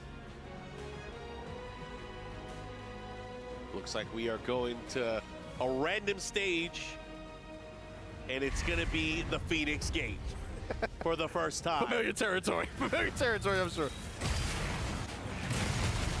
Burning the flames. Pena, you down 4-1. Everyone in Japan watching. Underdog for sure in this event. Going up against the defending champ, what have you got? But you never know. What if he hits his limit break? What if he activates? What if he goes crazy? That's what I'm here for. It's never over till it's over. It's only 4-1 in this best of 9 series. Right now, and Ulsan the one moving, putting the offense on him. Big sweeps, activate. Back 4-4, and then just gonna step in low. Polite back turn pressure there. Step in the interrupt. That's one of the slower heat smashes. You can't really bang on in close range like that. Yeah, that's unfortunate, but great presence of mind there from Ulsan. Able to seal that round of wave, interrupting that heat smash. Orange clones, I don't want them. While standing 1-3. That ignition switch, good interrupt from Pena. Oh, but an amazing block from Ulsan. Yeah, now lows him. Wow, fishing with 4-4-3 like that. That was a light punish too. Yeah, I feel like with that fish, maybe it'll open up those. Oh my God, never mind. I was gonna say maybe it was gonna open up an opportunity for some ground traffic mix-ups, but unfortunately, Ulsan was ready, and just like that, we have set point in favor of our defending EWC champion. Yo, Ulsan with the ultimate sandbag. Walked into this event, I am not confident. Right now, looking to lock his ticket for this semifinals matchup, but he's got to put the shadow. He's got to put the ninja down, man. Right now, Pina advancing with jabs, touching him low. Down back 2 power crush. The read is good. Yep. Shadow spear to follow up. Big follow-up. Has a slight life lead here, but now Ulsan starting to open him up with the Russian assault. And the steps have been good, too. You got to be able to take advantage of the openings. Putting that jab out there. Quarter circle 4-1 sliding on him. Again with that wall standing 2, trying to create something. Jab string, follow up here again, one more time. Really trying to get him swinging. Activate. He's stepping left in close range. Fishing mid, goes for the sweep, it's good. Burst canceled, that close. 4-1, step in low. He dashed out the back turn 4. Oh, the delay, the third. Jab, counter hit throw, broken. Deep breath, he's gonna get the big hit. It's not gonna kill, but it's gonna do a ton of damage here. And he's gonna have the life lead, I think. I think Ulsan is gonna have the life lead here. Look at time, Mark. 8 seconds, 7 seconds. Oh, down back 2. Pina fighting for it, trying to stay alive. What can you do? Sweep! Oh my God. The spacing from Ulsan secures himself a semifinal spot where he's gonna go up against his teammate, CBM, waiting in the wings. Man, Pina. Gotta give it up for Pina, though. One of the 2 players from Japan here in our top 8. Unfortunately for Pina, he is not able to move forward with his ninja way. But again, he fought very valiantly throughout the entire week. No, definitely one of the most dramatic performances in this event so far. His performance in the group stages was incredible. Ulsan, of course, though, like we said, also had a hell of a run to be able to get acclimated, to get feeling good, man. Riding that wave of momentum that he had from the qualifying position. And then it's like he just took that into this set, just firing on all cylinders, not really giving Pina any space or time to really emphasize some of these like delays or layered mix-ups. He was ready with call-outs on most opportunities, it felt like, consistently over the course of this set. Anytime, and it got frustrating for Pina. He started to take wilder swings, and then it kind of snowballs onto itself, you know? Yeah, I mean, just looking at this, I think over time, Pina was really trying to struggle his way to get his offense and his flow started. He was always having to deal with the counter poke play of Ulsan, whether it was the down forward ones, the jabs, or just him utilizing the Russian assault. And then you always have to put in your mind that Ulsan knows how to move. He can move like the best of them, creating opportunities for the rest of his offense to take the turns back and just put Pina away. It was crazy. And even some of the deeper character matchup knowledge that Pina has, being able to use escapes, different options to escape some of this pressure. Ulsan was a step ahead, able to pursue and punish him a lot of those times. Whereas against Rangshu, right, to qualify, that didn't happen as much in short set like that. But let's take a look, listen to what Rob and Milos have to say with the players on the stage. We'll catch you guys in a little bit.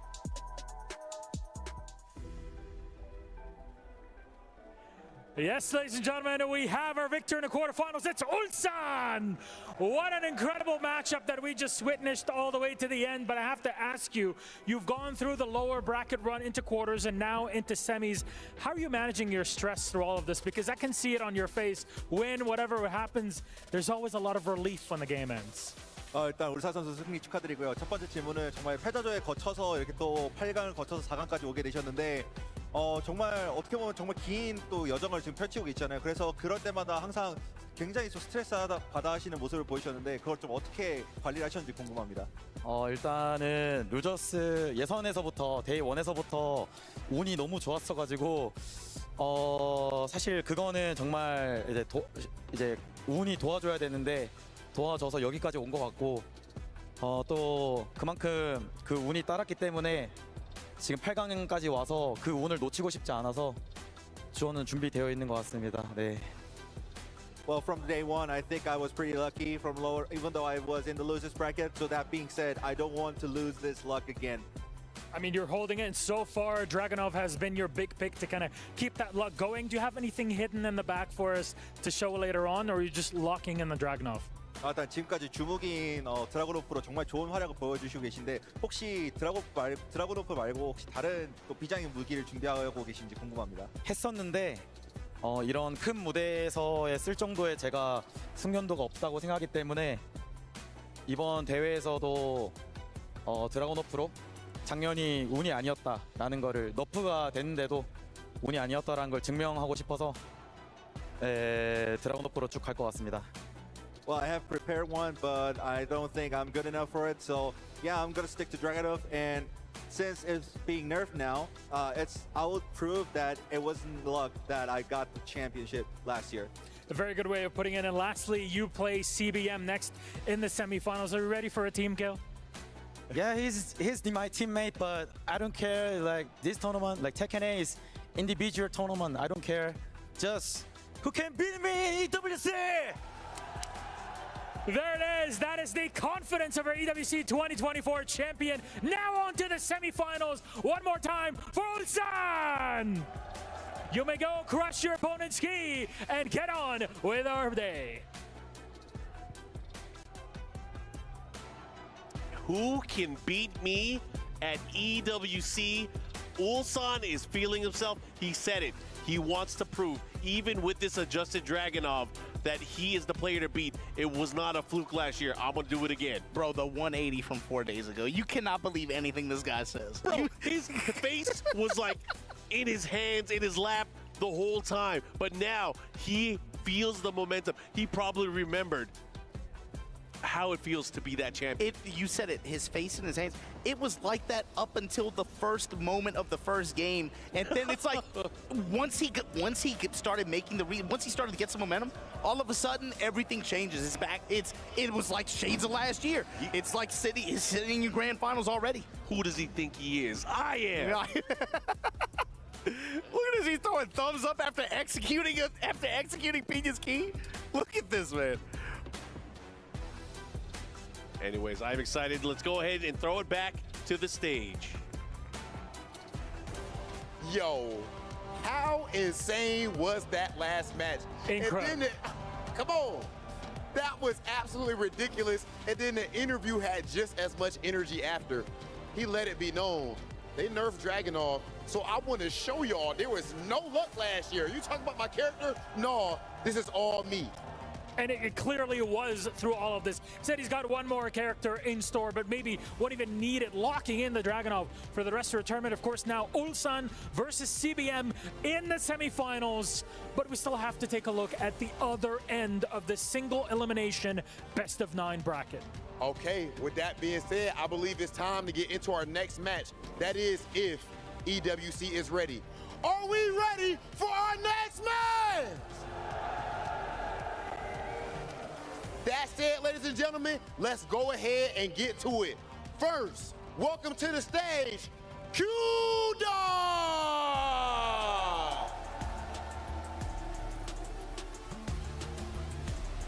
Representing Zero Tenacity, this man is easily the story of the tournament so far. You can address him as Legend, you can address him as OG, or simply as Q-Dog, but make sure you are addressing him with respect. This is a career that spans 20 plus years, an EVO champion all the way back in 2005, and even now he is in top 8 of EWC. Ladies and gentlemen, he is trying to add another notch to his historic belt. Legend. If anything, this is a heavyweight matchup in every sense of the word. So let's welcome his opponent to the stage, representing the Bees of Team Vitality. It's John D. The Eddie Monster has proven himself to be a scary contender with an incredible recovery in a Phase 2 reset versus Legends Knee and Rangshu and even Arslan Ash. This Legend killer is out for blood. Team Vitality, of course, sending him all that Spirit Bomb energy for maximum club championship points. A lot of pressure on this man. This energy is insane. Do you hear the Vitality chants right now? You cannot make it up. Ladies and gentlemen, it's about that time. Cooldown right here. John Ding right here. You know our tradition here, ladies and gentlemen. One of these guys has to go. Is it going to be the legend, Kudans, or will it be the legend killer himself, John Ding? Kudans, first and foremost, get a little bit closer. Yeah. Do you have any last words for your opponent? Okay. Pretty nice, good game. Okay, anything back? Win. Your team need a point. I really want to win. Team Vitality needs every single point, and John Ding is out for blood to get it going. So please, gentlemen, shake hands.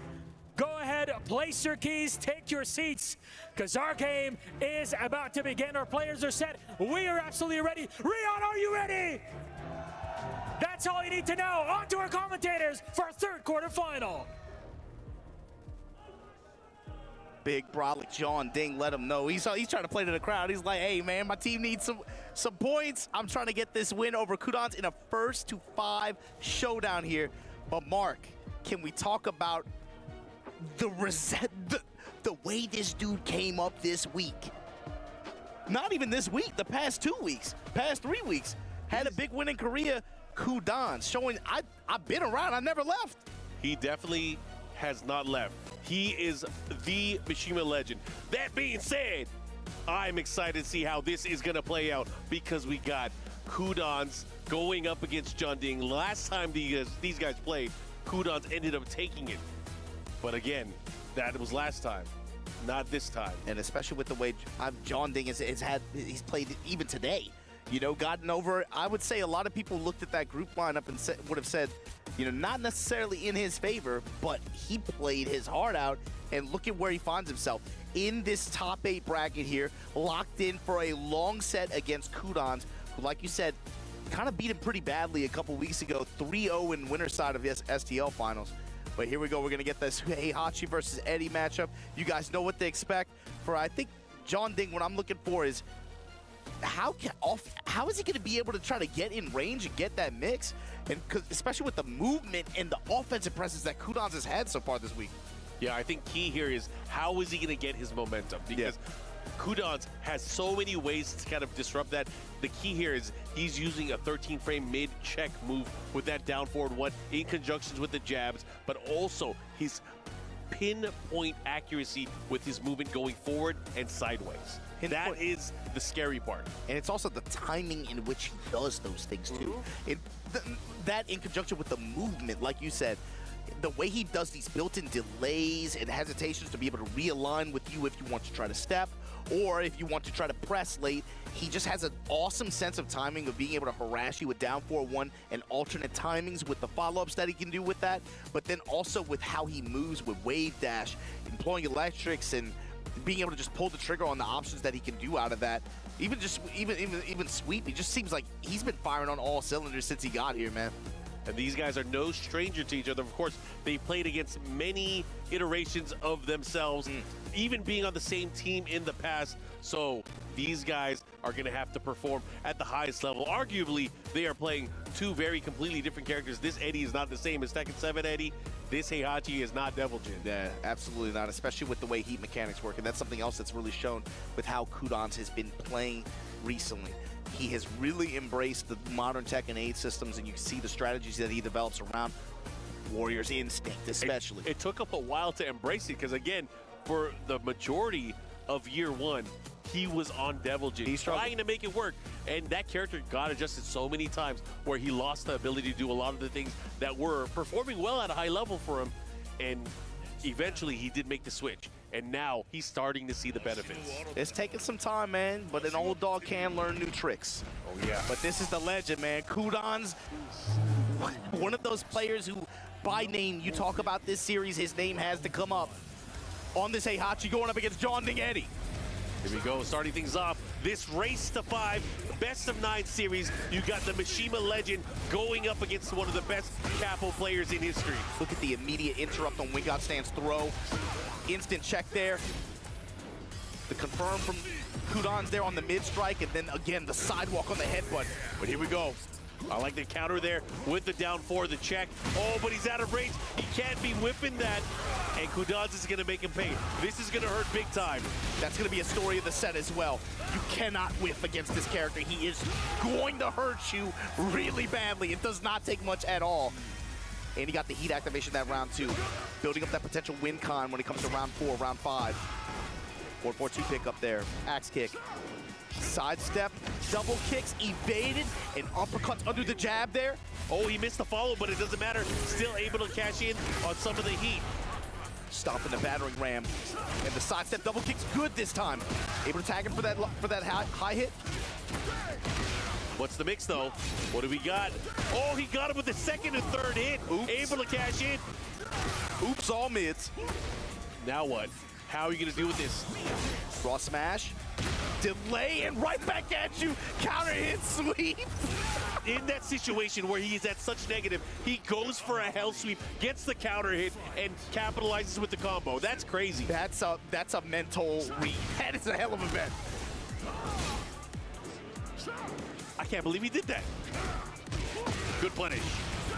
And the follow-up hit guaranteed. Look at this pressure here now. Huge lead for Jun Ding. Activation now on the side of Kudans. Look at the hell axle kicks. Counter activation from John Ding. Transition to relax. This time, just gonna burn it on the mid. Oh, takes his dash. Can't believe he let the down 4-1 string rip at the wall like that. Down 4-1, and here we go. This is where it's scary. He has to be careful how he approaches here. Enrage 4-4 this time. Nice jab. Good counter. Oh, he has to be careful. He has to be super careful here. Oh, the mid follow-up. The spring kick. Cashing in. 2 rounds to 1 now. You got to know John Ding's reactions, though. He has not really let Kudans get away with too many up-close pressure with any delays. He's been really, really defined with like jabs, especially trying to interrupt any kind of stance pressure. Arguably the scariest install of the game with Warrior's Instinct because it leads to situations like this. A safe hell sweep, an enhanced version of almost a lot of his key core moves. Boss character status. Rage Art through it. Yeah, not a bad option to go for there. Yeah, not only is he going to heal some of his life bar, he's going to get the momentum to kind of push Kudans away. He still has heat as well. Do you think he's going to pop here? Yeah, he is. Absolutely cancel too. Relax, low swipe, tried to step, not deep enough. He has to make it work. He was in the air. He went for the up 4-3 there. Trying to crush the low. Into the mix, the low, the follow-up, what are you gonna do? The down 4-1 check and Kudans taking game number 1 over Jun Ding here. He did not look like he was afraid of the matchup at all. No. He felt super comfy. I mean, I think the tell too is that early round, Jun Ding goes heat smash, it's his turn, his mix. What does he do? Hell sweep. Hell sweep. Crazy. Like layer 2, layer 3 Yomi just had faith that he would just do that delay. And the crazy thing is, like, you know, he's going to try to interrupt those situations next time, and he's going to be ready for a sidestep crossfist. You know it's going to happen. It is a tale as old as time. Anyways, we're going to go into this right now. Kudans leading 1-0 here. This is a race to 5. Nice quarter circle forward 4, able to land there. Gets him the Majinga charge. Yeah, the 4-4-2 whip punish here from Jun Ding. Tornado at the wall. Good chunk of damage here out of that sequence. Activate. On the side of Kudans now, pushing towards the wall. Oh, this is gonna hurt. He gets the wall splat. The follow-up here. He's gonna go the other side. Should get the wall. Oh, just shy of it. Smash though, goes in the rising upper, down 4-1 with the follow-up. Good block. Lost 94. Mid pressure here from Jun Ding. Oh, again with the quarter circle forward 4. No fear. Uppercut, sidestep low. Axe kick pressure, 1-1-2. He finished it, and he's gonna close it out, taking and stealing away that round. No country for old men. Too bad I want the world. I want the world. Bro, he just threw out the launcher. Man, what is he doing? That's a new move. Oh, he missed the follow-up with the Omen. Block punish on the wall standing 4-4 there. Activate. Kudan stepping left. Has to watch out again. Nice sidestep 3+4. Here comes John Ding. Quarter circle forward 3 gets the tornado. Oh, he's gonna reach the wall too. Yeah, absolutely. The spike, the follow-up, guaranteed hit. Let's see what he does. What's the mix? Relax mid, just wants to dash. Pressure goes low this time. Break the glass. Yeah, that was key. Gonna make able to close the it balcony out. too. Good stuff, and that's the thing is using the relaxed 3-3 option. That's something that is so effective, but again, it can get you killed if the opponent gets it right. Nice jab check. Ooh, we're crushing him. Jab pressure, and again, transition in the handstand, goes for the throw there to break the balcony. He should be able to get the wall here. Absolutely, yeah, especially post-activation. That was all pre-tornado, too. Into the mix, 4-4-3, there it is. Low once again, this time mid. Mid with the jab pressure after, and that's another STC. Perfect for John Ding. Trying to even this thing up. He sidestepped the back four. Got the confirm out of mid relax. On the back shot. Kudans. Low mix at the wall. Mondig got the stock. This time, mid mix with the dash behind it at the wall. Damage piling up, and this time John Ding right back at you. Able to find his mix. One game apiece here. Both of these players having to go back to the drawing board, kind of reevaluate, cool things down. We're going to the scene. And John Ding is the only guy who can have a home field advantage in this tournament like that. That's crazy. Big Brolic, right? Let's see what he got. Can he continue with this momentum? That was a nice game. Round 1. Fight. Two great players going at it. Gonna open up with back 1-4. Yep. John Ding with a punish. Push it with plus frames there. And after, Kudans fishing mid, but just gonna disengage. Goes back in with the down 4-1 series. Back one, mixing with the low now. Goes to the grab. Second hit. No, out of range for the punish. I like that. Handstand just to get towards the middle of the stage there. Caught him. He went for the evasive punch. Gets the follow-up. Back two, this time, clear wrap around from Kudans, and the repositioning. What a combo adjustment. Battering ram. That was crazy. Oh, and a big step, but it was too much of a step. Doesn't matter. Cleans it up, and Kudans taking round number 1. Even so, the consistency in that round alone, that's got to be, man, that's got to be scary if you're John Ding. You got to keep things a little bit tighter. These staggered backdash motions are so scary because you know Kudans can do things much faster, much more rhythmically, but he's doing it in a way where you can't read what he's going to do afterwards. Down for 1 with punish, with the sparks. Plus frames there, uppercuts. Trying to put this lightning on him, sidestep right. Still low. Nice back one, check. Oh, mid, comes with a 4-4, Wingott stance. Oh man, John Ding swinging back. Yes, be careful here. Mid strikes, activate this time to shut down the mix. Step right, not deep enough. Crouch stab to steal the turn back. Evasive punch up back 2. That was crazy. Oh, and he gets the heat smash and steals the round back. Here we go, one round apiece. All tied up. Just chunks of chip damage, just blocking a down 4-1 like that. Axe kick now, advancing jabs, sidestep double kick. Plus frames, where's he going? Mid. This time punish. Wall. Oh, that was a big one, but the side wall, good adjustment. He's gonna push, he's gonna get the follow-up here. He's gonna get the wall. Oh, he doesn't get the hit, that's unfortunate, but he has positioning. This is good. Evasive punch again. The call-outs on these heat burst activations, John Ding. Oh, and handstand throw. Oh, he's gonna follow up here. He's gonna close it out. This character with the wall, he can go down. You want to go bar for bar, fine. Activate, still able to get the damage in the return here. Jab to interrupt the stance pressure. Kudans now gonna activate. Raw instinct, power crush from John Ding. That's guaranteed follow-up. Oh, here he comes, he was floating.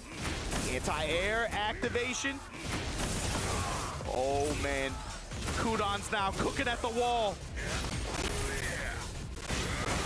Oh, this is scary. Look at John Ding's health bar. Half of it's gray. It's so gray. Half of it's gray. He needs to start getting hits here. Oh, great low jab. No heat to help him either yet. Just got to be able to build up pressure here. Again with the quarter scope forward, using that to catch the motion. Uh-oh, look at the wall. Spring kick. No, this is gonna hurt. Still gets the hits, the follow-up. Oh, great stuff, he's gonna close it out. He should be able to get the round. And the game, Mark. Jonding up 2 games to 1 over Kudons. And that was Walker. Kudons in some of those situations, man, he just got walked around by Jonding in some of the exchanges there, and Jonding was able to just milk damage at the wall in critical situations where it mattered to be able to close out rounds. Yeah, able to close it out there. Be it with handstand throw or just even just being able to get incidental hits like that and just be able to milk damage. And Jonding always has been Mr. Clutch when it comes to big events. Showing again, this is no different. Good punish. Into the mix-up, goes for the low. Kudons, what adjustments are you going to make here as you go to this? I feel like the last game wasn't even that bad. It just came down to the scrambles by the wall. And look, counter hit. Yo, Kudons not back to the wall like this, but look at how Jonding is playing. He feels way more loose. Check on the armor. And another perfect. Thanks to SDC, Jonding with momentum here. He just feels way more loose, even in the center stage. Look at how he's moving around. He's going in the handstand transition, just going back 1+2, doing whatever he wants to do. Oh man, look at that push. Giving Kudons different looks here. Frustrating just to set up to go in the range of 4-4-3. Block on the low, Kudon's gonna launch it for it. And he's gonna get the wall here. Let's see what he does. How does he adjust here? More importantly, he's gonna get the activation. Battering ram finish. Oh. Whip punish. Back 1-4 at the wall, tornado. Axe kick. Oh, this is gonna be big. Into the mid option. Oh, he doesn't try to jab challenge. No challenge at all. He's no longer a factor here, but the wall break. Jonding now slowly getting health back. Wall to wall. The mix. Oh, this is huge. But he doesn't get the wall splat. Oh, it's parallel. Down 4-1. Mids. Homing attacks. Demon Scissors follow-up. Gonna stay on the ground. Doesn't want to mess with it. And that is so smart. That is so smart from Kudons. Good checkmate. But he didn't, he didn't pop that round. Again, he's behind. He's gonna have to start activating here. Okay. Let's see what he does. No punish on the God Fist. Again with the Hell Sweep. Rotate around, clockwise step. Jonding had the step, was barely in range though. Down for 1 to interrupt the armor. Up back 2 again. Jonding has been so on point with using his evasive punch. This time confirms the mid out of relax.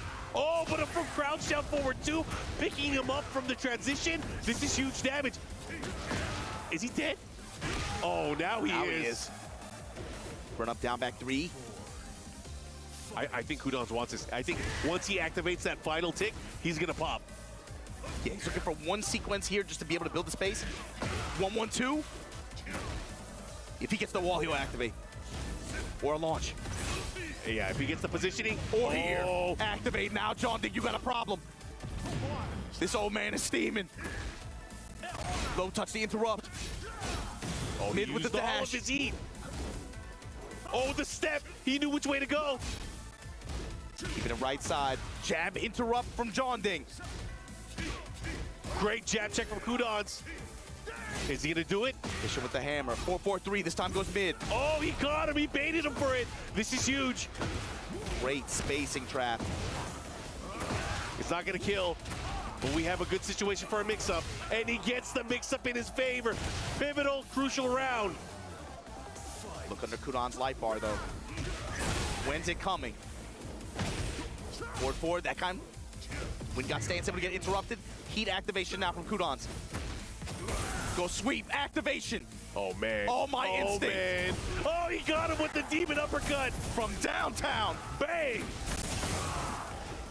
Jonding on the wall now. Headbanger's ball. Oh, he got him with the 4-4-3. Axe kick, and look at the positioning here, Mark.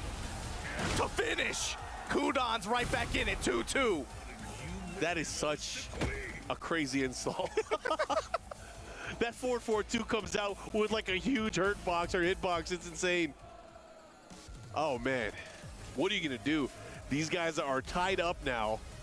Again, they are just battling it out, and it's too close to call. We are in an open stage, and I feel like this is going to favor Kudons a little bit more. Yeah, it feels like consistently Jonding has been able to find the wall and more.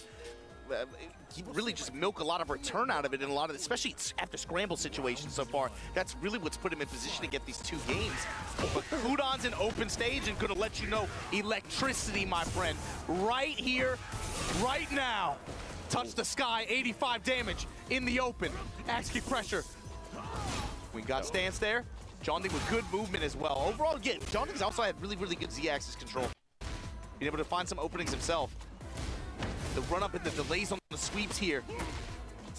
1-2 kick, counter hit, back 4.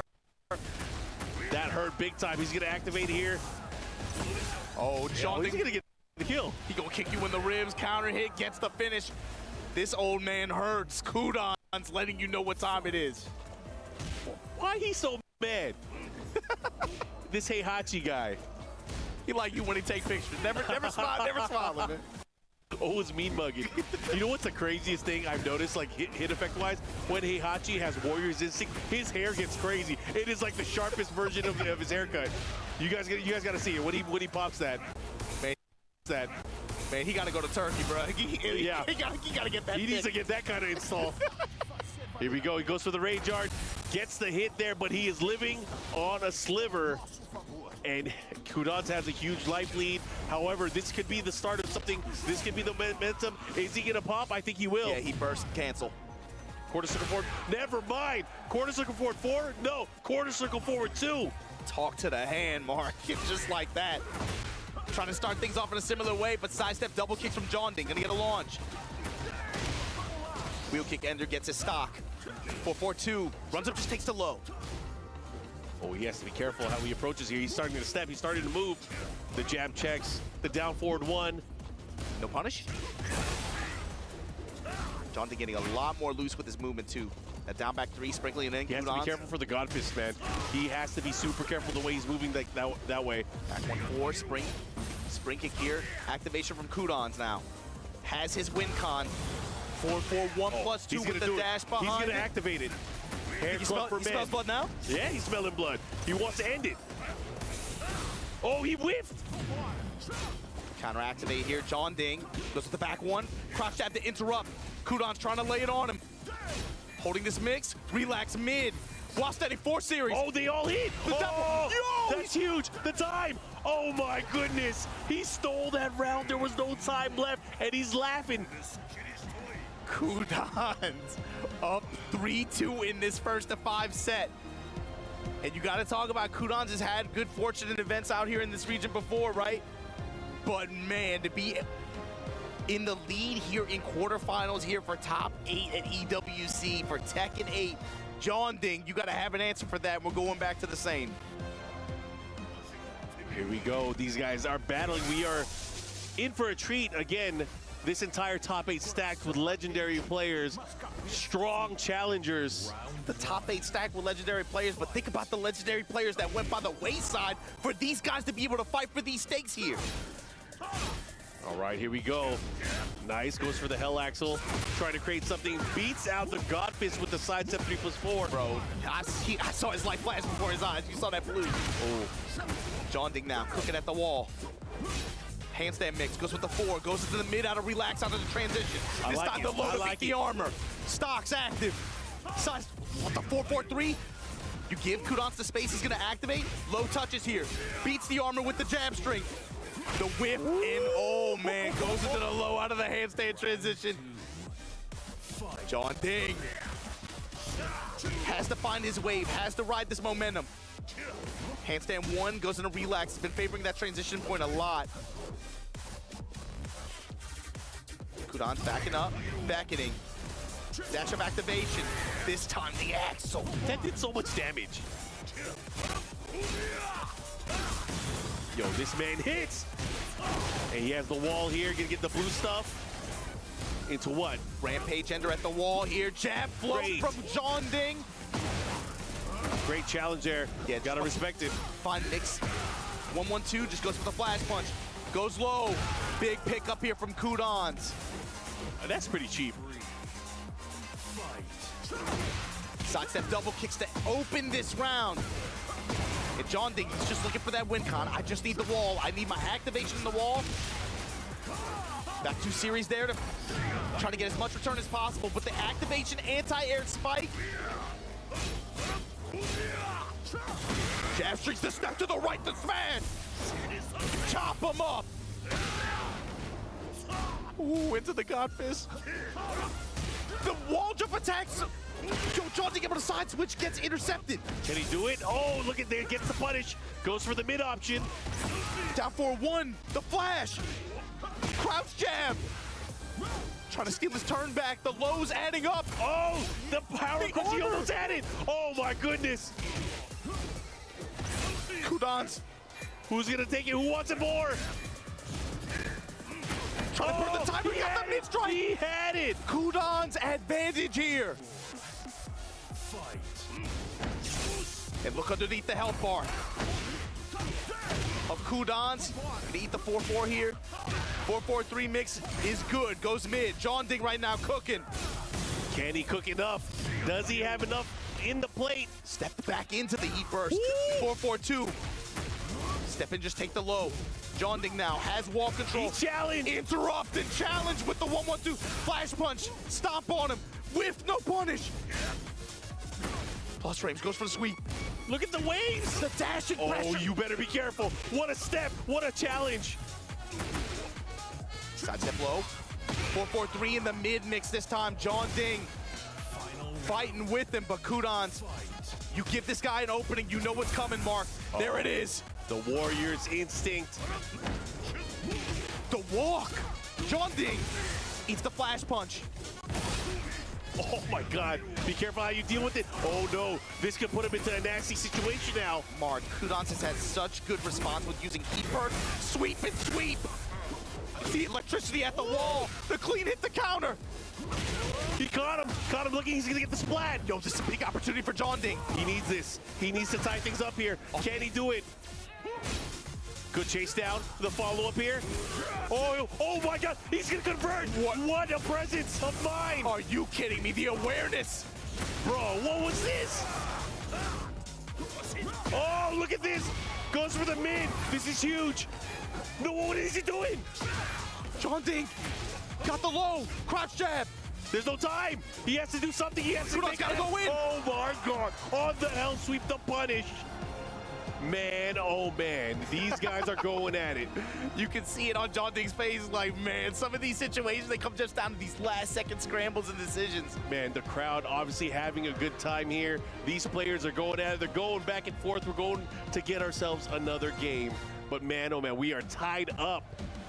This time going to the Pac-Man stage. John Ding had some excellent sidesteps and sidewalks to be able to give himself some opportunities, especially at the wall. And then when he just finds the handstand mix, especially you go in the handstand throw and be able to get the huge return you can get out of that, that's pretty much in a last round scenario like that against Kudans with instinct on, that's been able, one of the few ways he can be able to compete like that. But just like that Pac-Man stage, at the very opening, able to get the floor break, and it leads to all this pressure, Mark. Handstand going low. This time again, handstand throw at the wall. You know where you're going. Show me them pixels. Big damage from John Ding. What an amazing STC perfect round number 1 here in this important game. 1-1, down 4-1. This time the axe get good for Kudans. Gonna be able to get wall control here. The lows.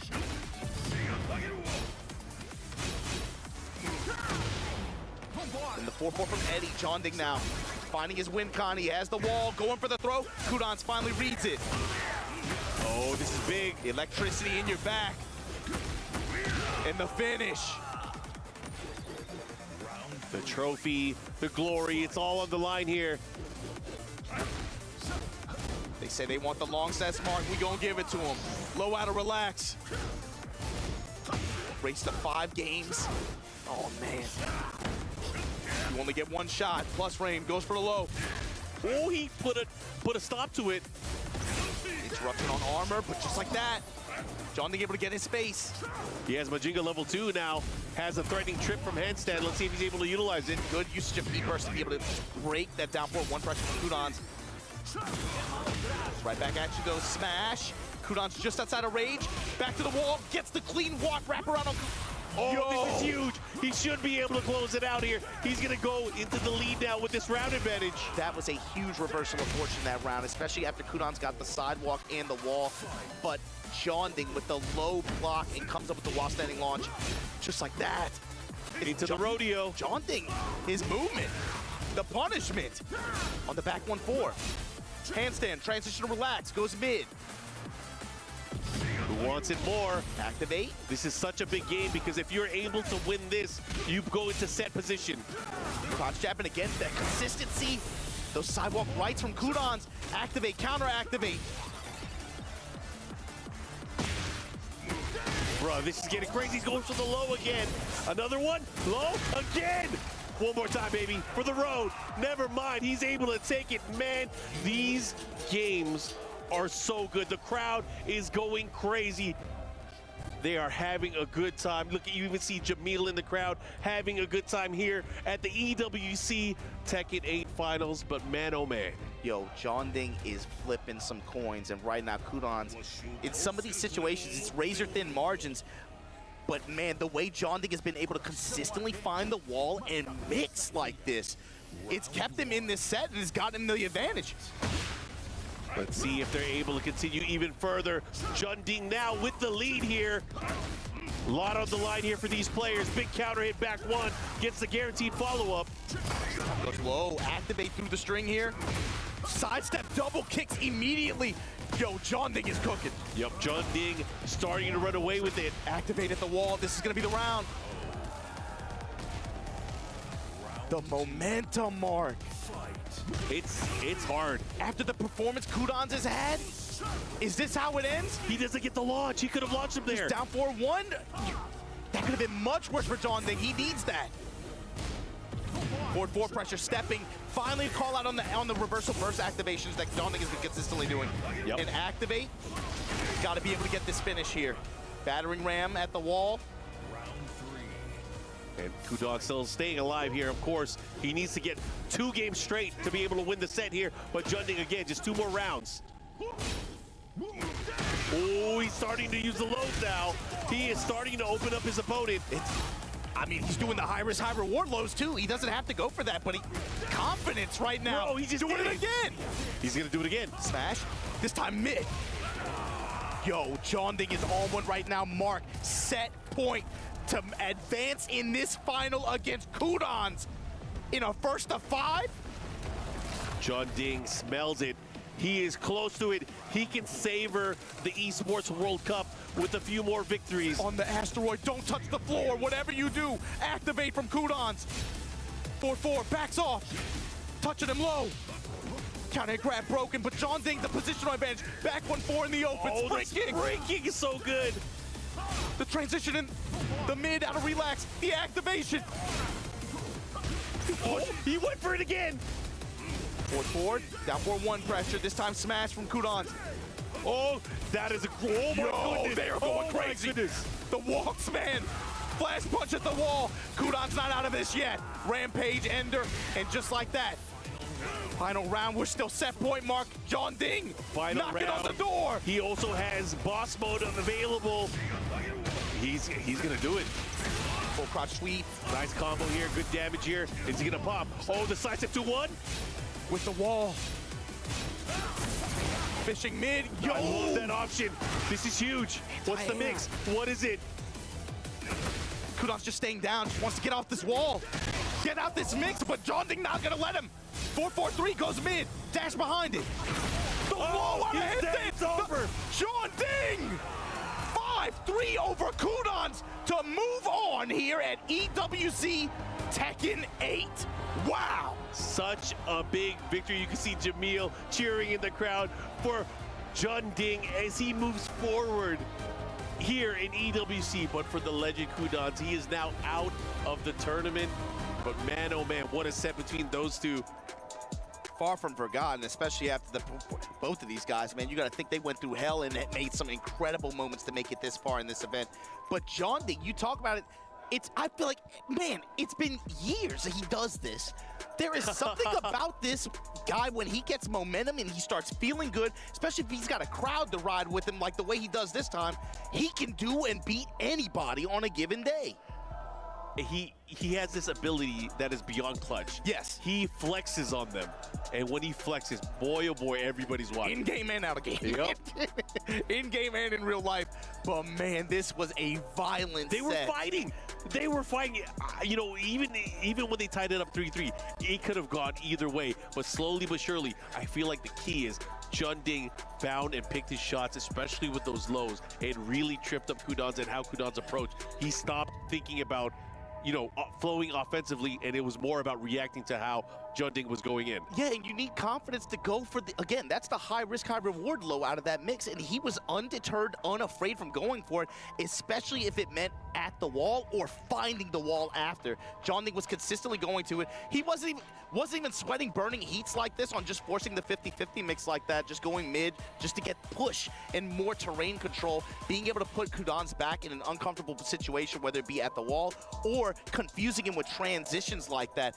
Junding played an amazing set just now. Yeah, he obviously doing very, very well. We will see him a little bit later on today, but for Kudans, he's going to end his tournament. Let's go to the stage. The energy in here is absolutely insane. Ladies and gentlemen, turn it up for Junding! Junding, so I do have some questions for you. Junding! I don't like being up here. My man making me feel a little skinny. I ain't gonna lie to you. That's it, ladies and gentlemen. First and foremost, can you please tell us about the pressure that you had on you and the support that you have from Team Vitality? 일단 전팅 선수 승리 축하드리고요. 첫 번째 질문은 아까 이제 등장시 때도 팀 바이탈리티의 이제 클럽 챔피언십 포인트를 언급해 주셨는데 이제 팀 바이탈리티의 클럽 챔피언십 상금이 많이 걸렸기 때문에 또 부담이 많이 되지 않으셨는지 궁금합니다. 사실은 작년에 제가 구등을 하면서 저희 팀한테 그렇게 큰 도움을 주지 못했거든요. 근데 이번엔 또 저희 팀이 상위권에 지금 진입해 있는 상태라 지금 이번 주에 저희 바이탈리티 팀 선수들이 하는 게 되게 중요하다고 생각을 하거든요.